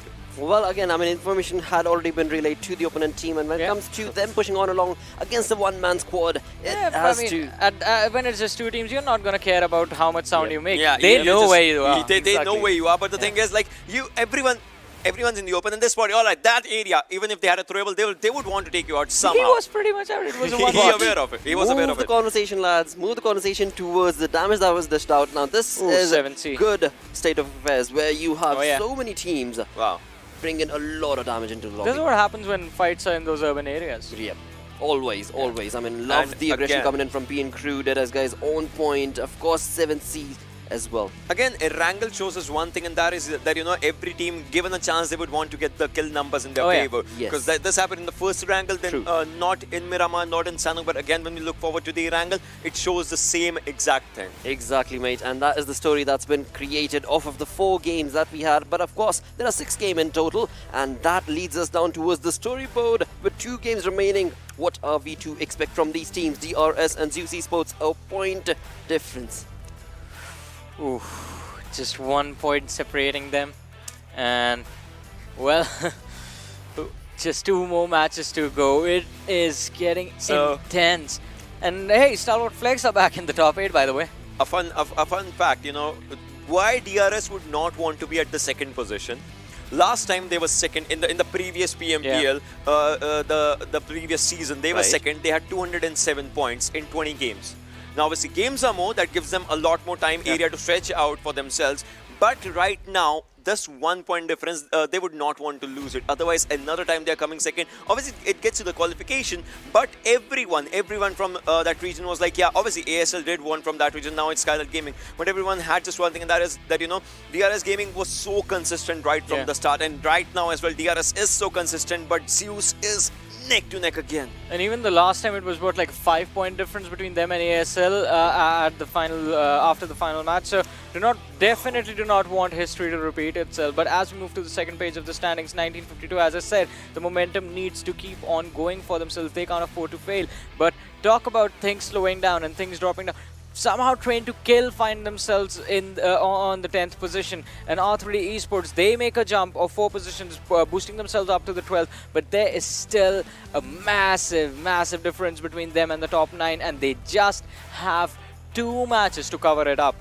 Yeah, and this upcoming game, this upcoming map, it's just gonna tell us that which team is gonna go YOLO in the final game. But talk about A1 Esports. Wasn't A1 Esports in the top 8? Yeah, that's what I was gonna say. Look at A1 Esports. So A1 Esports, if you talk about that, plus obviously like they had good games. The lack of chicken dinners is something that always takes this team down. So many teams. For so many teams, the boat is sinking. The opportunities are just rushing away from them, and now leaves them with only 2 games. Only 2 games remain, and that's going to be an all-out war on the battleground once again, where so many teams are they're going to be bringing up that YOLO approach. With that, let's move on to the schedule and find out where exactly are the games going to be held on. As we talk about the map, we are back on Miramar.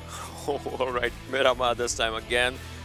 If we just talk about Miramar, I would just love to see a standard Miramar circle this time. Just be it, because if there's a standard circle like the Hacienda Picaro, that kind of circle, everyone knows how to play that. Everyone knows the open areas. Everyone knows those ridges for themselves, and everyone loves to. In that case, even a team that is at 11, 12, 13 position has an equal advantage to play, and they, with a really good game, they can just challenge the 9th position team, because that's there's like different rivalries. 1 and 2 has its own rivalry, but 9th and 10th always like you have to get in for the qualification. Exactly. I mean, when you talk about those points, yes, first and second position are very close, just that 1 point separating them. Move on to the 3rd position, they're looking pretty comfortable with about 184-ish points, and then you move on to the 4th position, again there's a leap in there as well. So for a fact 1, 2 and 3 for now, if they play the games right, if they have the cards working in their favor, well, 2 games could Yeah. work in their favor and they could move on along with that approach. But 9th and 10th and 11th is where things go a bit more tricky. Not just 9th, 10th and 11th, but you have to move a little bit up than that, because I believe the 8th position, 7th, 6th, these positions are under threat as well. Oh, yes. If the game goes just perfectly, any team can actually, with just one match, be kicked out of the top 9. So that is something that the teams need to be careful about, and they are caring about that. That is why we see teams being a little too careful sometimes. Absolutely, that is certainly slowing down the pace of the game, but so many times it is working in their favor as well. With that, let's get busy with game number 5. It is, of course, going to be on Miramar, and to take us through this game, it is the Panda Bros, the Panda Man. Once again, it's, of course, going to be Necro and Pain Fixes. Well. The final map of Miramar. The penultimate game of the PUBG Mobile Pro League Finals. And here we are. Necro, just that 1 point difference between Team Zeus and DRS. Well, what do you think is going to happen? But apart from that, we've got quite some fights happening around for the 9th and 10th spot as well. Exactly. I mean, the entire top 10 is looking pretty shaky up till now. One good chicken dinner for any of those teams. And if a team doesn't really do good, and even in one game, they're pretty much just down below.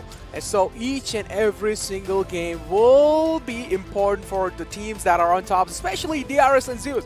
You know, whenever these teams are in the top 3 situation, I always keep on biting my nails, and my nails are literally gone. That's a bad habit. That's a bad habit. And right now, teams can't afford to do that. You know, you can bite your nails later on. But either ways, looking at all these players, despite the fact, you know, few of them are right at the tippity top, few of them are sort of struggling. But whatever the case may be, the portals seem to have opened up. And yes, ladies and gentlemen, let's just head into Miramar and find out what action awaits us, because now this is where we've seen you know, teams like Zeus really struggling, so many teams going after them, and they held on. I mean, Godless pulling off quite a clutch almost towards the very end, and had he taken down those players of R3D, things could have been completely different. But still, you know, nothing's gone yet. You've got 2 more games remaining, and look at the flight path trajectory. This is something that I would not want to have when I'm playing the map of Miramar. This is not really what you have. I mean, especially there are some teams, you know, who like to go towards El Pozo area as well. Montenegro, a spot that DRS likes to contest. And this time it seems like they're going to be having a long rotation to take. It's going to be a long time, Fixes. And even if the circle doesn't favor them, then I'm pretty much sure that DRS might be a little screwed. Yep. Little? I mean, that's an understatement over there. Big time. Big time. Right now, all they need to do is find those vehicles, right? And we know what happens when you go for them. You instantly in contention with some or the other team, and then someone takes a few shots at you. You're basically done. And that's the kind of casualty that the DRS can't afford right from the very start. They have to be playing on their toes every single second of this game. As we do see Deadeyes, this is one of the teams that we need to talk about. I mean, in the very first day, they were somewhere around the 14th position, I believe. Now look at them, right on the 3rd, and a solid position at that. Well, I mean, they have been doing pretty good, you know, Fixes, since the, you know, second day of finals. They have been, you know, showing their presence inside the game, and they are kind of racking up a lot of kills at the same time, you know, chicken dinners as well. I mean, Deadeyes is a team who likes to wait till the end moment, and then they strike. And in the end circles, we have seen, you know, Deadeyes just racking up a lot of kills. And this is where a fight breaking down early off. F4 has spotted out the presence of the players near San Martin. It's going to be Deadeyes. This is the team that we were talking about, and Koster Curse is there. We jinxed it, didn't we? Well, going against Team F4 now. Well, after the first day haul, they sort of had a, you know, very gloomy time. But later on, they picked themselves up really well. And that's where the speculations did arrive. That comeback story was supposed to be real. But I think it's too late now. The ship has definitely sailed. And, well, sitting on the bottom last. Because Venom Legends, of course, had an amazing day yesterday. And no matter, I mean, how much they strive, no matter how much they try, I don't think they are going to qualify for the next stage. Either ways, it was a valiant effort from these lads just coming in. And, well, they did impress us. They had their moments of glory. I still remember the map of Sanhok, you know, Team F4 going against PN Crew. but that is where the journey will be ending for today, for them today rather. And now all they can do is just play YOLO, go for those kills, Yeah. try to, catch teams off guard, play fearless basically. Well, I mean, it's quite a sad ending for the teams like F4, Venom Legends. Unfortunate. Pretty unfortunate. 1952 Sharp is pinned down behind that, inside the little house. DRS have realized they know there's someone inside the compound. Take a look at the position that Mafia Ninja has onto him. He is covering the entire backlines, kind of closing the distance in as well. He does realize he's a little too exposed, so decides to prone down. I really like how Mafia Ninja has positioned himself. Even if SharpX tries to leave the compound from the backlines, he will be taken down instantly by Mafia Ninja. DRS making the aggression inside the house. They will need to make sure they're watching each and every single lines, and they've already spotted out Sharp, which is quite brilliant. Well, of course, and right now you've got 952. Well, already pushing on towards AJ. This is going to be so tricky. As DRS have been taken down now. Sharp, well, he falls down, but will get the Reese back on towards AJ. But DRS, well, this is something that did not anticipate. And Gyalzin, he is pulling off. He is doing the job for his team. Now, 1952 might have just chewed too much, and as a result of which, they are going down. Gyalzin pulled off some miraculous plays over there. Again, managing to secure the res onto his teammate as well. Took out 2 players of 1952. Unfortunate starting for them. We did not expect them to go down or crumble down that easily. We're talking about, DRS going towards the Montenegro area, but this time they have kind of thrown a curveball. They did know going towards Montenegro isn't really going to be favoring them no matter what. So they just decided to, just drop near, or at least in the center, bottom center of this of the map. And up till now, they're doing pretty good. Well, DRS sort of have picked themselves up. That's a good thing. Sadly, 952 dropping over there. Not really anticipating that. But either ways, they are safe and sound. Have, gotten into cover. They will be looting on and moving inside the zone. Now, this is a circle that we've seen even in the first game of Miramar that we had earlier on in this day. But right now, A1 Esports, StalwartFlex dropping off right beside each other. That's a love story that we have seen, and they mean no harm unless and until someone is way off guard. And 7C, well, these lads have been having quite a tournament. I mean, these guys are having a blast, especially in the end day. They have been doing pretty good. And now, as you were talking about DRS, they are away 3 points now from Zeus. They secured those 2 kills before they were 1 point ahead, and now they're 3 points ahead. I mean, Zeus will need to make sure they're getting those 3 kills, or at least 3 placement points for themselves. It only depends if DRS is getting eliminated early off, which the chances are not really looking that high, because up till now DRS are playing it as safe as possible. And take a look at how they've decided to rotate. They're rotating all the way from the left side, and they want to enter from the Montenegro area. I think that's a very viable approach.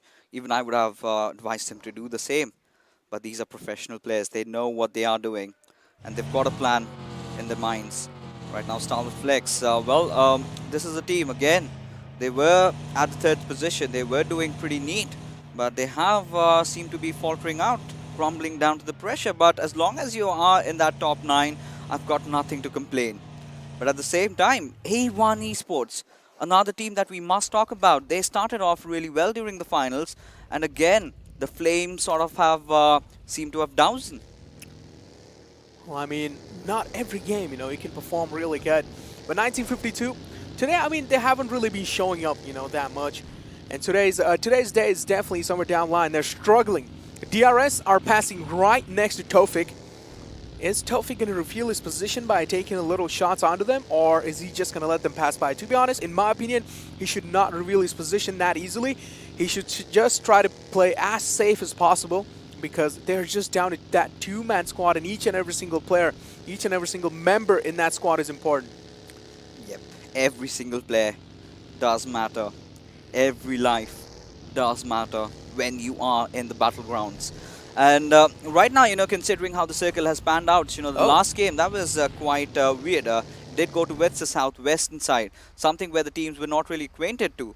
But again, PUBG Mobile just pulling off what it does best, that is just swatting all these players out, you know, throwing curveballs after curveballs. You never know where this zone goes. And considering a lot of teams are on the certain side, I mean, they would want it to be shifting towards the south, but we have seen those shifts going up all the way towards the north sides, you know, towards the northwestern areas. A lot of things can happen, but here we have Team Zeus spotting out Team F4, and Zeol might have to take a bit of a fight over there. And look at Ably. Well, Zeol did just bait the players of F4 out, and already Khan falling short. Ably showing the presence inside the game. He has already found the opening that he was looking for. Nade being lobbed in from the side of F4. Wolverine has been spotted, taking a lot of damage. Zeus want that blood. They have smelled that blood, and this is where they're going to be aggressing right next to the players of F4. Wolverine is still safe behind that box, but not for long. What an incredible angle being created from Icy. He jumped on top of those boxes and just shot him through that little gap. That he did. But right now, Team F4 being a bit aloof from their players. They're going to be taking a few shots, few digs on towards Icy, but not a lot of them connecting. The knock really not coming out. But either ways, F4, well, they've got just their 2 players arrive and sitting at the bottom last.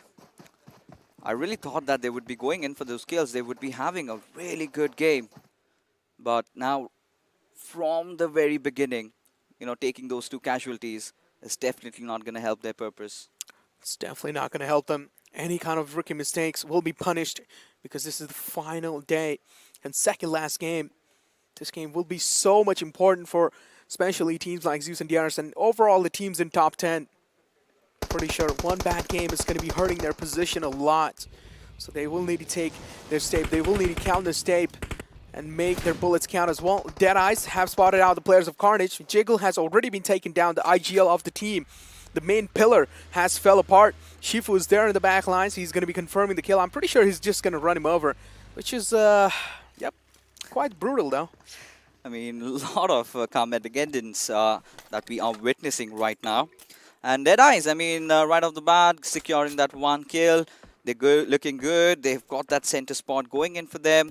And now they are trying to capitalize, rather try to establish a more formidable position up in the hills. Now, on top, well, he might just be a bit too exposed. And if someone spots him from afar, might take him down. He will. He definitely will. But I mean, he does have the high ground as well. So the chances of him spotting his enemy before him getting spotted are pretty much more. And this is where Deadeyes are getting caught off guard. Quite unfortunate. It's going to be Skylight Gaming Chari opening things up. Skylight Gaming has been spotted out as well. They did give a lot of sound cues away to the players of Deadeyes.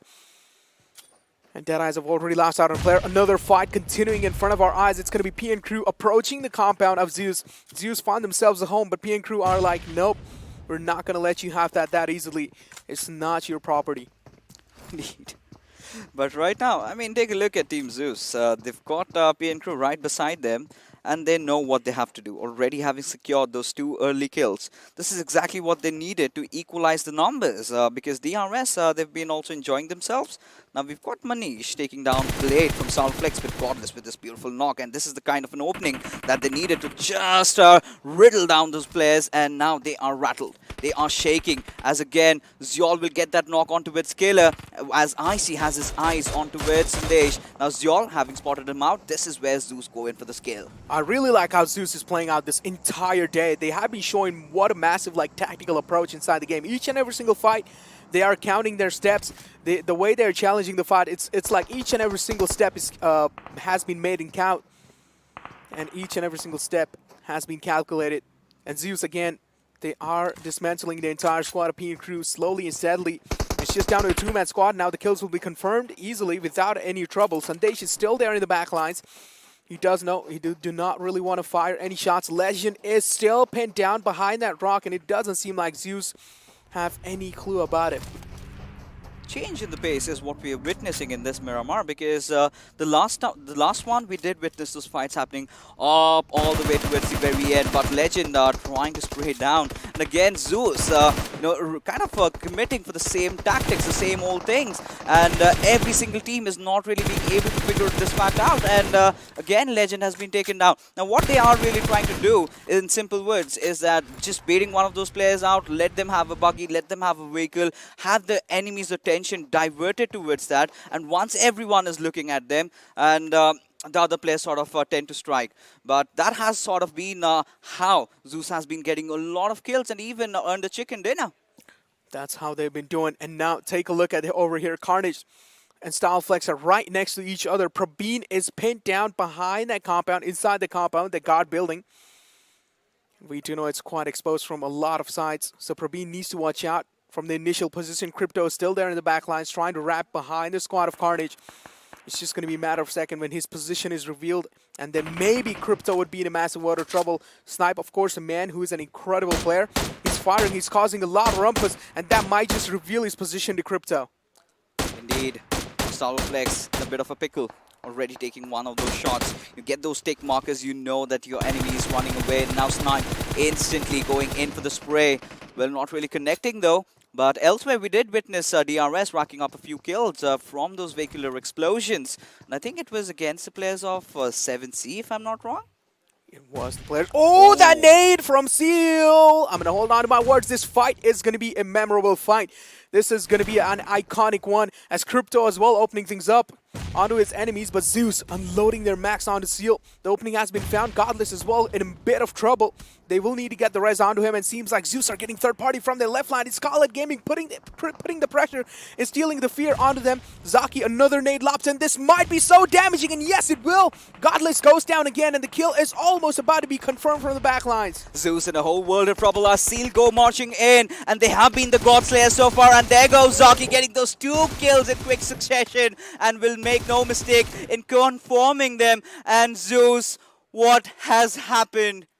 Oh my god, as you did mention, the God Slayers striking again inside the game, and Godless has been taken down. Godless, it's pretty much the kill on Godless has been confirmed. Without a doubt, Abley is going to be the last man surviving, but for how long? Zeus tried their best to retaliate back, but those nades are just way too hurtful. This is something that they cannot afford right now. Not at this particular situation. Of course, they started heavy. They got those 5 kills. But maybe went just too little overboard. Maybe overstepped. And as a result of which have been punished. Now Abley, just a solo survivor.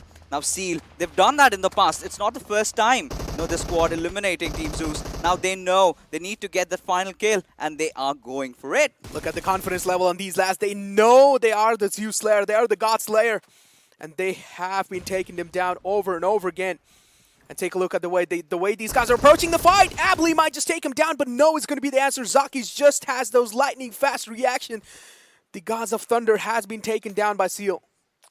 Olympus seems to have fallen. And Team Zeus. Well. Right now, I mean, they can't afford that. Oh, I mean, I really like the reference that you gave, Olympus has been fallen. I like that. I mean, considering how these zones have been panning off, directly going towards the southern side. Now, A1 Esports has a very commanding spot. Now, Scarlet Gaming, they are going yellow as well. Now, they find themselves in a kerfuffle against the players of Deadeyes. Now, they've managed to get a few knocks here and there. They need to just choke in on those revives, get those coming fast, coming quick. But, yes, one of them is definitely going to be there. But is high voltage going to go in for the push? It's complete mayhem. It's complete massacre. That is what we are witnessing in these games of Miramar, as this Void sprays down. Will, of course, get those kills on towards Wally, and, of course, have Baron knocked out in the process. As the circle has shifted, all these teams are trying to make it inside the circle, and this is where the fights are panning out. And it's in complete pandemonium, as Venom Legends do have the high ground on the players of Seal, but it seems like they are in a bit of trouble. A lot of bullets being thrown from the side of Seal. Munu almost catching one player off guard, but it doesn't seem like that will be happening up till now. Seal trying their best to find an opening on Venom Legends. One player's already went down. Joker as well, instilling pressure on the players of Venom Legends. They're getting contested from both the sides. That they will. Now Scarlet Gaming, having secured 2 kills, Demon already knocked out. They need to force that revive. Yes, there goes those smokes, but before that even happening, Void will make sure the kill comes home. But at the same time, that has really infuriated the players of Skylight Gaming. They want to get that revenge. But Void, being the king of the hills over here, he's not scared. He wants to fight right on his face. And, well, Venom Legends, again, showing in those last-ditch efforts. And they've been a phenomenal team in the last PMPL. But this time, that was not the case howsoever. That was not the case howsoever. Skylight Gaming as well, surviving on 3 players. They have 3 of them alive. Venom has been taken down early off. It's quite unfortunate. Venom Legends, things weren't really looking good for them, but they're still alive with all their men alive. So the manpower from them is, of course, going to be strong inside the game. Zeus got eliminated early off. That means the competition between DRS and Zeus is also not going to be there. DRS is still alive, looking strong, but the Zeus have been fallen off early. That means I'm pretty sure DRS are going to be racking up a lot of points inside this game. The gods will now have to be the ones praying, right? They would be wanting DRS to be eliminated right about, in the next few couple of minutes. Because if that doesn't happen, then if DRS sort of tend to have a top 3 finish. And look at this. I mean, Zaki just going in, jumping, death from above. And will make no mistake in getting all those kills confirmed. But however, right now we've got High Voltage just playing on those edges, have managed to secure a knock. They are just waiting for the confirmation. But look at the zone, the curveballs that it is throwing, this time completely going towards the southwestern side. Now all these teams have to come in. Now this is definitely going to favor teams like 7C, but look at DRS. I mean, they were on the southern side initially, went off for a really wrong rotation, and now might find themselves surrounded because Venom Legends, that crossfire setup, I absolutely love it. But take a look at Rafet's position as well. He's there in the back lines. Do DRS know where Rafet has positioned himself? It's just going to be a matter of a second when he will be spotted. And yes, he has been spotted out. DRS are getting sandwiched from both these sides. Venom Legends doing an incredible job inside the fight. DRS are crumbling apart. They are getting dismantled one by one. Rafet instilling hurt, raining down death and destruction. None of those bullets connecting on Rafet, realizing that he needs to back off. He needs to get inside the zone. The call has been made. Well, Venom Legends, or they want to get inside. I don't know if, I do not really know if it's a good call to make at this point. But right now, Gyoljin, oh my goodness, he's the Ghost Rider. His buggy almost smoked up. Nima, AJ, both have fallen. Now this is what Zeus wanted, and this is exactly what they are getting. Now DRS, if they do not find a comfortable spot inside the zone, if they do not make it into the top 3, then it's going to come down to nothing. Zeus's curse is real as they are the gods. They can make things happen. And now DRS again trying to make it inside the circle as safe as possible. There's way too many teams in the front lines. Mafia Ninja is out in the open. He has went for the airdrop as well.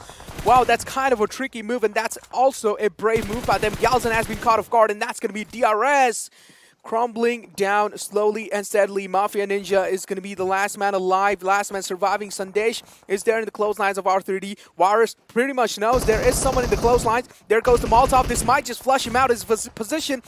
R3D has heard his presence. They do know he's here, but they don't exactly know where he has positioned himself. Now finally, Sandesh has given his position away. R3D blind firing and it taking him down, and that's going to be PN Crew as well, getting eliminated in 11th position. So many teams are falling down one after the other. Things are getting intensified. Things are looking hot and spicy as we've got Seal just below those hills, trying to find a good spot, trying to stay alive. But look at Venom Legends. They are looking fearless. I mean, Void has been knocked out. Does not matter. And they're just going to drop a smoke and get that res back onto him. But A1 Esports, well, this is one of those games where they can actually go in and get that chicken. I mean, a lot of Bangladeshi fans did want them to be qualifying for the next rounds. And maybe if they have 2 good games, that can be possible. But Seal, they've been taking an early exit as well. They have been taking an early exit. So many fights happening, so many gunshots being rattled, so many mags being unloaded as the circle has been shrinked. And take a look at the circle shift. It's favoring DRS Mafia Ninja. He's almost in the center, but still on the top side. He's out in the open. The circle has shifted in no man's land. It's out in the open. All these teams, when they will want to making sure that when they will want to make the rotation inside the circle, this is when an absolute hell breaks loose. High Voltage has found themselves in quite a tricky spot. They're in a heap of trouble. Right now, 7C But hold on, we've got Venom Legends going up against High Voltage as Extreme is going to put the fight on. Does manage to get that knock onto its steel shot, but no, have been third-partied. And this is exactly what they did not want. High Voltage falling down, but steel shot, I think he's going to get that res back up. And A1 Esports not really engaging in any single fight right now, as Suyok from Deadeyes is the solo player surviving. But look at the shift. I mean, DRS, well, they've got the circle favoring them, but the numbers do not really come into their now account. And what are they going to do over here, Necro? Venom Legends are dominating the entire field, even in those late game situations. This is what we like to see. Take a look at that brave rotation coming in from the lads of Venom Legends out in the open, not scared of anyone. TDK trying to take them down. Now all Venom Legends has for themselves is just going to be that Ridge, but for how long they're getting contested down even from the front lines and even from the back lines.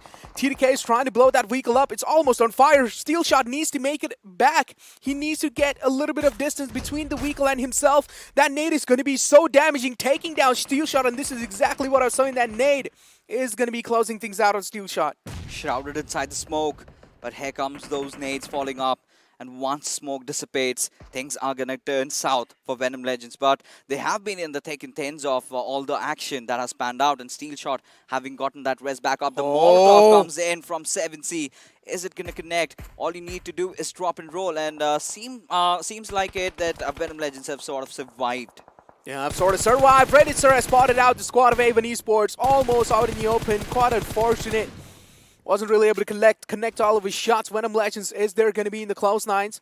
And take a look at what Reddit is doing. He still knows there's someone pinned down behind that little ridge. And there's 3 people behind that one single rock.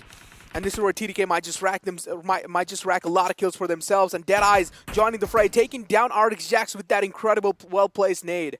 Well, DRS, they have taken an early exit. So that's something that they cannot afford. But look at Suyog taking down 2 of those players with that nade. And can he get the confirmation? Yes, he does. I mean, Deadeyes Guys, their history right now as Anubis will be putting the final nail in the coffin. And R3D, well, Anubis, right after that beautiful kill, he gets knocked out. And it's chaos everywhere. Every single team going after each other as T2K having all 4 of their players alive. I think the odds are stacked in their favor. I think they might just clinch this one home. They might just clinch this one at their home. They have the manpower. They have the man advantage as well. 7C and Venom Legends, the last 2 squads alive. Each of them have 2 players alive as well. This nade is going to be so damaging, and yes, it will probably find one knock, but no, overcooking it a little too much. Molotovs as well, kind of lopped in a little underhand. And this is where TDK needs to make the push onto them, blah, blah, blah. Seems like he's going to be way too curious, and he's going to be finding himself the opening that he was looking for. Memo as well, finding the right moment to strike, but doesn't seem like any of the bullets will be connected from his side, and that's going to be Venom Legends taking an exit. 7C got the third party onto him. TDK are making the rush onto the players of 7C. Memo taking a lot of shots onto him, blah, blah, blah, has been taken down. Indeed, as the fight has already started off, the 2 last teams surviving. Rig from the far lines, he is going to drop those Molotovs out as T2K, they look relentless, having 3 of their players. It's a 1v3. Rig needs to do something, but that isn't going to happen as T2K again, managing to get one chicken dinner home and holding on to that position, waiting for the right chance to strike. These boys got it. Wow, TDK, what an incredible way. What a stylish way to finish the game. The way they eliminated out Venom Legends. I mean, 7C were the one who kind of third-partied the entire fight, but still, the way they played it out, the way they waited inside the compound, they knew they are still inside the circle, so there's no need to panic. They held it, they waited for it, and they found the right moment to strike, and this is where they got the chicken dinner. Well, that rotation from DRS might just be haunting them. This was the perfect game where they could have built a really good lead against the players of Zeus. But now it is all going to go down. It's all going to come down to the last game. The finale is on and it is absolutely heated up. Right now what we are going to do, guys, is take a little bit of a breather because coming right after is the analyst test to break the fights down.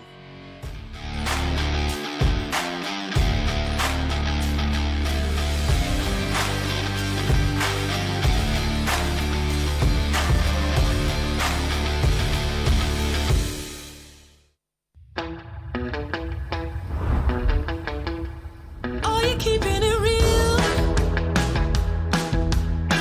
I'm calling shotgun, wanna see my baby run. Oh,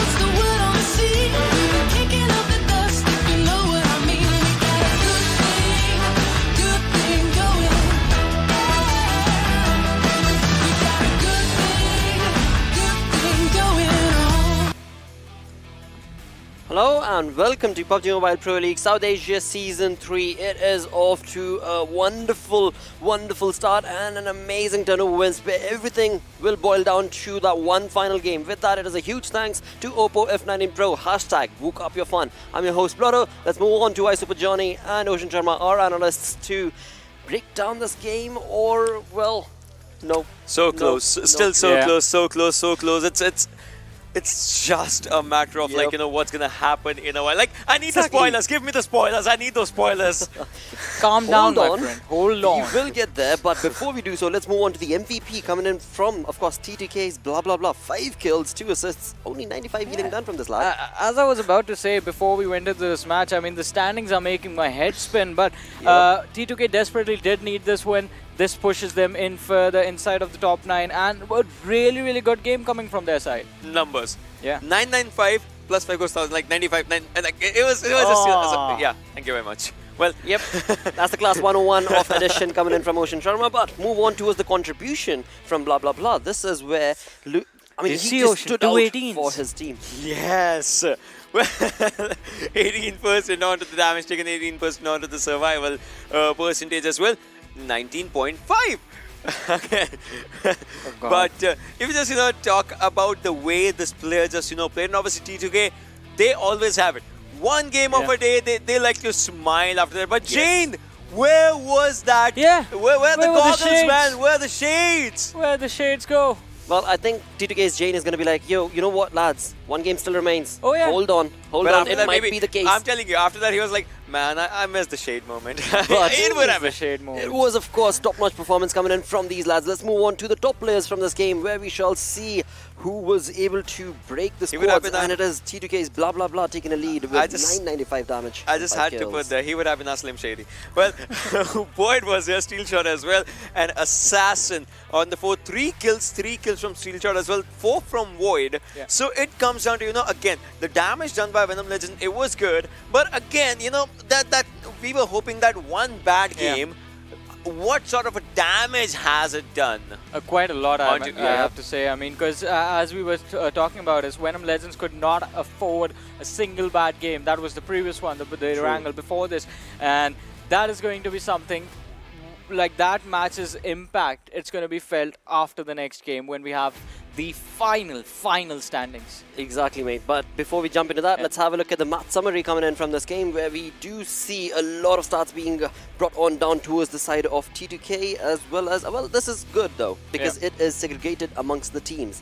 Exactly, I mean, highest damage and highest skills done by the same lad, blah blah blah. Apart from that, Gyalzen taking the longest distance skill in this game, most utility used, coming in from Joker from the side of R3D Esports, who, I mean, did have a pretty decent game, but maximum assist, it goes to Steel Shot from Venom Legends. All around, the gameplay just, showcase it. Like, it was a different Miramar as compared to the previous one, but it was still, like, a lot more entertaining because it creates that funnel once again. Exactly, mate. I mean, along with that, talk about stalemate, right? Because, again, you talk about the bottom half of the leaderboard, well, alright, that's A-okay. Move the conversation towards the top 9, where 1992 was looking, well, a bit of a shaky start, 952, but eventually, 952 were not able to get those wonderful points in their favor because it was, well, DRS that took the limelight away from them. With that, let's move on to the match ranking from this game and see how many points did these teams get.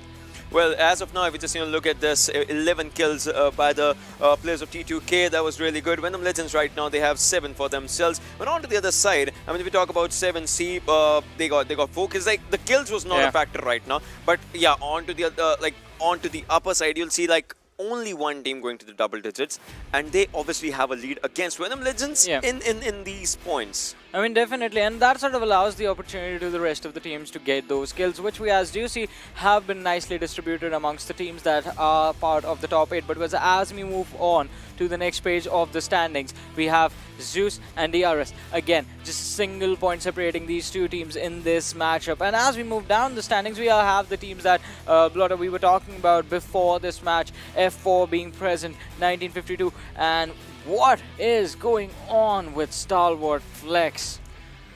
I mean, this was not supposed to happen, because the way they have been playing, they were like one of the most consistent teams. Talk about it. Yeah. 3rd position.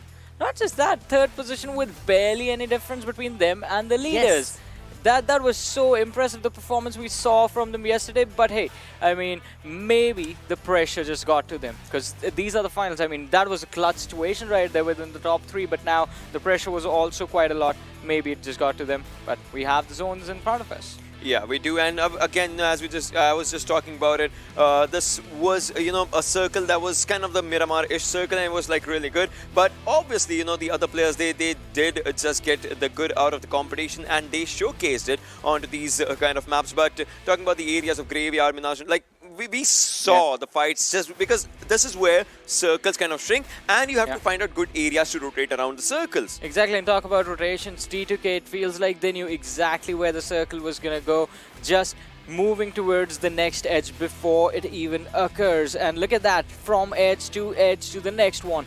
Amazing rotations that were taken by this team, and that helped them move to the later stages of the game so easily. Exactly, and in that doing so, this has resulted in T2K walking away with amazing stats for themselves, perfect turnover wins in their favor. But along with that, there were so many moments that took place throughout the game. Let's move on through with the Oppo F19 Pro moments to summarize them all. I mean, again, the initial fights that just happened, 1952, they were caught off in that one. But after that, it just goes down to one thing, and that is Seal versus Zeus. Sorry, that just changed the momentum of how Zeus was thinking at that time. Because at a moment, they were having a really comfortable position for themselves, and then Seal just comes and obliterates the competition. Yeah, definitely. But before that, I mean, Zeus did manage to secure a few kills before the fight against Seal actually occurred. So that is the thing that worked out in their favor. And here it is, Ocean. Here's the fight you were talking about. Godless is taking a nade to the face, and another one as he was trying to get away from the situation. Seal Zaki absolutely destroying Zeus Esports along with his teammates present in the backlines. But I mean, Seal Esports, after this, there was something extra that we required from their side. And I mean, as we move forward to the overall standings, I mean, that is something that I'm waiting for to find out. Where exactly does this bring this team? Yeah, it surely is going to be one of the things. But now you see so many fights happening outside the circle. Plus, you gotta watch your grounds, gotta watch your surroundings. Everywhere. You get spotted down, you'll be getting shot down from the directions. But after this is where we see T2K in a really comfortable position for themselves. Plus, there was like no team behind them. They obviously knew that because behind them were houses. Had there been a team behind them, or even one player that could have just broken their game. But once they knew it, that everything is right in front of them, they took the fight and.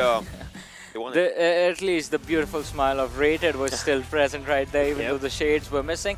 But hey, the team did really play. They played really well this match, and they deserve the chicken dinner. 11 kills coming their way. T2K, really good match. Most certainly, but move the conversation towards the teams that we had been hoping to see a lot more better synergistic performances from.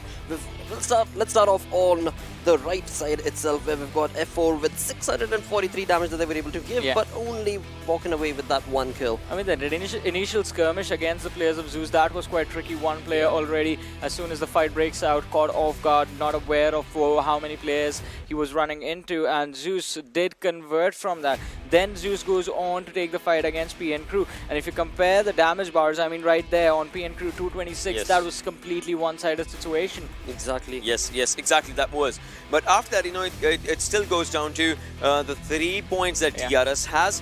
And obviously 5 points that Zeus has. But talk about the cluster in the top 5, right? A1 Esports, they managed to have a decent game for themselves. Venom Legends, again, as we just talked about it, right? Because the last time that they had a good game, they did not have kills, but they had 12 placement points. So it still creates a kind of a void for where they are right now, because they had one bad game as well. Oh yeah, dudes, I mean, talk about climax. Talk about a story that nobody could have predicted. It is, of course, the overall standing that I'm talking about, the storyboard, as I like to call it, where it is all being brought down to again. Again, you've got DRS and Zeus Esports. You've got to be kidding me right now. Wow. Before the last game, tied for the title. Just as we started off the day after the first game, we are there before the last game.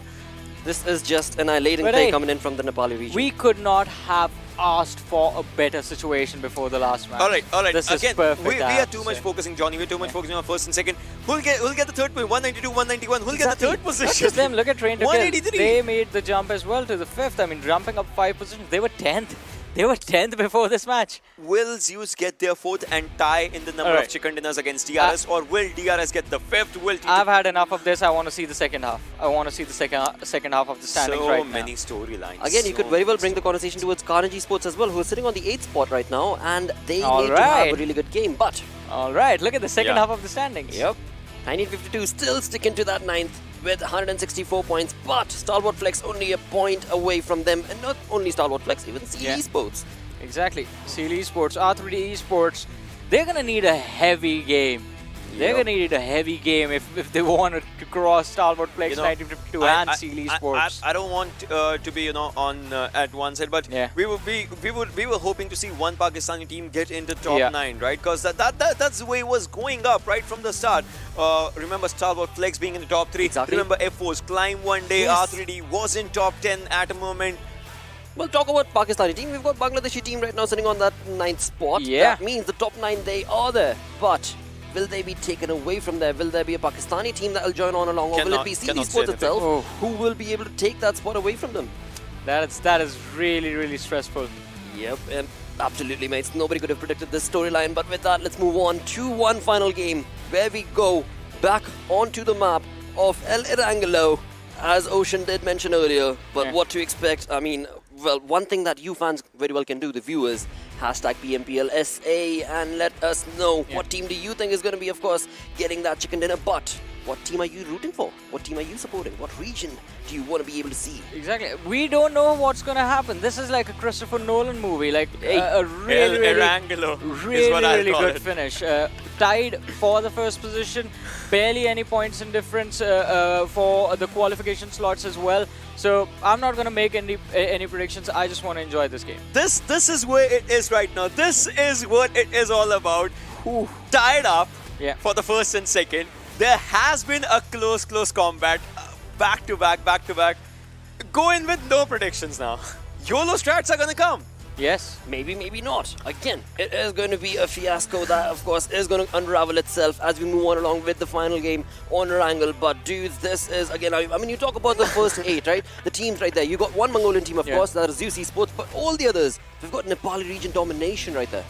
Oh, yeah. Wonderful turnover wins from them, of course. But how exactly is this going to pan out? Where exactly are these teams going to be? Who are the top 9 that will be able to move on along in towards the championship? That's going to be the South Asia Championship Finals. But one game to break it all. With that, enough from us. Let's move on to the lads who are going to be taking you through this final game of PMPL South Asia Finals. It is none other than, of course, XP and Blay. Thank you again. One last time, Blotter. As ladies and gentlemen, here we are. 4 long weeks of non-stop PUBG Mobile action here in the PMPL South Asia Finals. Wow. Season 3, and it's all going to come down to the final game. And once more, it is going to be Erangel, and it is my pleasure, alongside XP, of course, to be presenting you what will be one hell of a game. It is going to be an epic saga coming to an end with this final showdown in Erangel. And for the last time, as the portals above us are going to open, the sunlight shall come down, and that big, beautiful, steely bird is going to take the skies one last time. And, well, my captain is going to pretty much take us through the flight prop. One final time, ladies and gentlemen, here we go. We're going to be jumping into Erangel. It's going to be starting at Primorsk, flying over Prairie Pier, heading to its shooting range. And I just want to paint a very quick picture before we talk about the drop locations to XP. DRS and Zeus tied on 261 points to be crowned the champions of South Asia. And look at the 9th, 10th, and the 11th spot as well. That is not just the only storyline. Of course, you did mention 9, 10, 11, 164, 163, 163. Now, StalwartFlex, I beg your pardon, and Z3us Esports need to have a good game, as does 1952, as does Carnage Esports, as does everybody else from the 5th all the way down to the 13th position. Now, StalwartFlex, they realize, you know what, stick to what you know best, and they are going to be heading to the military island. And, you know, we all were asking this question early on, why did they change it around? I can respect that. I can respect them trying to mix things up a little bit, but... I get it, but you got to think of it this way. whenever they land there, they've got their rotations down to perfect timing, right? They know exactly where to go. They know if something is going to be blocking their way, they have options to turn around. But of course, the question is, where is the circle going to form? If it's going to be a military circle, StalwartFlex might just flex on their opponents and decimate them, making sure they go for the early kills. Okay. And oh my goodness, the entirety, I repeat, the entirety of the Sosnovka military base is going to be in this circle. StalwartFlex are going to be one happy bunch of campers. 10th position for StalwartFlex, and we said everything on the line. They were the top 3, and then suddenly they're all the way down here, and suddenly, Jane. Lucky for 952, Rated Sir did not look up at the skies. But his teammate did. Yeah, they're taking shots, but he will land safely, safe and sound. So, for StalwartFlex, right, it's a final game. Let's paint a picture. It is their final game. It's everyone's final games. They need to get to the top 9 position.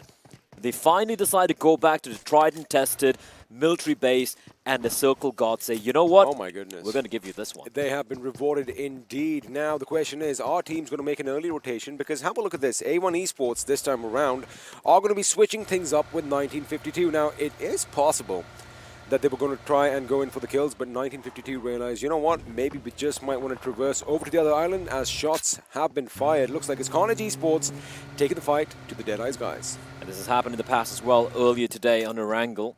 Deadeyes Guys getting a little too overeager and getting picked off by, I do believe it was Jiggle or Snipe, I forget who the player was, but yeah. But man, did they jump up the overall rankings. Oh, third my position. Lord. Oh my lord, Deadeyes Guys and PN Crew have been phenomenal, and these are the teams who struggled in the week 1, and they finally come to play here when it comes to the final. 7C as well, looking fantastic. T2K, magnificent chicken dinners coming in from them here today. But for StalwartFlex and Seal, XP, they were in the top 8 for so very long. At the last final hurdle, will they fall? Today hasn't been the day that they wanted it to pan out as they are going to be in the 10th and 11th position. Of course, you can see all that information on the left of your screen. But now we're having a look at the circle. Seal Esports might need to take a bit of a fight to Venom Legends and subsequently to A1 Esports. They need to make sure they rake up all those kills, because otherwise things are going to look bleak, as 1952 do have that idea in their mind, which you kind of did brush up upon just moments ago, that, you know, it might be a good idea to send at least 2 members on the other side towards the military base. The team we have on our screen here, right? All right, XP, let's do this. Alrighty. Who's going to win this? Who's going to win this entire thing? Is it Zeus? Do you have Zeus or do you have DRS? Now, that is tough. Now, as far as kills go, Zeus is, of course, leading the charge. They do have, I do believe, 20-odd kills more than the real soldiers. But then again, the real soldiers have been playing consistently day in and day out. And dare I say... They have more chicken dinners. They have more chicken dinners. But the thing is, Z3us Esports have been finding themselves in the thick and thin of all the action. Now, we know... Once these boys are out on the prowl, once the horde is moving about, no one is safe. However, they kind of pinch themselves in every now and then. What DRS is doing, on the other hand, is they are playing at the periphery, but towards the final circles, they go all in. And Seal Esports, they do have a right idea in their minds, but they are going to spot those vehicles moving up ahead. They are indeed, and immediately Baron pumps the brakes, and a U-turn as well, and okay, he's going in a circle. They're going to will not get through. Okay, they are going to abandon the bridge, jump on down, which is a smart play coming out from Seal, but then they get spotted out, and Magnet will put one to the ground. Does he know there are 2 players there? He seems aware. I think he is going to find out. There you go. He is going to be spotted out as smoke grenades are going to be deployed. Now, this could be possible. Now, there's a little bit of a mistake. And talking about mistakes, Rafat, this is not what you are supposed to be doing. He just blew himself up. Seal Esports do get the revive and move on to greener pastures. Great escape pulled off by Seal and Rafat. Poor Rafat. We can take a look at Frypan. Let's take a look at where Frypan is. He is yeeting it. He is yeeting it all the way across towards the military base. Is he on a boat, or is he on... He is. Could be a boat, could be a jet ski. Either way, it does sound like a boat. There you have it. There we go. Frypan dismounts, or rather just leaves the boat running in the water, which is kind of irresponsible, but luckily it is going to come to a standstill. Now, Deadeyes Guys coming under fire by Jiggle. He is trying to jiggle his way around. However, none of those shots are going to find their mark. If I'm Carnage, high voltage, PN Crew 1952. Even though they're in the top 9 right now, they can't get complacent. You know, I was just thinking about this. I'm feeling nervous for them. I'm nervous as hell. Imagine what's happening in their minds, because this is when the adrenaline is going to be coursing through their veins as, well, Anubis definitely needs a shot of adrenaline as he's taken down by StalwartFlex. On the ground, under the bridge. No, I'm not talking about the RHCP song. Under the bridge, Anubis finds no friends. And his teammates are nearby, but they might have to let this one go. And for R3D to qualify, they need to pray that StalwartFlex, Seal, and 1952 get eliminated early, and they have a 20-plus point game. And right now, that's a rough start for them. The barrel being put to use by Blade to finish off the first player here in the server. Trying to kill. Rattling off a few shots at 7 seeds, and I'm keeping an eye out on my circle as well. Wait a second, because Edgar is going to be spotted by Crypto. Now, I was a little hesitant when Crypto was moving towards the fallen Anubis' position, because I was anticipating, you know, he might just get shot from the distance, but who does get shot from the distance is Assassin, courtesy of F4. Also, have a look at Seal's position. This is exactly where StalwartFlex were once upon a time, where they pretty much decimated all the vehicles coming in as far as the water route is concerned, and it might turn out to be a juicy spot to shoot some fish in a barrel. Live score updates. StalwartFlex are right now in the 9th position because of that one kill they got. And a long, prolonged spray, and Icy, uncharacteristically, caught out in the open, and that's a free kill for Skylight Gaming. Skylight Gaming went further up north to try and, I like the fact, have a look at that. StalwartFlex are going to be moving up to the 9th position. They are going to be tied at the same points, but remember, who has the high chicken dinners, and then after that, the higher kills, of course, is going to matter. Now, StalwartFlex, they need to hold on to this position. However, Seal is going to be coming in hard as well. Of course, it is the chicken dinners. If you have more chicken dinners, you know, you are going to be given a little bit of preference. But right now, Z3us Esports, in fact, Icy's teammates who are still alive and kicking, want to get a little bit of revenge. Shots being fired. May I point something out, though? It does kind of look like Skylight Gaming. Now, these boys know that they are pretty much out of this tournament. They might not make the finals unless they get a massive 30, 35 points right now. They're targeting I'm going to use the word targeting. I think they want to make sure that the real soldiers, you know, might just be helped along. But again, you never know. Some other team might have an idea for DRS as well. Well, it's fun. I like it. This is drama. I love it. I love it. Look, if you're going to go down, if you're going to not qualify, might as well ruin someone else's day. What they're doing is they are going to stay out in the blue forever until either Z3us Esports are going to succumb to the blue zone or they rack up a few kills to themselves. Well, you did ask me a question early on. You said, who do you think is going to win it all? And right now, things are not looking good for the boys from Mount Olympus. Yeah, Z3us Esports pinned down. How often have I had to say that? Can we just have a look at the map right now? Have a look at the blue circle. Have a look at George Paul. Skylight Gaming are not going to let them budge. They're fully committed. And looking at the zone as well, are we going to be seeing a Novo final circle? I would love to see that. It could be Novo, or it could be that massive mountain with that radio tower just west of it, where T2K currently are going to be calling it their home. 7Cs are going to be nearby as well. And have a look at what's happening down south. Venom Legends are going to be pretty much going head-to-toe with Seal Esports. Now, of course, Venom Legends are going to be in the water, and Seal Esports, they spotted those boats coming in play, and now, oh my goodness, what's going on through Zeus's mind right now? They know they're pinned down. Now, they do have a couple of options, because Abley is a little offset, you know, in Western Georgia Paul. And now him bringing a vehicle in is going to be a little tricky because Chari is just biding his time. He's going to make sure if a vehicle does come in, he's just going to light them up. So what needs to happen is Abley needs to just, give up on his teammates right now, who can still come out of it. But I do believe if they do want to win the entirety of this finals, Abley's going to have to ditch his teammates' play. Oh man, Skylight Gaming, they are... Chari getting shot. They're pushing in for the hunt here. They're taking the fight to Zeus. They're done waiting, XP. Not a good idea. I don't know if it might pan out in their favor. Joker's taking quite a bit of damage. Chari's outside. Maid's being tossed in. Joker barely alive, barely left standing. There is a lot of ammo as well above. Chari pushes in, trying to catch a player off guard. Zio will finish him off, and that could be... Actually, it's going to be Abley from the distance, and now suddenly... Oh, how the tables have turned. Skylight Gaming. It's still a 3v3. Oh, you don't want to burn your teammates. What are you doing? What are you doing, Zol? Okay, he's going to patch himself up. It's not too bad. They're blocking that stairway entrance for the side of Skylight Gaming. But how did they escape? They can vault their way out, but they are wary of the third member of Skylight Gaming. That is Demon, who is a distance away. But he has his crosshairs trained in this building, on this building, rather.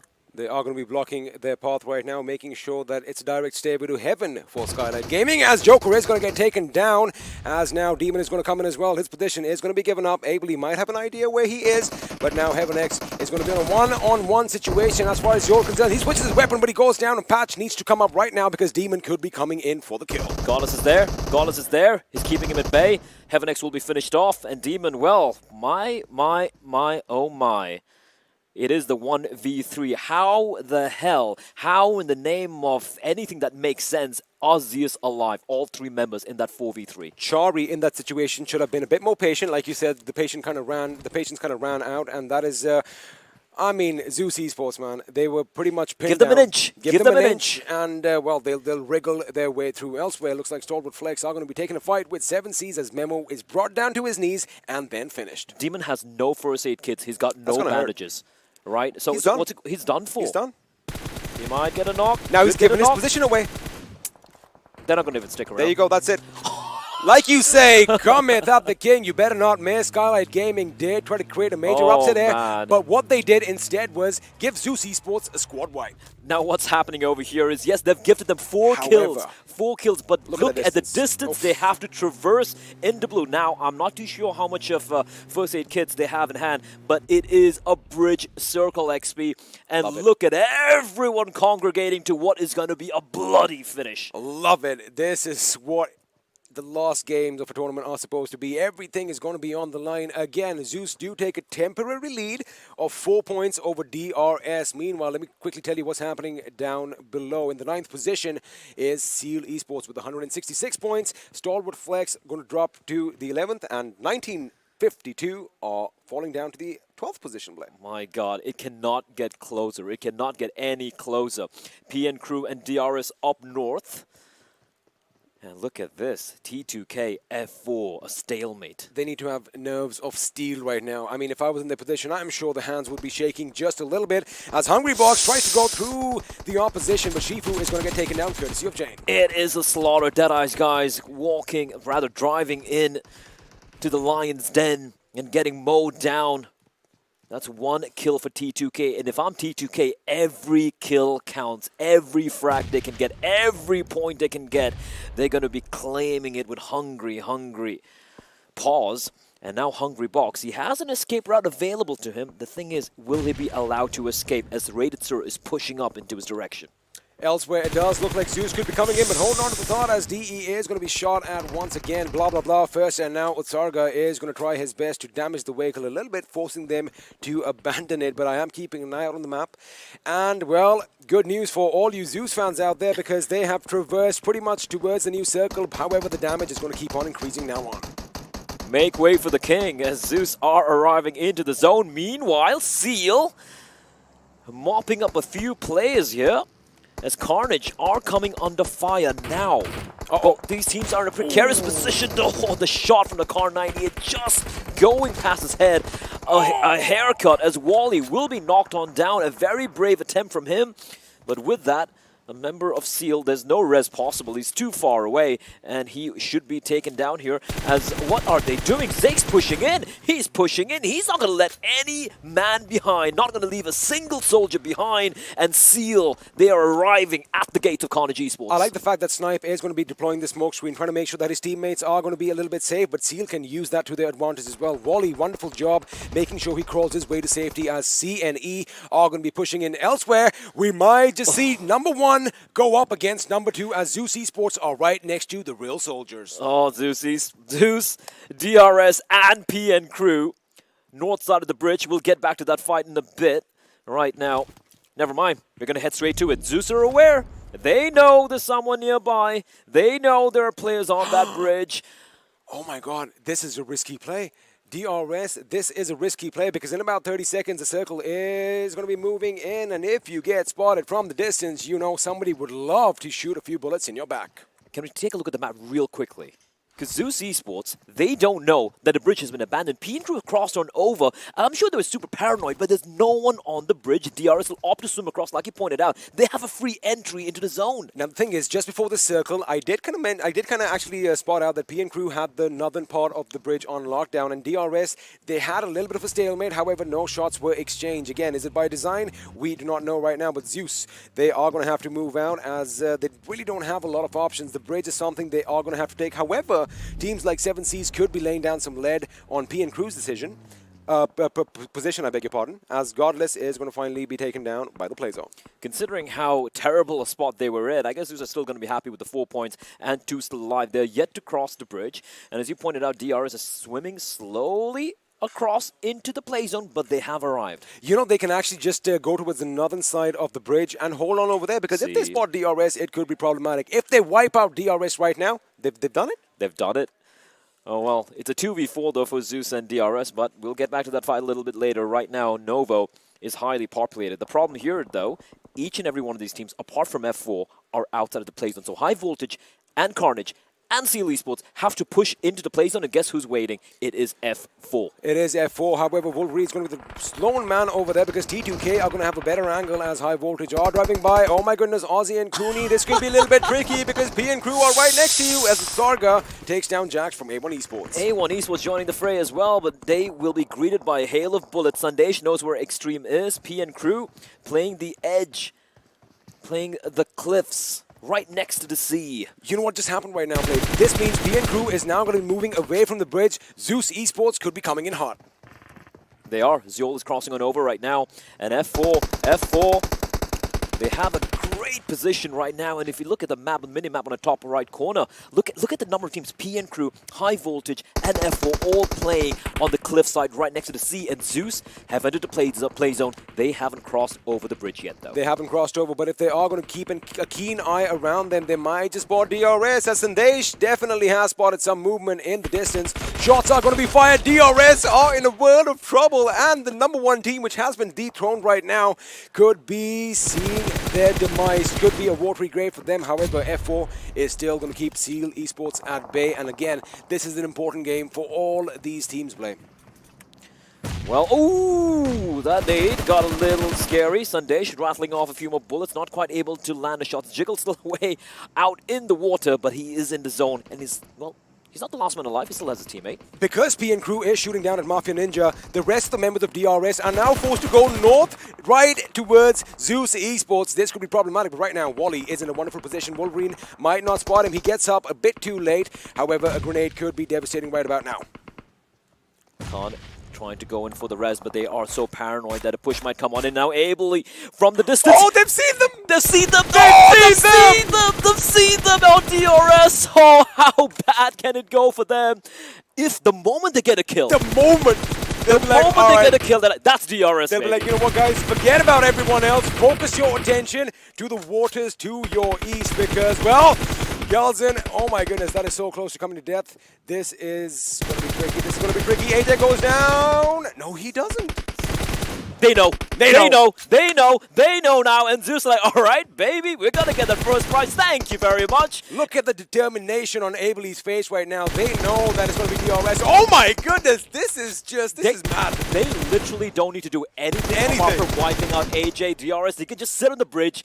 They can die in the blue. Doesn't matter. AJ will fall as well. And DRS, well, that swim was scary. And, well, it's shown why. 1 man left alive for the side of DRS as Deadeyes Guys will be eliminated in the 12th place. 11 alive. The zone still cutting across the bridge a little bit. T2K capping the other side, and they go up against P and Crew. Sandesh will fall alongside his teammate, and Legend needs to live up to his name and be an absolute legend here, because he might have to do everything on his own. Killer's still alive, though, and Killer needs to find something. They need to get a knock or something on T2K, but T2K's position is so very strong. Sandesh is in a world of trouble as well, because have a look at that now. R3D are going to have this angle. T2K are right up top. Look at the amount of smoke that is going to be deployed as Targa is blown to smithereens by a grenade coming in from Killer YT. Now, Cooney is going to be making his position known as well. The question is Killer going to be taken out from behind? Do not molly yourself. Oh, T2K getting shot from multiple angles, and it is indeed going to be killer. He saw the little bit of a gap, and that's all he needed. Molotov tossed in, the rest not going to be coming on now. T2K will join F4 as Seal will be eliminated as well. They have 5 points to their name. Will that be enough? We're going to be finding out later on. We're down to the final 9 teams, ladies and gentlemen. DRS still alive. One man still in the water. Under Zeus. Right under Zeus in the overall leaderboard and in the position on the map right now. Now it is going to be a war of attrition, like we like saying. The question is, does Nima have enough first aids? Because it might just come to that, as Crypto is going on a little bit of a rampage, stacking up those kills. StalwartFlex are ready. They are showcasing what they made of. 7 kills for them already. StalwartFlex, they are not going to go down without a fight. They want that top 9 position, and they're gunning for it. 3 players still alive, 7 points to their name. But Zeus right now, the Kings off the bridge. Look at the next zone. It's out in the open, and everyone needs to move into the zone. Now, the 2 members of High Voltage in the water, they've seen Nima, and right now, they're making peace. A short-lived peace. It is going to be a little bit of a truce for now, but right now, Reg has an idea. When 1952 is, oh my goodness, that's going to be a grenade. It is, and he gets blown up. Beautifully done by Magnet, almost magnetically reaching his target, and it literally just bounced off his body. Now Reg is going to crawl his way back, but that gives Entry and SharpX the option, the ability to move in towards the circle. And look at that play. 1952 are going to be the first ones in the zone. Right now, this battle, it's between 2 teams. It's 1952. Oh, they're having a good chat. Oh, they're just, you know, having a quick chat. Yeah, what's up with you? Maybe a little bit of, just taking a bit of a swim. Zeol might reach. Oh, never mind. Abel's going to stick on around. Well, Zeol's going to be going for a swim. This is a very smart decision coming in from the side of Z3us Esports. I just want to point out one thing. The battle for the 9th spot, 1952 are duking it out with StalwartFlex right now. It's the battle for 1 spot, and these 2 teams, they are not going to go down without a fight. Both of them, 4 players alive for 1952, 3 alive, I believe, for StalwartFlex, but StalwartFlex have 7 points. It is so very close, XP. So close indeed. It is absolutely close, and right now 952 could be in a world of trouble because Abley has spotted them out driving around in that little buggy, but now he's going to focus on what's happening ahead at the bridge. R3D, 1952 not wants to stay quiet. They know it's going to be the game of their lives right now. They need to make sure they get everything done, but Sharp does not know where the bullets are coming from, but luckily for him, he moves out in the nick of time. 7C now going against StalwartFlex. It is a 1v3. Fear left alone, and he will fall. StalwartFlex, they are just cratering everyone on a rampage, on a streak. They want the 9th spot as yo. Almost. That's it. Wait, is it over? It's over. Is it over? Get eliminated 6 Z3us points. are out? DRS is still alive. DRS is still alive. Goodness, now if Nima has been paying attention to his kill feed, he just needs to survive another round. In fact, he might just get enough points to overtake them right now because they did have a 6-point lead, mind you, as Edgar gets taken out by Crypto. And again, oh my goodness, have a look at that. StalwartFlex on a rampage. 11 kills for them already. The Grim Reapers at the battlefield. The final game, Last Chance Saloon, and they are stepping up to the plate. They are delivering in space. The Rez should be coming on in 11 kills, XP. My heart is pounding. I can barely breathe here.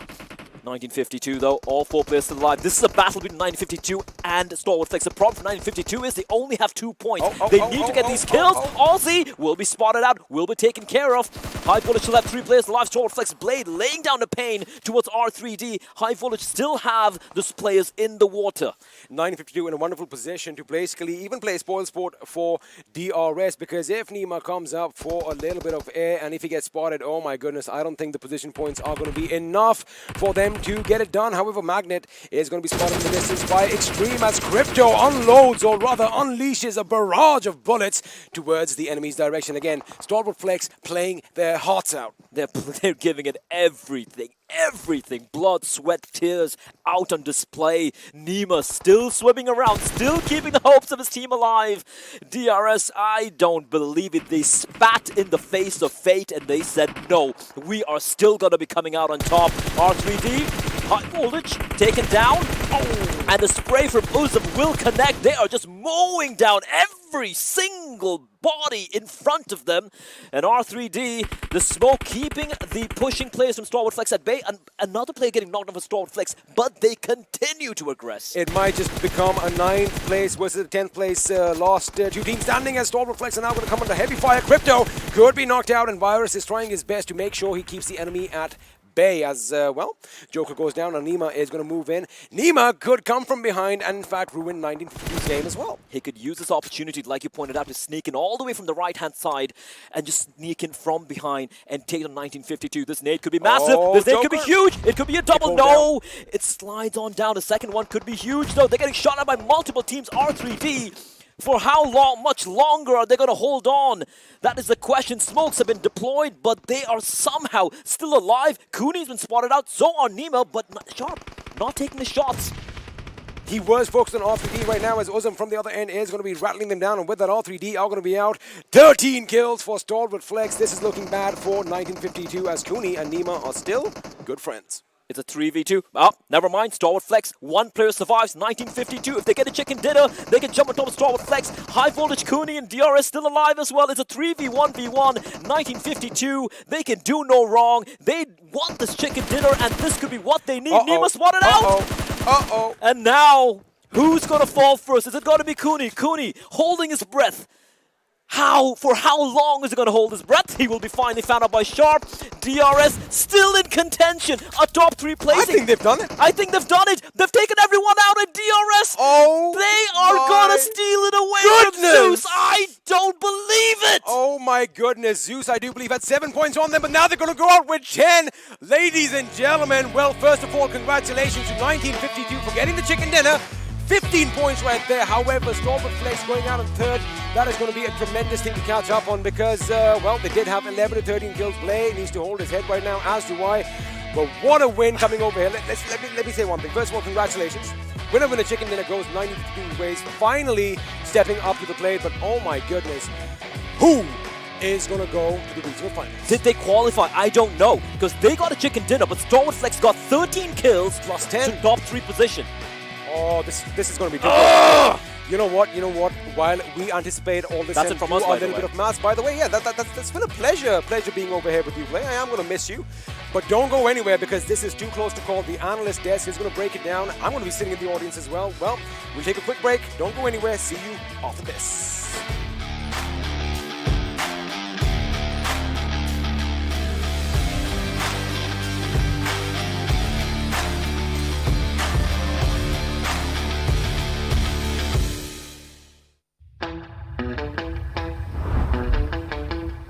Are you keeping it real? I'm calling shotgun, wanna see my baby run. Oh, what's the word on the sea? Kicking up the dust, if you know what I mean. We got a good thing going.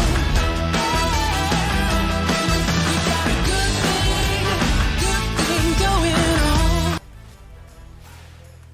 Hello and welcome to PUBG Mobile Pro League South Asia Season 3 Finals is where we were at, but with this game done, we have completed the final journey itself. And you talk about the competition, the aggression, it was all on point when it came down to this final game, along with which, of course, it is a huge thanks to Oppo F19 Pro for making it all happen. Hashtag book up your fun. I'm your host, Prado. Let's move on to our analysts because they are eager and excited to talk about this. Ocean, Johnny. This was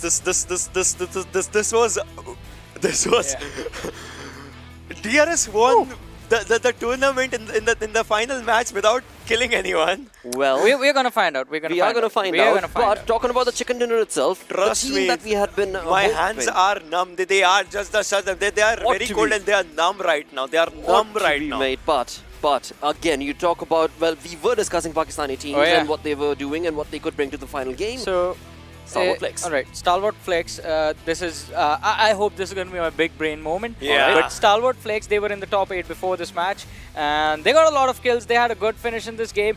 I can only imagine, like, there was not much of a difference between the top 4 and where the top 9 was.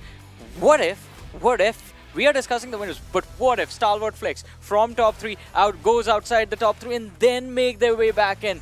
somewhere at a really good position, right? That's one thing. Try that on for size. Talking about Crypto, well, Crypto has had a really good contribution for himself, but oh my god. Wow. Wow, what a top-notch performance it has been. What a top-notch day it has been with the final game. We do have the top players coming in, and StalwartFlex stealing the show, and it is Crypto with 5 kills, 1083 damage. 1083 damage, that is. Basically. Why did Cooney think he could take on 1952? Interesting, though, actually.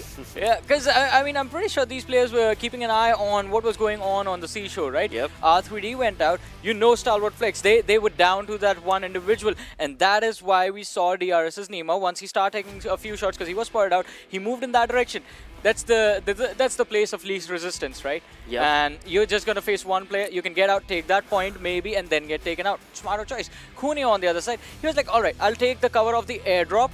I think that was his intention. Yes. Just hide behind that airdrop right there. And the bad part was it was quite close to 1952. That's the bad thing. In short form, guys, if you have missed out on this match, what are you doing in your life? Trust me.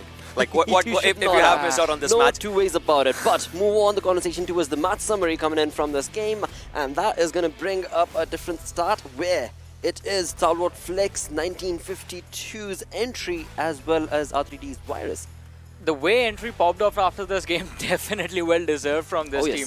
1952 StalwartFlex. I mean, we know. I know that we are going to discuss the winners in a short while. But as far as this match is concerned, big round of applause to how these two teams played this game.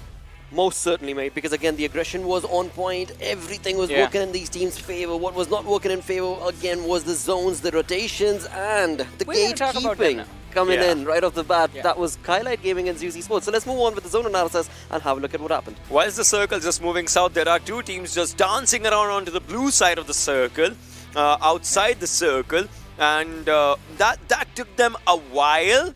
But till that time, I would say it kind of helped Zeus in a positive way, as you know they were the ones that rotated really late, and had there been an early rotation, they might have been onto the southern side already, and they might have been surrounded by a lot of teams. They might or might not have clutched those fight moments. Exactly, and I mean, it is quite interesting the way DRS also approached this match. As I have been saying, this team is really careful with how they play their matches and how they pick their fights. Talk about picking fights for DRS Gaming, there were none in this matchup. All they did was come down to the shorelines of the main island, jump down in the water, and then it was all on Nima's shoulder. So much pressure on one individual, surviving from his team being taken out, 3 players being finished off, to surviving to the second position. That was amazing. Objective survive. Exactly, mate. And what a play this was. I mean, this team, all of these teams actually did bring in exact what was required from them for the final game. And that will, of course, be showcased right now with the Oppo F19 Pro moments. Well, I mean, the start, the initialization that just happened, right? Landing. Yes, the superhero landing works, but you know, again, it just goes against you.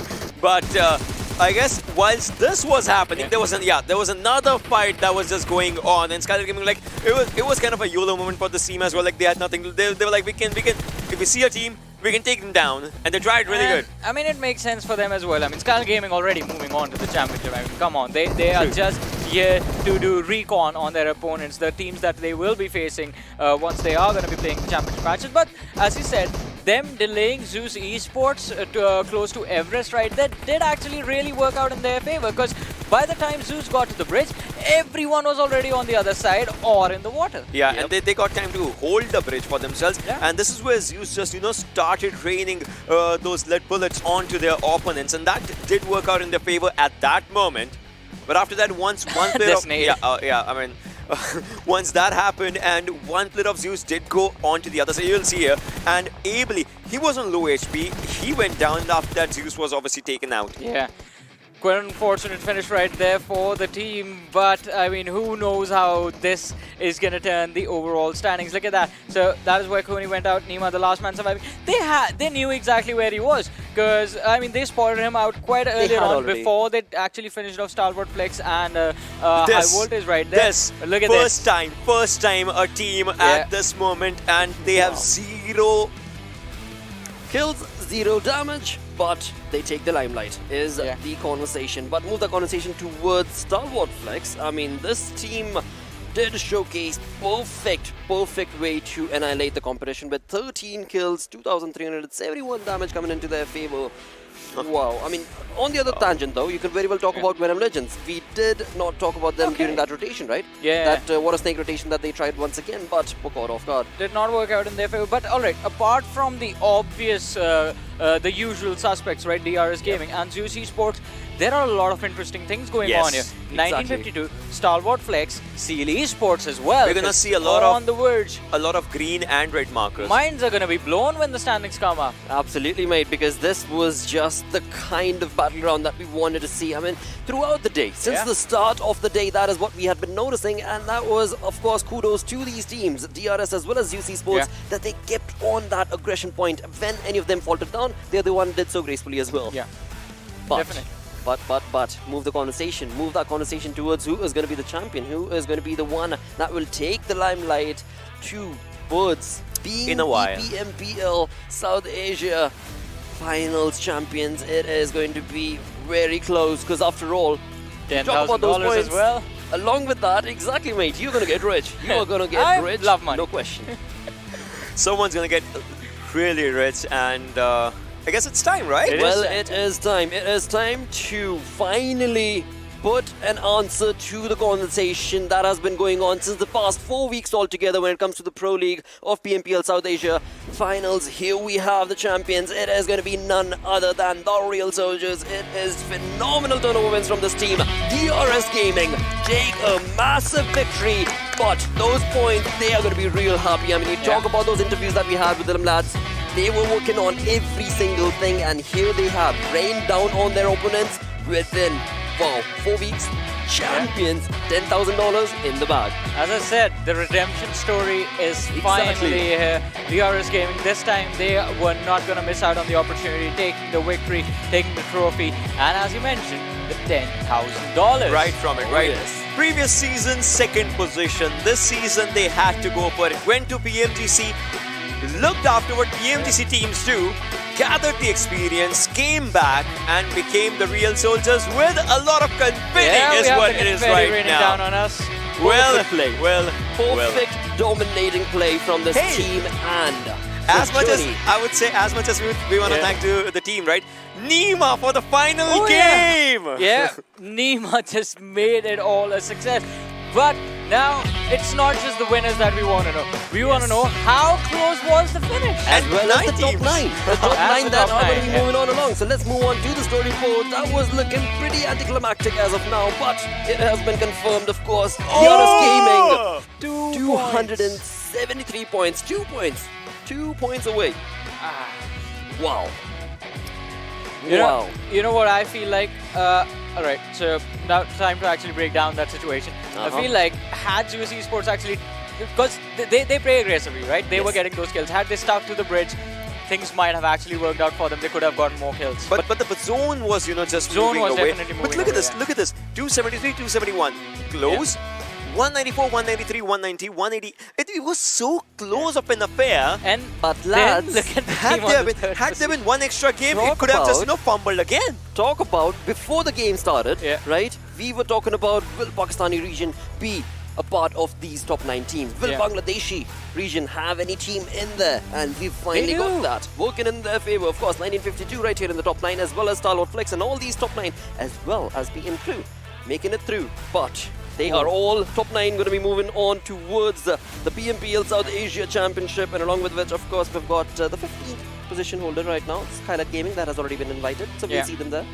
Exactly, 10 teams that will be moving forward to the championship finals, and PNCrew being the last ones to make it. Quite an impressive performance right there. Also in the first half of the standings, another interesting thing, 7C also make it on the 3rd position, so kudos to the lads, good recovery from the team. But I have to say, did you notice the difference between the top 2 and the rest of the teams out there? Yeah, but those rest of the teams were also like till 180 points. That was also a 194 to 180. 190. Imagine if there was one more game that could have just that. That's what I was saying, right? It could have fumbled the points again for the teams. But right now, this is what it is. History has been written once again, and this time at the top of the leaderboards, at the top of the mountain, the real soldiers. Exactly. I mean, talk about weight. Talk about weight. Yeah, you know this team 1952.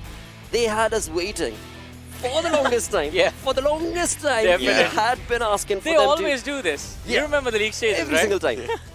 But boy, oh boy, what a wonderful turn of events it has been from 1952. They finally get their chicken dinner. But talking about the champions, well, there's no two ways about it. It is, of course, the team, the real soldiers, taking the limelight away from Z3us Esports. And with that, let's get into an interview with the team. Wow, Hey, you guys all look of them are really together. Yeah. What's up, All guys? together. Congratulations. Absolutely wonderful you so domination.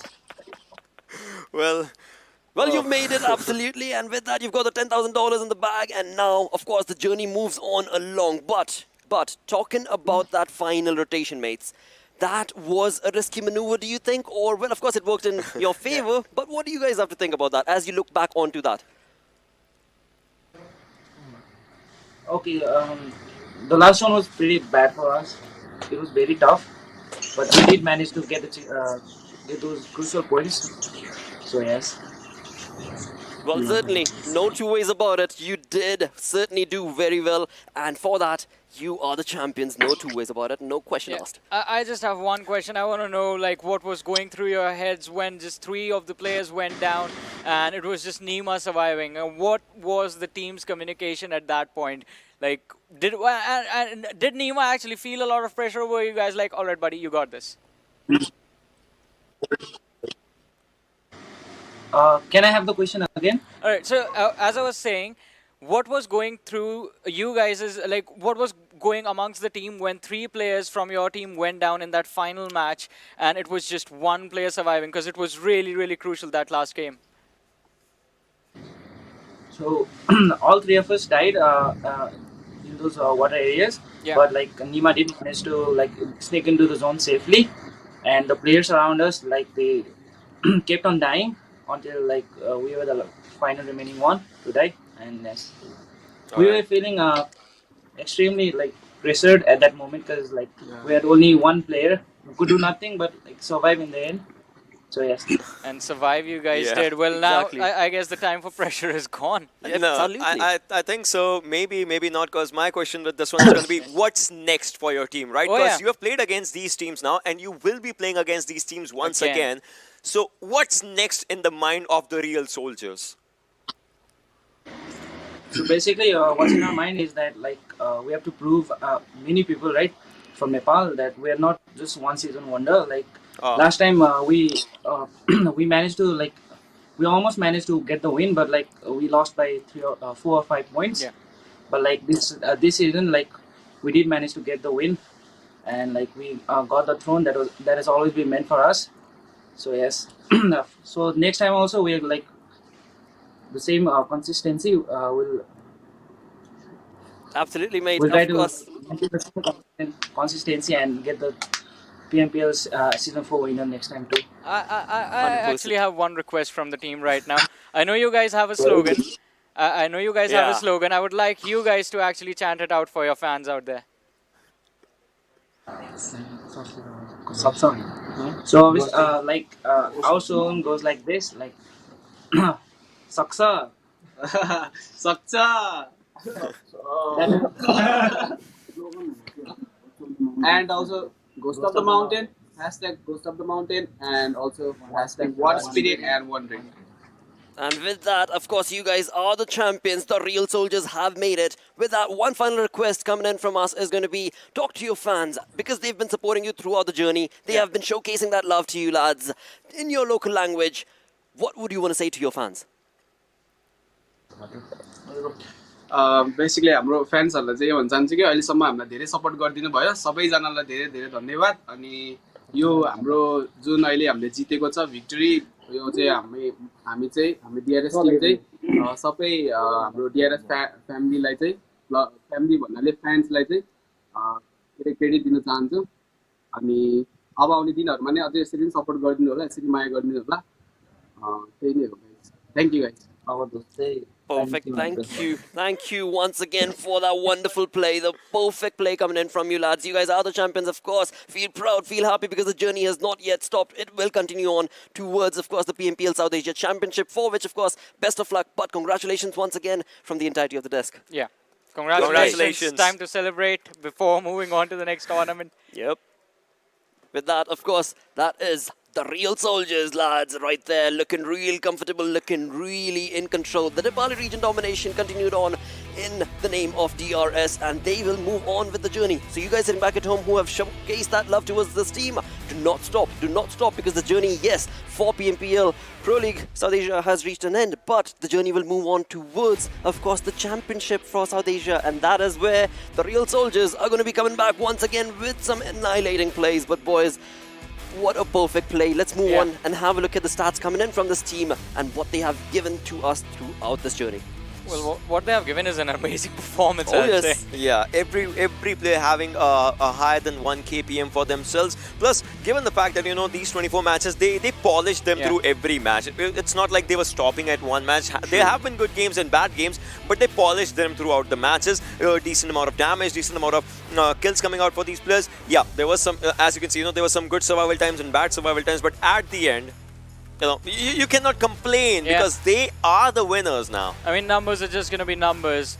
They have gotten themselves the trophy, the money, the slot for the next championship that's there, and that is all that matters. How they played, it's all done. It's all in the past at this point. Exactly, mates. But again, as you bring up money, right, we do know there is that $1,000 remaining. There's the MVP, the most critical, the most crucial, the most valuable player list that needs to be brought on, for which we shall, of course, have a look at who will be given that MVP, and it is Godless. none other than Godless from Z3us Esports. Amazing performance even in the finals, like 40 kills, 8,781 damage by this individual, survival time of 19 minutes 39 seconds, 14 assists also coming in. Well, he has been. I mean, also, I would like to point this out. Godless did start to pick up the pace during the last week of league stages. Before that, it was majorly Icy and Zeol that were fragging for the team. Godless was doing sort of a split job between fragging and also helping ably out. Once we hit the finals, it was an all-out war that was set by Z3us Esports against the entire server. His survival time was almost like, you know, equal to the lobby survival time as well. Like it's on his own average. But talking about the kills, obviously he had more than what was needed for the team as well, and also in getting these numbers in 24 matches.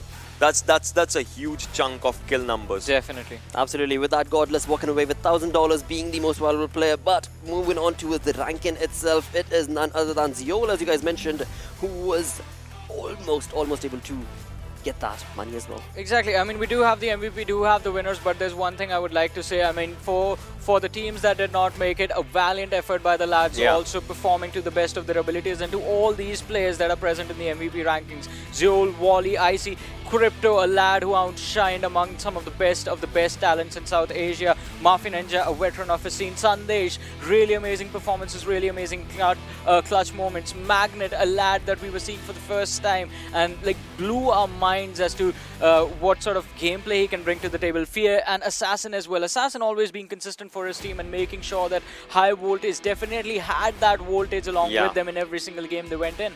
Absolutely, and that worked in their favor, and slowly and steadily as that aggression point moved on along, he brought himself back towards those kill leaders, and of course was part of the MVP slot as well, and that is a GG play. There's no two ways about it. That is just a perfect play. But always, you talk about a journey, there are going to be ups and downs, and that's just part of the process. With that, let's have a look at the kill leaders coming in from this wonderful state of affair, and that is going down towards Z3us Esports' 3 lads.